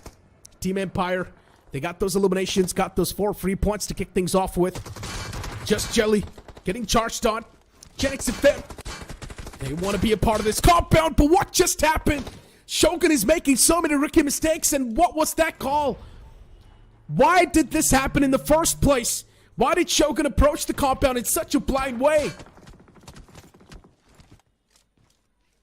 Winze getting the confirmation point also on Shogun. Genix FM back to back on the map of Sanhok and Weekendy. Some rookie mistakes coming in from their side. In Sanhok, all the 4 players were going in the same vehicle. This time Shogun just going into the compounds of Team Just Jelly. Just inviting death. Genix FM really needs to figure out what's really happening wrong with them. Yes, they are in the safe spot in the overall ranking, but still they need to play all their cards right if they want to qualify for the challenge finals, because the competition challenge finals is going to be much more. So they need to prepare themselves for that as well. For now, the next circle shift is also going to be important. If it goes south, it is going to benefit the players of Godlike, even the players of CG as well, and Aiku Soul. Hidden ones in the back.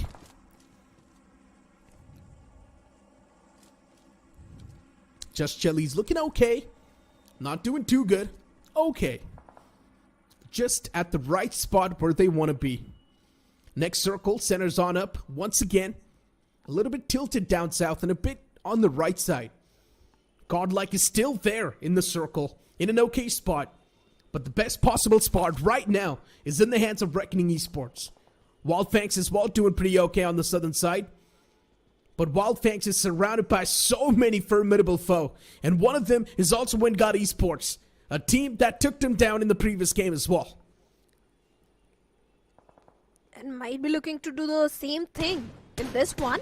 Because a lot of information WinGod is having onto the players of Wildfangs, whose entire focus is on the players of Team Aiku Soul, who are on the eastern periphery of the circle at this point. They might be wanting to move inside the circle, and Wildfangs want to take that fight. But in the process of doing so, they need to make sure their backlines are clear, because WinGod will be ready to strike. Hit once Executor finds a perfect knock onto Just Jelly. Will be going for the confirmation as well. Team Just Jelly, the way they were popping off in the open finals, day number 1, they did pop off like that, but now that controlled aggression is also coming from the side of Team Just Jelly. Few angles didn't go entirely in their favor, and this time an easy rescue mission should be on the way. But still, hidden once. They don't have the numbers advantage, so they need to be careful. In once. I mean, a lot of the shots are taken around them. You can hear so many gunshots. Admina eventually bursting the vehicle open. Team Empire. Desperate times, desperate measures. And that's what has costed Team Empires their life in this game. Phoenix Esports too on the receiving end of things. That's Carnival Gaming. They start to make some move, and look at Hero Extreme Godlike. taking shots and all across the fray. Phoenix Esports, Phantom's knocked out towards the compound wall. Goblin's there around the fray as well. Venom 2, he's there in the front. Phoenix Esports, do they want to go for the retaliation? That's my question. Phantom is still crawling, begging for mercy to his opponents, but it does not seem like they're going to be giving that mercy anytime soon. Hector approaches the compound. The man in the front gets slapped down as well. Shotguns this time. They start to reign supreme. As Carnival Gaming, there's a lot of damage even inflicted against them. From the top, it's the players of Hero Extreme Godlike. From the front, it's Phoenix Esports constantly peppering them down. Where can they go? Pretty much stuck. Carnival Gaming not in a good position. Venom's grenade took down Neo, and Goblin and Viper are the only two men remaining from the side of Carnival Gaming as Fury is trying to fight it out against them. Goblin, he also needs to patch himself up, but there is no first aid and there is no time, and out in the open he also gets taken down by Punk of Team God, like a perfect third party coming in, leaving Hector all by himself. This survival is not going to be easy as Fury steals the finish point for his team, and Hector with 22 first aids going for the mid strat at this point. He indeed is.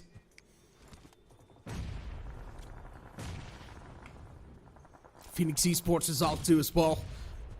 Not in that good of a position, but at least they've got two players to work with. And once again, Phoenix Esports, they can make the most out of this worst case scenario. Genix FM now looking at points on top of the players. As even Team Tumblers, they make a move against Godlike. Rico OP is taken down pretty low. One single shot, and even Rico can be dealt with. And that's what happens. It's the players of Genesis from the back who take shots against him as Rico gets knocked out. What can a poor man do? Not a lot of ways where the player can make the great escape. And unfortunately, Rico gets knocked out. Team Tumblers now just down to a two-man squad. They look like quite a formidable foe, but they took so much damage approaching the players of Hero Extreme Godlike that now they just don't really have enough man number. The manpower lacks. But look at that. Max OP with a DBS in his hands takes down Edmino with a grenade, might be looking for the confirmation, but a third party comes in, and Godlike, a blessing in disguise for them. Genesis is also doing a third party in this scenario, but Phoenix Esports is also one of the threat which is lurking nearby to the plus of Team Godlike as Punk is going for the rescue mission onto Edmino. Such a scrappy fight where Phoenix Esports can be rewarded with 2 more finish points. A perfect grenade is all they need at this point, as Alto is trying to make that connection, but no connection with the grenade at all, as the blue is also closing in. The wall of death is dishing out a lot of damage to Alto of Phoenix Esports, as Godlike is also trying to prioritize the rotation and move inside the circle, where the players of Team Genesis are just waiting for them. Alto moving from wall to wall, but unfortunately forgets that there's another house right behind him, and he gets struck from the back. Backstabbed. Wildfang's still in the race. They want to pick a fight against WinCon Esports. Do or die too. They're getting slandered at this point. Taken down slowly and steadily, getting absolutely slammed. And they can't do anything. Even Palu falls down. Do or die. They have been taken down. But still one man is alive. And that is going to be Clutcher. Just keeping the hopes and dreams alive for that team. Aiku's soul has been eliminated too in all of that chaos. So many third parties, fourth parties happening, and now Wildfangs are coming under heavy fire from the side of WinCon Esports as Yash is trying to go up personal to the players of Wildfangs as Seth is the last man standing as Infinity gets all the finish points for the team. WinCon Esports accumulating such crucial finish points.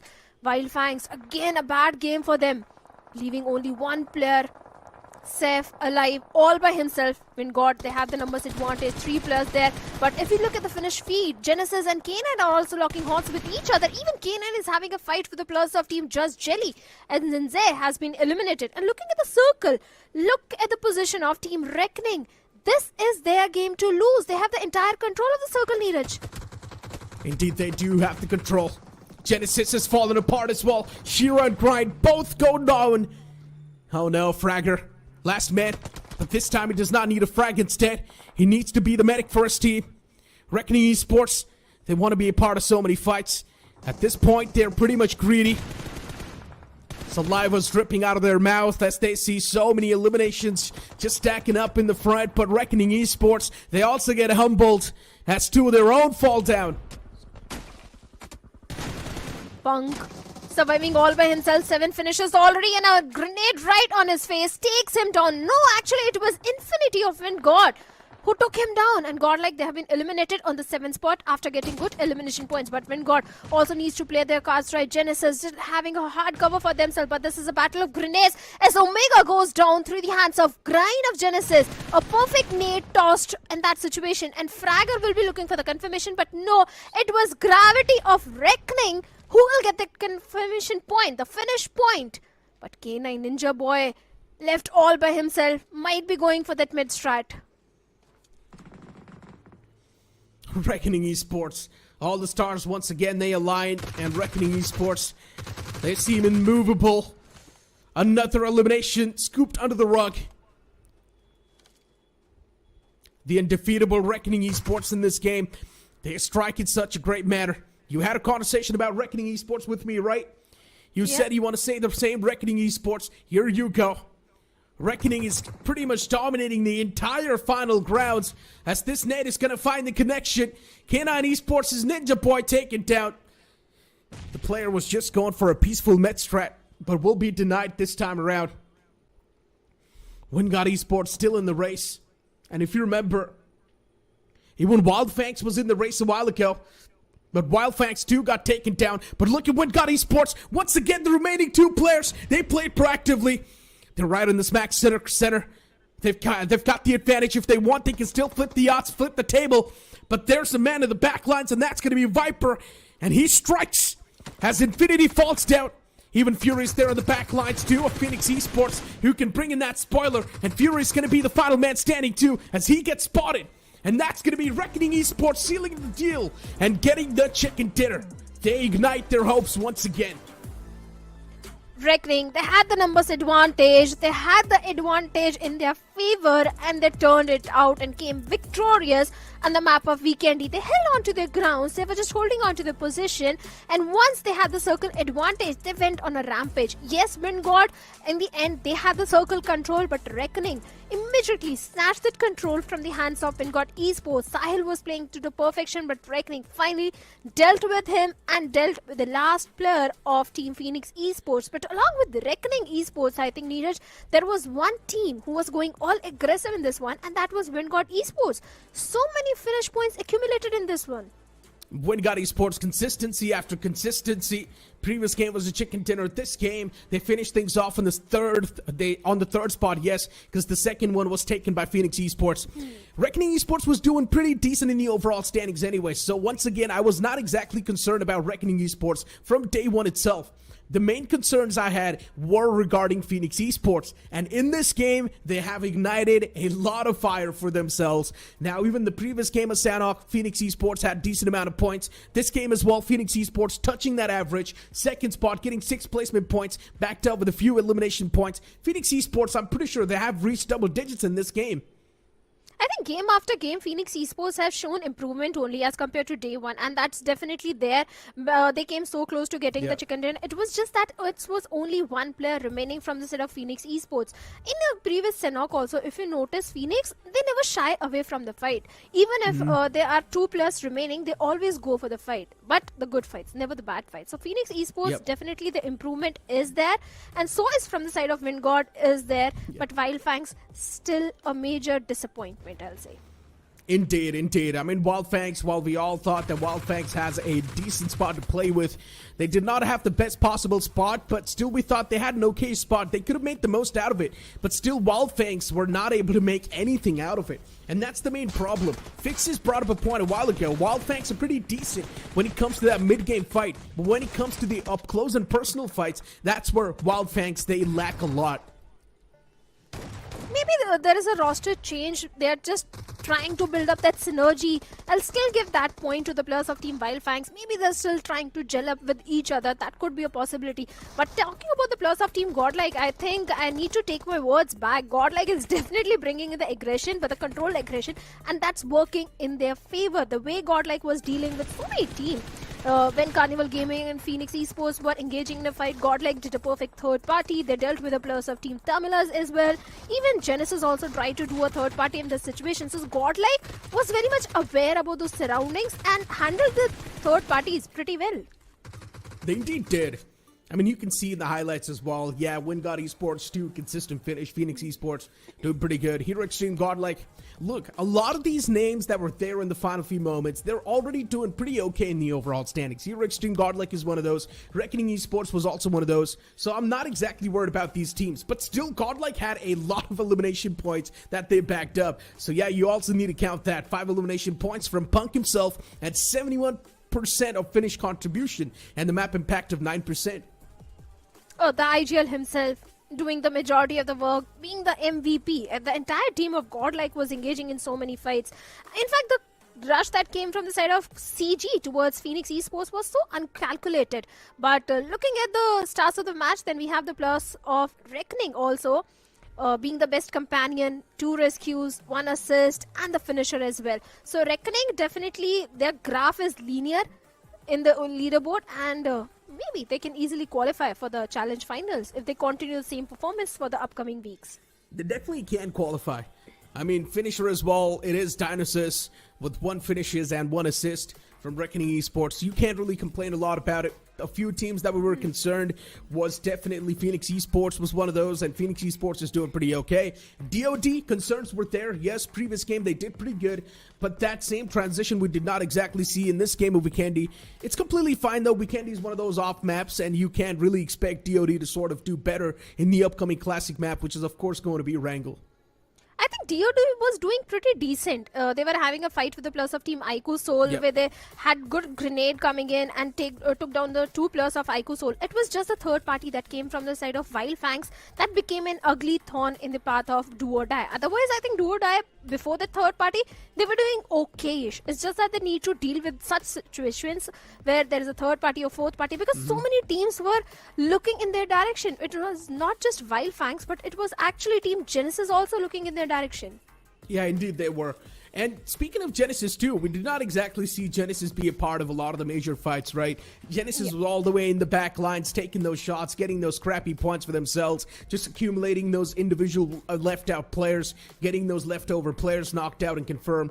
So that's a good play style as long as you're having those placement points as well to back it up. But Genesis were not able to have a lot of placement points. So even Genesis is now going to be in that problematic footing. But let's just hope Genesis is one of those teams that we know has a lot of experience as well. They can't easily be back from this slumber. And now the real concern for me was definitely a few more names that were there at the bottom. And now looking at Phoenix Esports as they have got themselves back up from that entire slumber, I would love to see who are the leftover teams from these 2 groups. But for now, it's time for us to toss to a short break. There's so much more to talk about, but we'll have a conversation about it after this short break.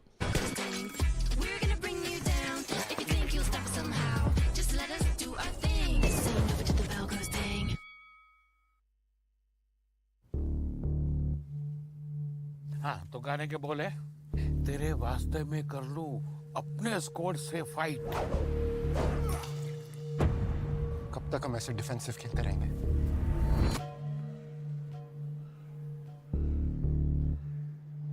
तो noob नहीं है। Noob नहीं? Time आ गया है, सीधा उनकी squad पे slam करेंगे। Next shot! हेडशॉट! हेडशॉट! तेरे वास्ते में कर लूं अपने स्क्वाड से फाइट। तेरे साथ मुझे करनी है कैंपिंग ऑल नाइट। डे हो या नाइट, इंडिया करे फाइट। डे हो या नाइट, इंडिया करे फाइट।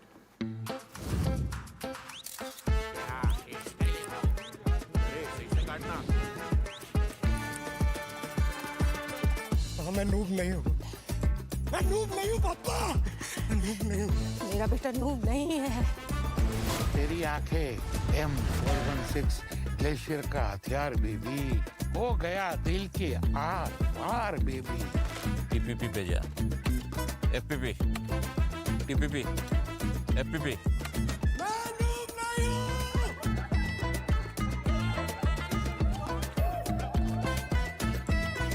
एक काम कर।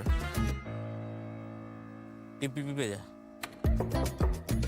कौन ढूंढ रही ना sir, winner winner chicken dinner. कौन कहता है इंडिया फन को सीरियसली नहीं लेता है?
I'm the type of girl that turns logic into utterance.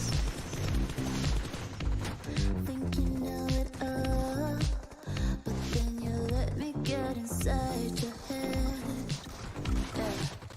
Steady jump to sign, think I know your kind. I'm about to break another code now. Pretty in disguise, fucking up your life. This is my syntax. 3, 2, 1, deploy. XOX code, right? So we're just gonna do our thing. Ain't never to the broken thing. We're gonna bring you down. If you think you'll stop somehow, just let us do our thing. This ain't never to the Velcro thing. The Snapdragon Pro Series is brought to you by Snapdragon Elite Gaming, Monster Energy, and DHL. Welcome back everyone to Snapdragon Pro Series Challenge Season Week 1 and Day number 3. For the last Erangel, it's going to be Fixes with me. And Fixes, what are your thoughts on the previous game? Reckoning played it to the perfection. Yeah, it was a long time coming, especially when there were a lot of questions raised just before the tournament. Hunter's bids are due, and everybody thought that Reckoning is going to go crashing down. And seems like Reckoning, they are just back to their old ways, and it barely even feels like Hunter has left. And even for Hunters to miss out on such a tournament, like a massive proportion of this, a lot of questions are going to be raised. So Reckoning, to be honest, they took a little bit of time to understand, gauge the lobby, and feels like they're looking much more solid the way they've approached the circle.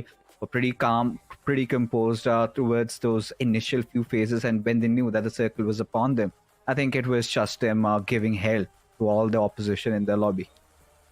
But Vingod Esports, we also need to talk about them because they are a force to reckon with. Vingod were engaging in so many fights. It was not just Wild Fangs or Do or Die. I think they dealt with the players of Team Genesis as well. They dealt with the last 2 remaining players of Team Godlike as well. They were engaging in so many fights and winning each of them except Reckoning. And this is what happens when you've got young soldiers in your squad. They've got so much of that hunger, and they've got so much to prove. You know, these players are new. We have seen them in the rosters of Enigma. It was all about getting another chance. And in such an industry where second chances are not given to a lot, Vingod bestowing their faith, and they are paying off in dividends. So that is really good for Vingod, considering really 2 good back-to-back matches. 1 chicken dinner, second they get 14 points. For Reckoning, yes, I think it's as good as it can get. 20 points out of this one. Even Phoenix Esports, they've had a very good climb today as well. Genesis, they did recover a couple of points here and there. Hero Extreme, Godlike, Pong being the savior, I think, which could have gone massively wrong. They somehow managed to, get a couple of points here and there. Yeah, good elimination points. Placement points were a bit of concern because Wingod didn't let the plus of Hero Extreme Godlike enter inside the circle. But there are a few disappointments as well, like the plus of Genix FM -40, Hidden Mons, Team Tamilas. Even Team Tamilas were engaging in a fight with the plus of Godlike Esports, where two of the plus were taken down pretty early. Initially, Godlike took two plus down from Team Tamilas. The Fox did try to handle the situation by taking down Johnny, but after that, majority of the done was already done by Godlike, and Team Tamilas also had to face an early elimination. It was such a sketchy fight because it was just not Hero Extreme Godlike and Team Tamilas engaging. You had so many foes from around. A lot of those third parties were also happening. So that was a situation in which Team Tamilas and Hero Extreme Godlike failed to control.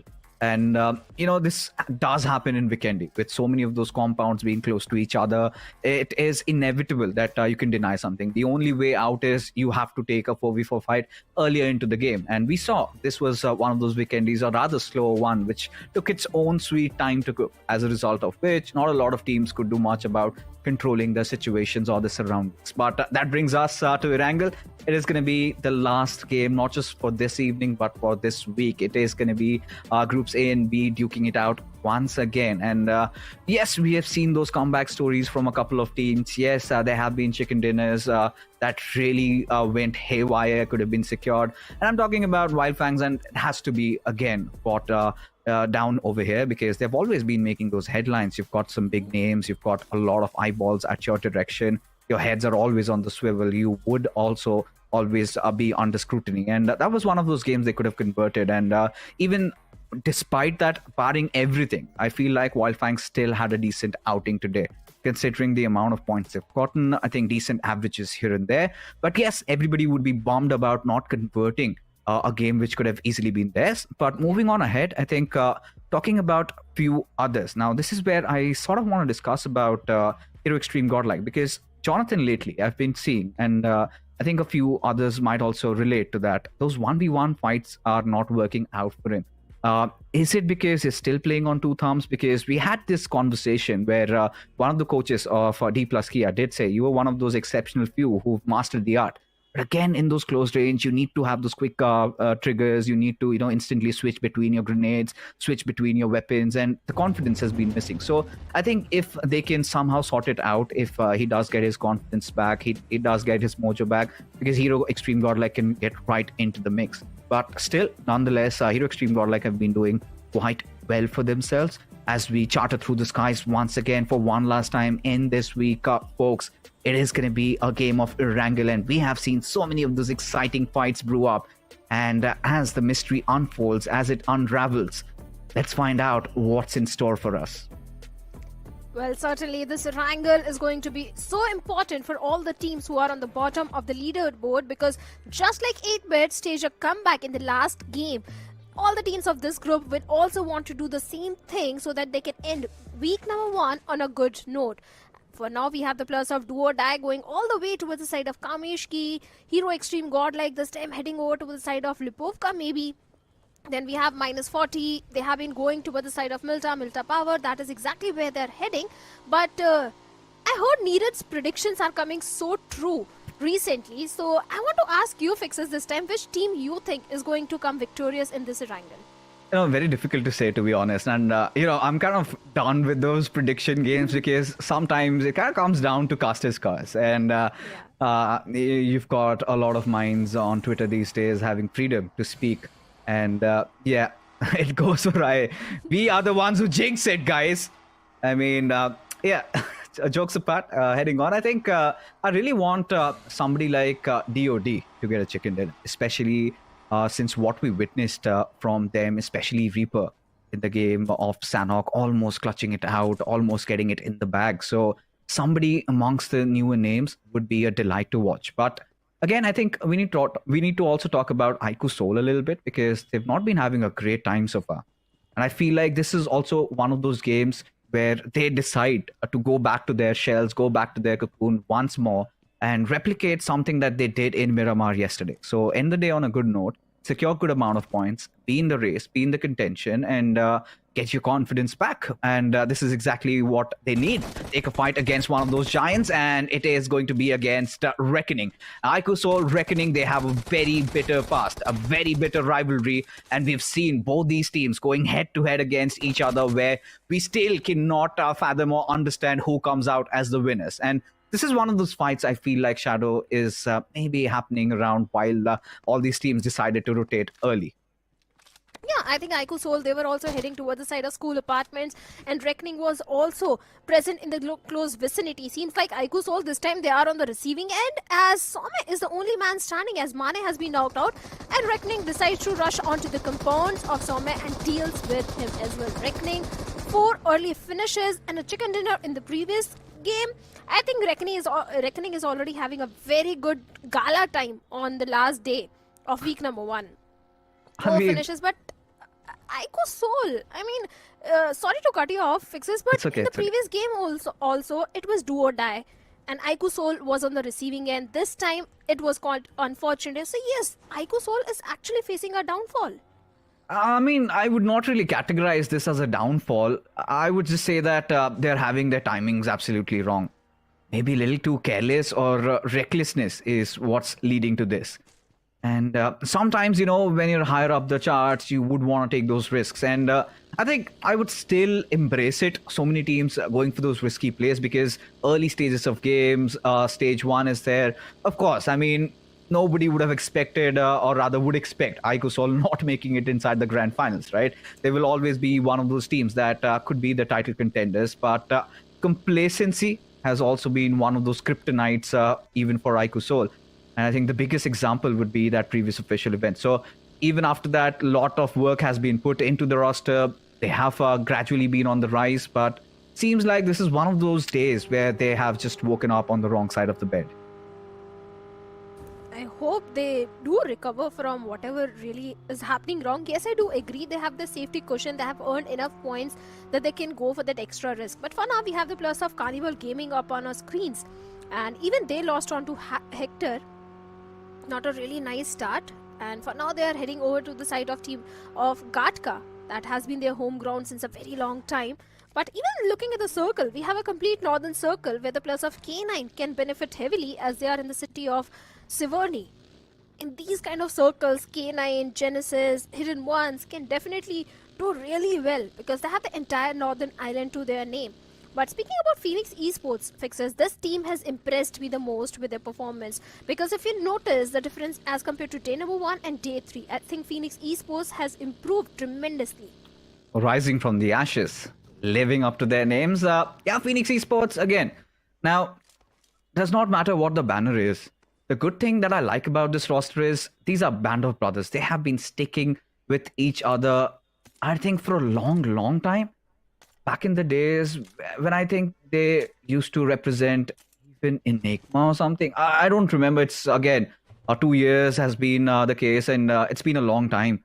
But whatever the case is, be it them going to Kemin, we've seen again going August, then their journey inside God's Reign, and their such a departure, which sort of raised a lot of questions. And yeah, I think for Phoenix Esports, a lot going in the heads of these players, because honestly speaking, you've got everything aligning for you. You've got right players that you want in a squad. Venom as an IGL, I think he's done a good job, but sometimes he takes a little too much on himself, like a little bit of that overthinking.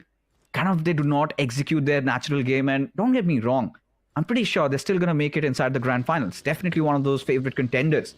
But I think this is one of those things that if worked upon, Phoenix could go a long, long way. Oh, hands down. I totally agree to that. Phoenix Esports will definitely make it into the grand finals because they have been sticking together and the performance has already been fabulous in the week 1 itself. But there is one more team who has improved their gameplay, and that is going to be the plus of Team Empire. For now, they are in the city of Pochinki. If you notice, day number 1, they were not able to accumulate too many points. But day 2, they were on a rampage. They were going for those elimination points, those chicken dinner. So everything was perfectly working for the plus of Team Empire. They just need to continue the same consistency and get those average points if they want to make it to the grand finals, because this team is also one of those teams we need to look out for. Yeah, I mean, honestly, for Empire, it has to be them going on that choo-choo momentum train. Because once they miss out, once they kind of lose that flow state, then things will go back to square zero again. So that is the thing that Team Empire, I hope they keep working on. You know, you need to find that perfect balance of getting enough finishes and enough position points. It's not every game any team can get a chicken dinner. It is that one good game where you would have your stars aligned, the circle favoring you, all of your players inside that compound, you've got good cover. Those are those games you need to cash in. And then there are those off games where somebody just clutches out, somebody becomes a madman and goes all out. So for Team Empire, they will have to be waiting for that one opportunistic moment, cash in on those chickens, get those averages. But now gives us enough time to even talk about the circle and something really weird that I'm witnessing. Of course, out of context here, we've got hidden ones in front of us. But K9, they've made some wild movements. You've got Slug way aloof from his squad. He's somewhere around the central positions of the map, around the southern areas of shooting range, all alone. Whilst the other 3 players, they're still busy looting. And Wingod Esports and Gen XFM. I think this is a fight or a little bit of a rivalry that is constantly brewing up around the bridge areas. And Wingod have always been the ones coming out of it alive. And this time again, 1 finish point already earned onto the plus of Gen XFM, where the remaining players are still in the military base area and would be looking forward to cross that bridge. Obviously, it's going to be a big challenge to cross the bridge without any casualty. They've already lost 1 player, but you were talking about the plus of Team Hidden Ones and minus 40 in North Georgiapol. Seems like they are locking horns with each other as one of the players, Spider, was knocked down, but Executor is under tremendous pressure as he's in a 1v2 situation where Nishu is looking for a knock on to Executor. He needs the cavalry, he needs the backup of his teammates at this point, as Daniel is also trying to reunite with his teammates. Executor takes on Nishu as well. Minus 40 is in deep waters, is in a lot of trouble at this point. He certainly is. And for minus 40, it hasn't really been a good day in the office. Always clobbered down, always nauseated to their death crates as Festless. The final player, he's done with. And Alien, yeah, he's already over, buddy. Just spare him. And didn't want to come out of this alive. And this is what we were talking about. That instant switch around their paces, their dynamics. How quickly can they become... convert themselves from being rabbits to suddenly a ferocious tiger out on a hunt. Now, that has been a wild card for Hidden Ones. And yeah, I think always having an ace up their sleeves. Hidden Ones, I love it. I would love to see Hidden Ones making it into the grand finals, because they could be the ones throwing a spanner into the works of so many teams. A team that is so difficult to read sometimes. You do not know what to expect from them. Especially Executor. I think from the side of Hidden Ones, Executor is the guy who is doing the majority of the heavy lifting and getting that first knock or the first finish onto the opponent team. But for now, Gen XFM seems like they're very much aware about the players of Team Just Jelly who are trying to rotate inside the circle. But Gen XFM, they also have an uphill task, because if you look at it, they are close to 2,800 meters away from the circle. This journey is not going to be easy. Yes, I do agree that it's just a stage 2 circle. They can bear the brunt of the blue. They can take their sweet time to move inside the circle. But even Team Just Jelly and Team Tamilas are having the similar mind. If all these 3 teams decide to take the same route, maybe they can have a rotational clash. So that's something that concerns me. Look at this. I think 2 big titans would have just collided. Hero Extreme, Godlike, and Wildfangs were right beside each other for quite some time. And both of them are following the same trail, going in from that eastern side towards that northeastern side. So I think the idea is pretty clear. As usual, want to keep their backline safe. But that is a fight that can brew up, and maybe DOD could be the ones massively benefiting from that. especially given what we have seen in the previous couple of matches. But like you said, I think this is one of those circles going up north, still has chances where it could come back down towards even Rozok. So it is going to be such a tough call for all these teams to make, because Reckoning, they find themselves right at the smack center. You've got Team Empires also a little bit around those northern island. That is where they have position. Let's also not forget Carnival Game. And to be honest, Carnival Gaming have had a decent outing so far. Yeah, a couple of 4v4 fights were fine. But when you look at the bigger picture, if they have been converting those big games, or even if you compare it with how they performed in day number 1, I think we can witness that stark difference quite visible. Yeah, I agree. There was a major dip in the performance of Carnival Gaming because day 1, 35 points, day number 2, only 15 points to their name. Yes, they are in the safe spot in the overall ranking, but if that continues for the upcoming weeks, the downfall or the dip, I think Carnival Gaming might not feel that comfortable in the leaderboard. So they need to start accumulating those points. And in this particular circle, Carnival is definitely in a good spot. They do have a good compound to their name. If the circle goes a little north, they can try gatekeep all the teams. But for now, do or die. And godlike Punk, such close proximity. Seems like Bhalu is aware that there could be someone. But Hero Extreme Godlike, I'm not sure if they're aware about the position of do or die. I mean, with the doors open, and Hero Extreme Godlike lately, this has been a team where you've got Punk, and he does his homework. We've seen that time and again. And yes, Shadow, I feel like he knows. Godlike, yes, they are aware. I'm pretty sure they must have spotted a couple of vehicles, stores wide open, just giving their position away. But Punk over here, he's playing with fire. I mean, if a couple of players line down those shots on him and he's taken down, he's out in the open. It's going to be so difficult. But even, I think Hero Extreme Godlike would want to engage inside this fight. Objectively, they want control over this compound. A pivotal one, which suits their case at this point. And there you have it. Admino, letting his presence known, trying to flush out a couple of players. Somebody might just take a quick peep out of the window. That is where maybe Hero Extreme Godlike would be looking in for a knock. Could be possible. But they also need to be careful because even the players of Wild Fangs, like you mentioned, are in the close proximity to the players of Hero Extreme Godlike, especially Admino and Simp. They need to be very aware about their surroundings. But for now, we have the players of Team Genesis and Hidden Ones going up against each other as Genesis takes one finish point and Hidden Ones facing one more casualty as Alien is pretty much pinned down behind that hard rock. On the other side, Executor with a vehicle run over takes down Grind of Genesis, gets a confirmation point as well. But here it goes. If you notice in the finish feed, Do or Die is actually the one taking shots onto the players of Hero Extreme Godlike, and Admino has been knocked out.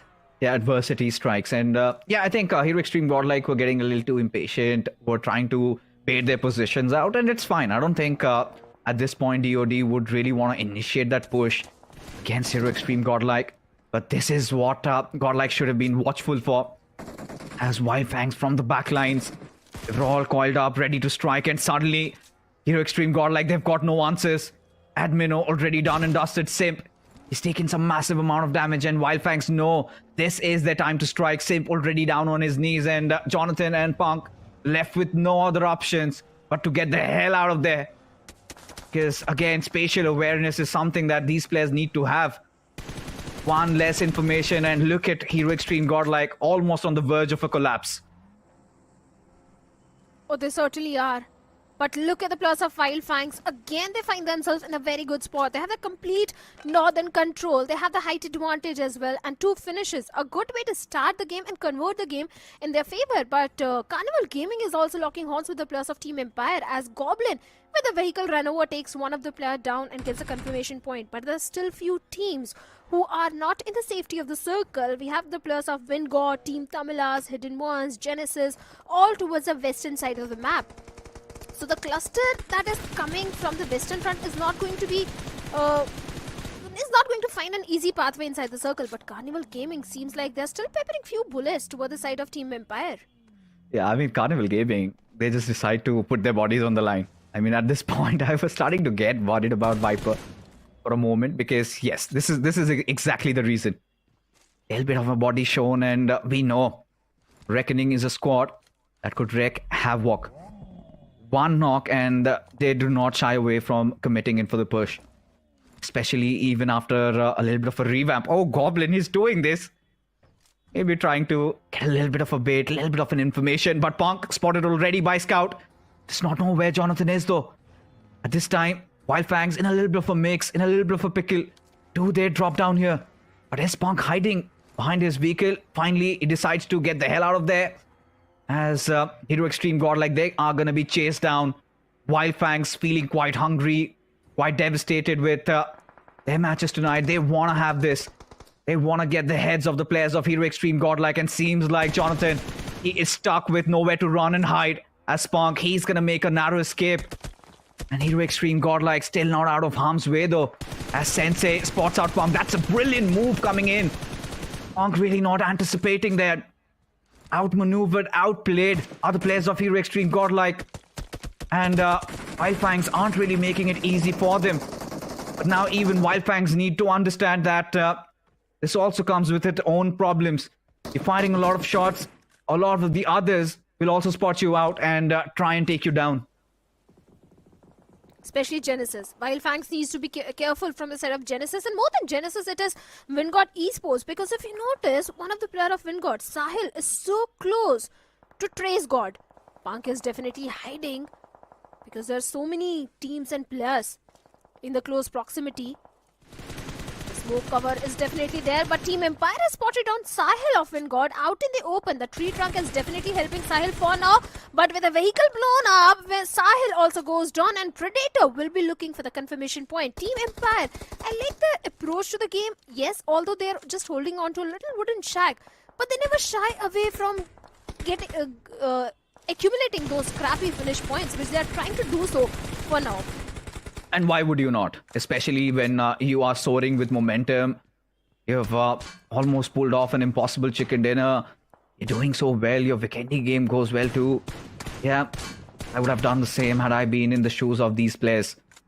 Sometimes getting a little ahead of themselves. And it's all fine. You know, young blood, once again, I'm all in for it. But look at this circle shift. It's disgusting. In the middle of nowhere, around those bridges, and Team Jelly, look at this. Wow, the quickest, the fastest to take over that gas station. They've got so much to play around right now. Even for Hero Extreme God, like a little glimmer of hope. Out in the open, Shogun humbles him down, puts him down on his knees. Following it up, trying to take down Sensei. A little out in the open. Wildfangs, they're enraged, they're furious. Their players already done and dusted. A little bit of that carelessness, and things start going quite off for Wildfangs. Oh, certainly. Wildfangs left with only 2 players. They want that control of the compound which Genix FM is having at this point. But on the other side of the map, we have the players of Team Just Jelly also locking horns with the players of Carnival Gaming. But wait a second, Sensei strikes at the right moment and takes down Evil of Genix FM. Sensei will be looking for the confirmation point as well, but he has a vague idea where the last player of Genix could be. Nades being flung over, but no connection whatsoever. Sensei wants that confirmation point, wants that finish point onto the plus of Genix FN. One more grenade, but no connection at all. Sensei knows exactly where the last player is, but can he get the confirmation point where Seth is having his own troubles in the close frontal battle with the player Shogun of Genix FM, deals with him, shuts him down, and Seth gets one more finish point and will go for the rescue mission onto Trace God. It's such a blessing to see Seth having a good game. This was much more needed. I'm pretty sure Trace God, he'd had his shoulders almost broken off, doing so much for this team, and now getting somebody to assist him, especially Seth. I really hope he gets back to his old ways. He is supposed to be reckoned with once he's back in form. But for Wildfangs, this is a fight that they ought to take. Of course, trying to get inside the circle. If they win it against Genix FM, so much of room, so much of space. These players, as Evil also gets dealt with. And this is what I was talking about. Even if Wildfangs tend to make those horrendous mistakes, still somehow get away with murder. 4 finishes secured already, and a couple more finishes, and they could get those decent average amount of points. So that has been their go-to way. It's just not about the game. It's not about them hugging to the circle. As now Genesis going after the players of Hidden Ones. Mortis, Executor, both dealt with by Fragger, as even Genesis have already lost one of their players out. With Alien, one of the final surviving members, does he opt for that healing battle? We have seen a rare occurrence, the game of Erangel, but look at this, K9 finally trying to make a mark, as DOD also decide to flood in. Of course, you've got Shiro. He's got the aid of his teammates. Ninja Boy being dealt with, as DOD instantly go in for a swan dive. Out in the open, free finishes, and that is exactly what Hero is cashing in. Do or die. In so much trouble. Already Reaper down, one player inside the water. Even he gets dealt with, but that was Jonathan Godlike Esports who took that finish point. Godlike still going for those scrappy finish points. Genesis also grabbing a lot of attention, but now Jonathan has striked on to the plus of Genesis as Sketch gets taken down. Not an easy revival for the plus of Genesis at this point. Oh, for the sure. circle, this is definitely favoring the case of the plus of Team Just Jelly, but they don't have the numbers advantage. But look at the position of Reckoning as well. Fixes, they are in such a good spot. Well pointed, Shadow. I barely might have missed that, but now that you've mentioned, Reckoning could really prove quite devastating. But Hero Extreme Godlike have made so much out of this, such a dire situation. A spot where they were easily about to get wiped off by Wildfangs, and here they are still surviving, and they're just not surviving. They're getting a couple of finishes also. And this is what everybody wanted, right? To still somehow keep the boat afloat. But it does not get any easier from here. You've got the force of Phoenix Esports. Even Shiro out in the open. He is being hammered down. I think it's going to be Altu who's doing so much of that damage. And Phoenix have such a wide spread to play around with. Oh yes, they certainly do have, but amidst all this, even the plus of Genix FM have been eliminated with just a single finish point to their name. Seems like Genix FM misery still continued in this Erangel. Phoenix Esports, they are aware that there is someone hiding in that smoke. Genesis is not going to be easy for them as Hero gets spotted on by Altu, and immediately the Nox comes in. And Genesis, they are also crumbling down like a pack of dominoes. The journey inside the circle was not at all easy for the plus of Genesis as Phoenix. They also tried to move inside the circle, and the plus of Godlike, Jonathan Punk, can try gatekeep them. This is not a good situation for the plus of Phoenix Esports because they are not even aware about the position of Godlike, but seems like they are now aware, not just Godlike, but about Carnival Gaming as well. Oh, and that is a mad dash. And look at this, Arthur. Oh, you beauty. What did he just do? Ouch. Say Godlike over there. With no response, of course, Phoenix Esports, they were pinched in that scenario. And still they come swinging through. Of course, the numbers really favoring them. But Hero Extreme Godlike, they were almost on the verge of getting eliminated and still getting a couple of points here and there. 4 points, I take that. And at this point, Carnival Gaming, they also have a good spot to play around with. But now the circle has gone away from them. And Wildfangs, this also could be one of those games where they could go huge. 5 finishes secured already. Have to get inside the circle. They have to deal with the next imminent threat in the forms of Team Just Jelly.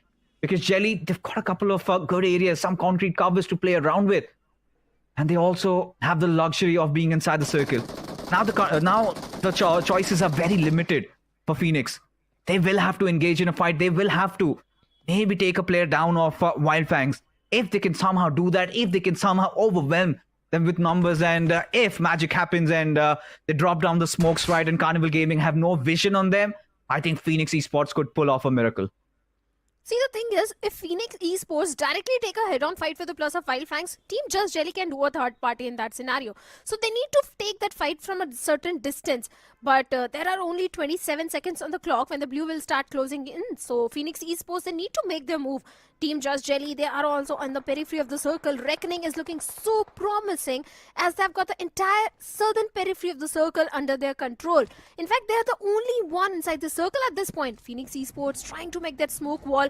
Maybe they want to engage in a fight with the plus of Carnival Gaming at this point. But Reckoning Kyoya deals with the last player of Team Tamilas, and even Team Tamilas has been eliminated on the 6th spot now. Phoenix Esports, this is going to be a mad dash toward the side of Carnival Gaming. Oh, it's going to get interesting. Now this is where all hell breaks loose. Carnival Gaming going after Reckoning. Phoenix Esports, are they aware that you've got Team Wildfangs right beside you? Now they are. Prescott getting a beautiful knock onto Vetninze. This is exactly what Wildfangs needed. Now the pack of Wolves having spotted out the players of Josh Jelly. In fact, Jelly himself have dished some massive amount of damage. Wildfangs with limited options, but a lot of hope. They want to get this chicken dinner. They, of course, missed out in that game of Sanhok, but this time things are starting to look aligning for them. But there goes those mistakes. Sensei is safe, caught out in the open. Too much noise, giving their position away. And Phoenix, they are doing this. They are pulling off a miraculous play. And there you have Wildfangs done and dusted. But Reckoning from the far off fray, pretty much just chilling and watching all that possession relayed. And now Viper, just waiting for him to explode. Viper knows exactly where Phantom is. He has got a lot of information to work around with. Phoenix Esports definitely pulled off a miracle. They took down the plus of Carnival Gaming and even the plus of Wildfangs. Where amongst all this, the last player of team Just Jelly, in fact Jelly, is still there, hiding in the unknown. But seems like Gravity might be aware that there is someone, as Jelly is trying to lob that grenade onto Gravity. But Reckoning, they need to go big. They need to go big against the plus of Team Phoenix Esports, who have a wide, huge spread. But Jelly can definitely ruin the game. But before he do any sort of thing, Reckoning deals with the threat. And now it's only 2 teams remaining, where Venom takes hefty damage from the side of Reckoning. Look at the spread coming in from Reckoning over here. A 2-1 split. Phoenix, all of their players kind of playing together. They still have their angles checked. They know that there's nobody on the backlines. It's a proper 4v3 situation.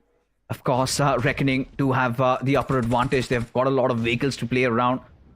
Now a lot of utility also being deployed just to try and create that flank angle. As Viper trying to inch in a little bit close. Phantom, he's going to play such a key role over here. Even Dionysus just parking his vehicle inside that smoke, trying to inch in that gap. As now, a little bit of a bait and switch strategy being exercised, and Reckoning, they do have that luxury. A lot of grenades also on the players of the team Phoenix over here. Altu, Venom, both of them somehow struggling to still stay alive. Venom does have that MG3. Could rip apart the opposition, but here comes that push coming in from Gravity's side. Gets one player already pinned down. Phantom also falls on his knees as Venom is the last surviving member. And now Reckoning can smell this one coming. And there you have it. Get that final finish, final nail in the coffin. And Reckoning, what a way to end this week on a high, on a chicken dinner. And did that, so calm, so composed. As cool as a cucumber these players were. And now I'm pretty sure a lot of those people who were doubting if the players still had it in them, I think there is no lingering doubts anymore. I was just asking Neeraj, that Reckoning on day number 1, they were going for the finish point, but that Reckoning is completely missing. I think they answered back so very well by getting not just 1 but 2 winner chicken dinners. And this time Reckoning played it so perfectly. They dealt with the players of Team Phoenix Esports. All they did was just make sure they have a good position inside the circle, because it was not an easy circle to play around. Definitely not, because so much was happening on the northern front, and Reckoning, they kept themselves on the southern side of the circle, and that itself favored Reckoning a lot. Yeah, I think for Reckoning, it was a perfect mixture of being patient and also knowing when to attack and who to attack. They were not really being hasty. They were not really giving their position away. And they were watching everybody. They were letting the fights brew. They were letting Wildfangs, Carnival Gaming, Phoenix, Josh Shelley, everybody fight it out. And when the hour struck 11, what they did was they instantly went after the last player of Josh Shelley. They took them out and they knew that this position is theirs. And for Phoenix also, I think they were the ones who did majority of the heavy lifting over here. Yeah. Nothing taken away from Reckoning. I mean, taking down Aiku Soul without any casualty, I think it's just another day in the office for them. But still, Phoenix Esports, the way they charged inside the circle, they dealt with so many of those threats around them. It was godlike on one side. It was also the players of Carnival Gaming. They had to deal with Wildfangs. So much done over there. So overall, I think I'm pretty impressed with the kind of days that we're getting to see from both Reckoning and also the players of Phoenix Esports. And if I'm not wrong, Reckoning just secured a back-to-back. Yeah, back-to-back 2 chicken dinners. It all started in this Erangel with the Reckoning going against the plus of Team Aiku Soul and getting those 4 finishes, a very good head start. Then we also saw the plus of Hidden Ones going up against the plus of -40, where -40 again had a bad start. But Genix FM, a little disappointment from their side, because I thought Genix FM might go aggressive in this one, but that didn't happen. In fact, Genesis, Phoenix Esports, they dealt with the plus of Genesis as well. Oh, I think, for Genix FM, again, a little bit of a hit and miss going on. Still trying to figure their footing inside, and hopefully we get one of their players and talk it out. What's going wrong? What could be done better? And even today, I was expecting a little bit more from a DOD. In that final game, felt like they could have done so much, and that did not happen. But Reckoning, I think they're here. They're just not here to, get a couple of chicken dinners here and there. They have pretty much established they are here to win. And getting 2 chicken dinners, considering yesterday's day wasn't that great, would have really, really skyrocketed in terms of the overall standings. I would not even be surprised if they make it inside of top 3. Oh, easily, because day number 1 they had 23 points and day number 2 they had got 18 points. Yes, there was a certain dip, but these 2 chicken dinners, 20 placement points itself, and I'm not even counting the finish points in the first game. So yeah, too many points accumulated on day number 3. Reckoning can easily find this, if not in top 3, top 5, 100% they should be. I hope so, because they deserve it. The boys definitely do. And I think another chance at life for Kyoya, and he's starting to deliver. This was much needed, because Kyoya was going through such a rough phase. The only Kyoya that I would like to remember was the Kyoya that came out in the INKR Invitational. I think that was his moment of glory. That is where he drew a lot of attention towards him. But after that, he sort of vanished. Nothing worked out. Went to Big Brothers, had a couple of stints at other teams also. And when nothing was going right, and suddenly this was a blessing in disguise, right? Hunters leaving the squad, Kyoya getting another opportunity, and this man, such an underrated guy.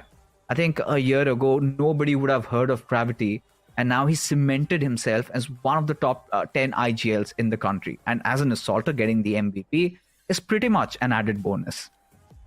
Especially the utility usage which comes from the side of Gravity, it's always on point. Every single time that this guy lobs a grenade, it finds a connection. So that makes the entire team very strong, because Gravity is able to find that initial opening for the team. But along with that, I think the stars of the match, everyone is from the side of Reckoning. It's all about Reckoning. Yeah, had to be, right? And considering the fact the boys just decided to go all out, I think they would be really happy about how they ended their week. And coming next week, this is definitely one of those teams to watch out for. I'm pretty sure they would have a bounty on their heads, especially with that little bitter rivalry going on between Aiku Soul and Reckoning. Hell yeah, bring it on. Would love to see more of that. And I think, Reckoning has been one of those teams that every single time you think that they aren't that good, they instantly slap you right back. Slap, spank, they just do it all. This is one of those teams that is quite complete. And in such a short span of time, having produced such good results goes on to speak that, yes, things are looking really good for them. Even for Team Jelly, I think getting 5 placement points, having such a good conversion rate today, especially in terms of how much points they've secured, still in the mix, still doing better than a lot of the other big names. And when it comes down to Hero Extreme Godlike, I think they made the most out of that situation. A little bit of a fumble towards the end, but it's still okay. Yeah, considering the situation they were in, 4 points, I think they did pretty well. Team Empire this time, not having the best outing, 2 total points to their name. Team Aiku Soul, they were taken out pretty early in the game, -40, also not having the best of the time. So even -40, speaking about this team, I think the entire week was not entirely in their favor. So they need to sit back and do the homework and think what really happened wrong and come back much stronger for week number 2. A lot of these teams, especially, I think nobody can take things for granted anymore. If you had a good day, you need to have the good day number 2. I think this is something that Hector has been emphasizing a lot. I think keep the ball rolling. Always make sure it's in your code. Always make sure you've got good control, because, you might be the best team in the lobby. You might have secured a 20-30 bomber, and suddenly the next day you completely choke. And all that confidence kind of just vanishes away. The blink of an eye. So I think that is one thing that all these teams need to focus on. again, we've been constantly emphasizing on the same fact. You do not need to get chicken dinners in every single game. That is impossible. Not even the best team in the world could pull that one off. But you need to have those good games. By good games, engage in those early fights. Take those risks, because there will be a time. I think this is something that you talked about, Shadow, and emphasized on it, that there will be a point where you will have just single-digit matches remaining. And I'm pretty sure the competition is going to be quite close.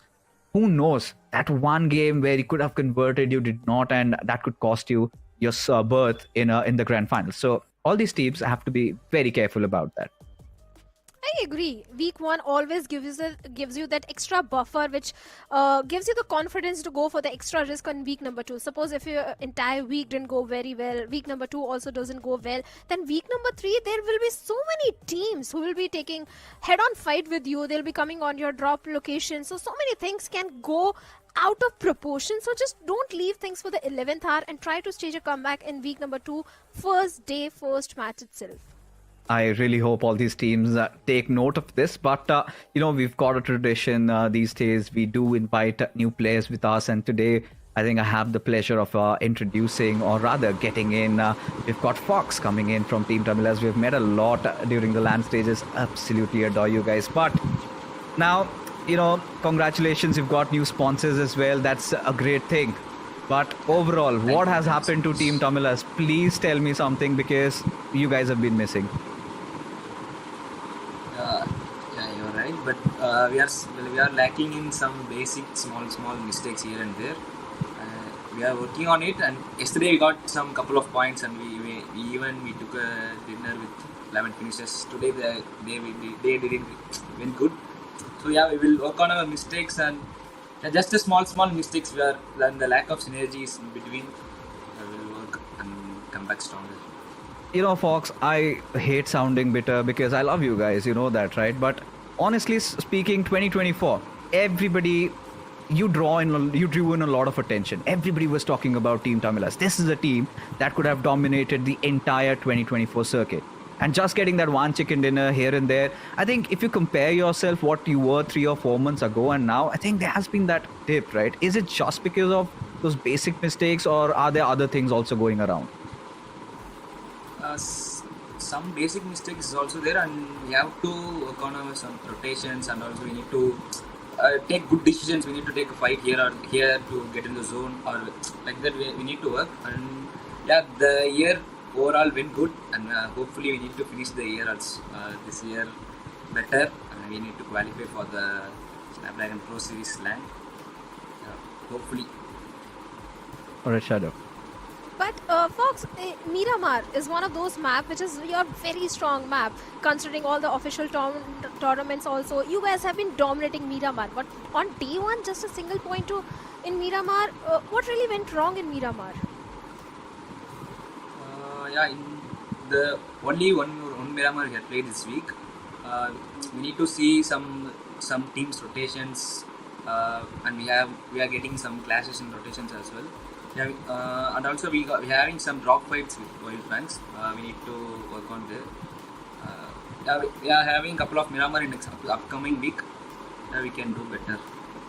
Okay, so you did touch a nerve there, drop against Wild Fangs, and let's be honest, there has been so much of debate, invited teams, this and that, but I feel like the structure is there, right? 16 now or from open qualifiers, and 16 from invited teams, and this is something we asked, like, how do these underdogs, or rather the newer names, lesser knowns rather, impact your performance inside the lobby? Is it one of those causes where you do not really expect, you do not know what to expect from these new boys? Is that what's been troubling you? Yeah, it's also right. Like underdogs or undergods are really performing well, and we can't know about their rotations and how they are playing. We need to read some. We need to get some time. We need to take some time to read about them, like where they are landing and and they are coming to our rotations or not. We have to see that. Yeah, but they are performing really well. Like, yeah, we also need to work on that for their rotations too. Okay, before we let you go, I think a lot of fans are worried. They want Team Tamilas to make a comeback and not just be one of those teams in the middle order. We love to see you on the top 3, and this time we want you to pick a trophy also. So give a little bit of a reassuring message, maybe in Tamil. That's fair, that's fine. So something for your fans. Yeah, sure. அனைவருக்கும் வணக்கம். Team ஜம்லாஸ் பார்த்துட்டு இருக்க அனைத்து நண்பர்களுக்கும் வணக்கம். So team இப்போதைக்கு கொஞ்சம் அப்படி தான் போயிட்டு இருக்கோம், கவலைப்படாதீங்க.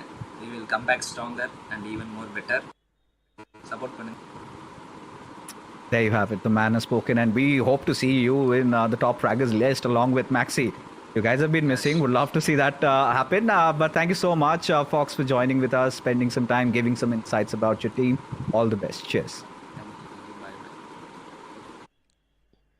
All right, we did have Fox with us, and yes, a little bit of reassurance given by the players of Team Tamilers. But here is one final look at the overall ranking. Shadow Versatile still atop with 86 points and reckoning.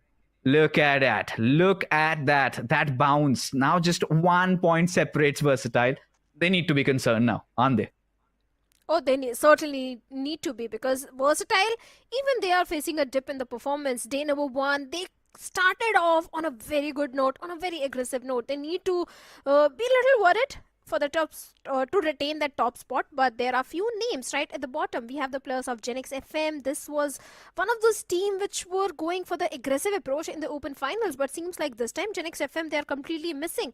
Vashishta Esports is also one of those names. RGC is kind of a hit and a miss. Sometimes they pop off really good and go for that aggressive approach, try getting those finish points, but sometimes they are the first one to be taken out from the lobby.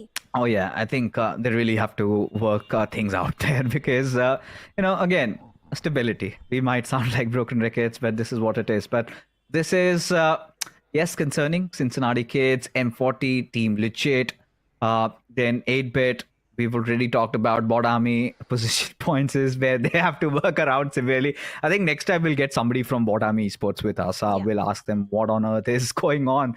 And even for Genesis, again, one of those teams around the mid-pack. So as things are right now, as how all these 32 teams are placed, what I feel is not a lot is separating.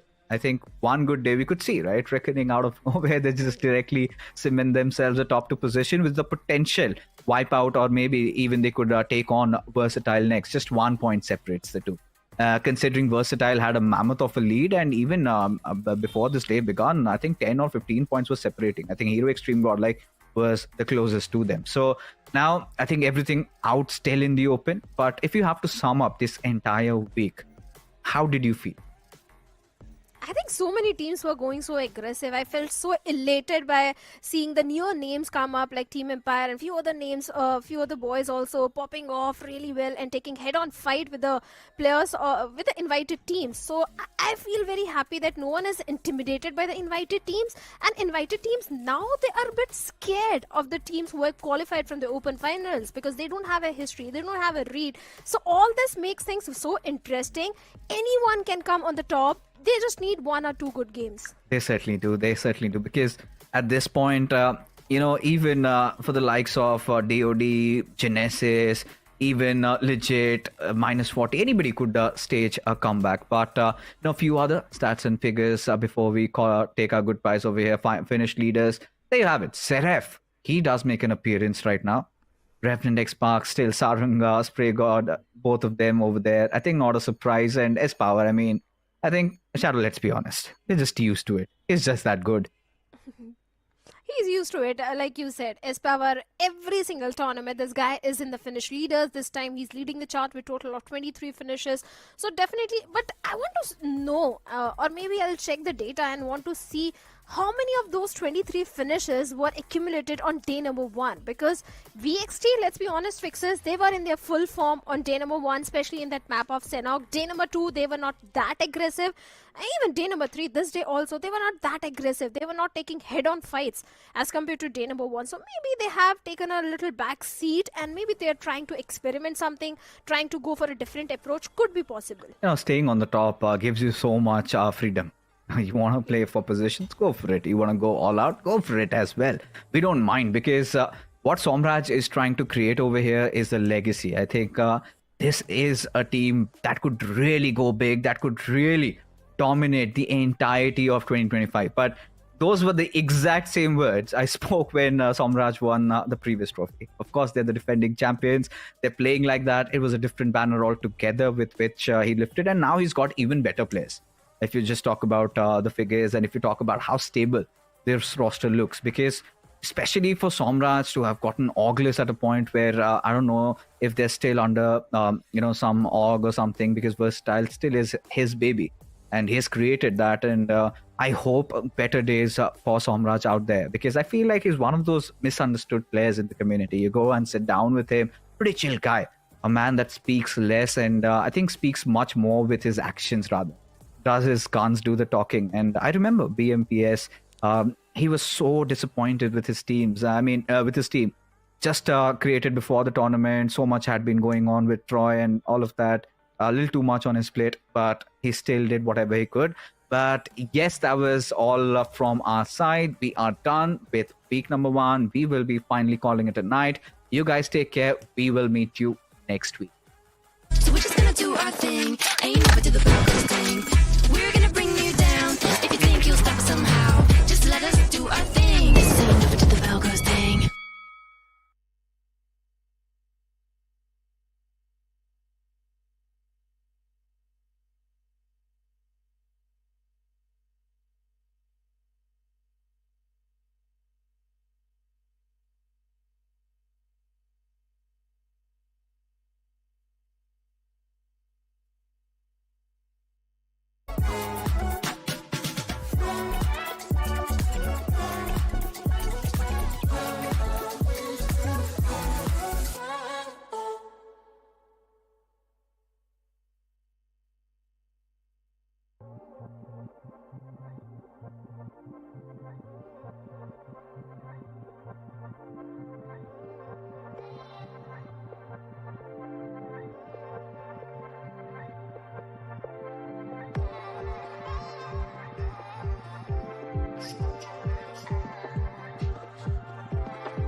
It's not too bad.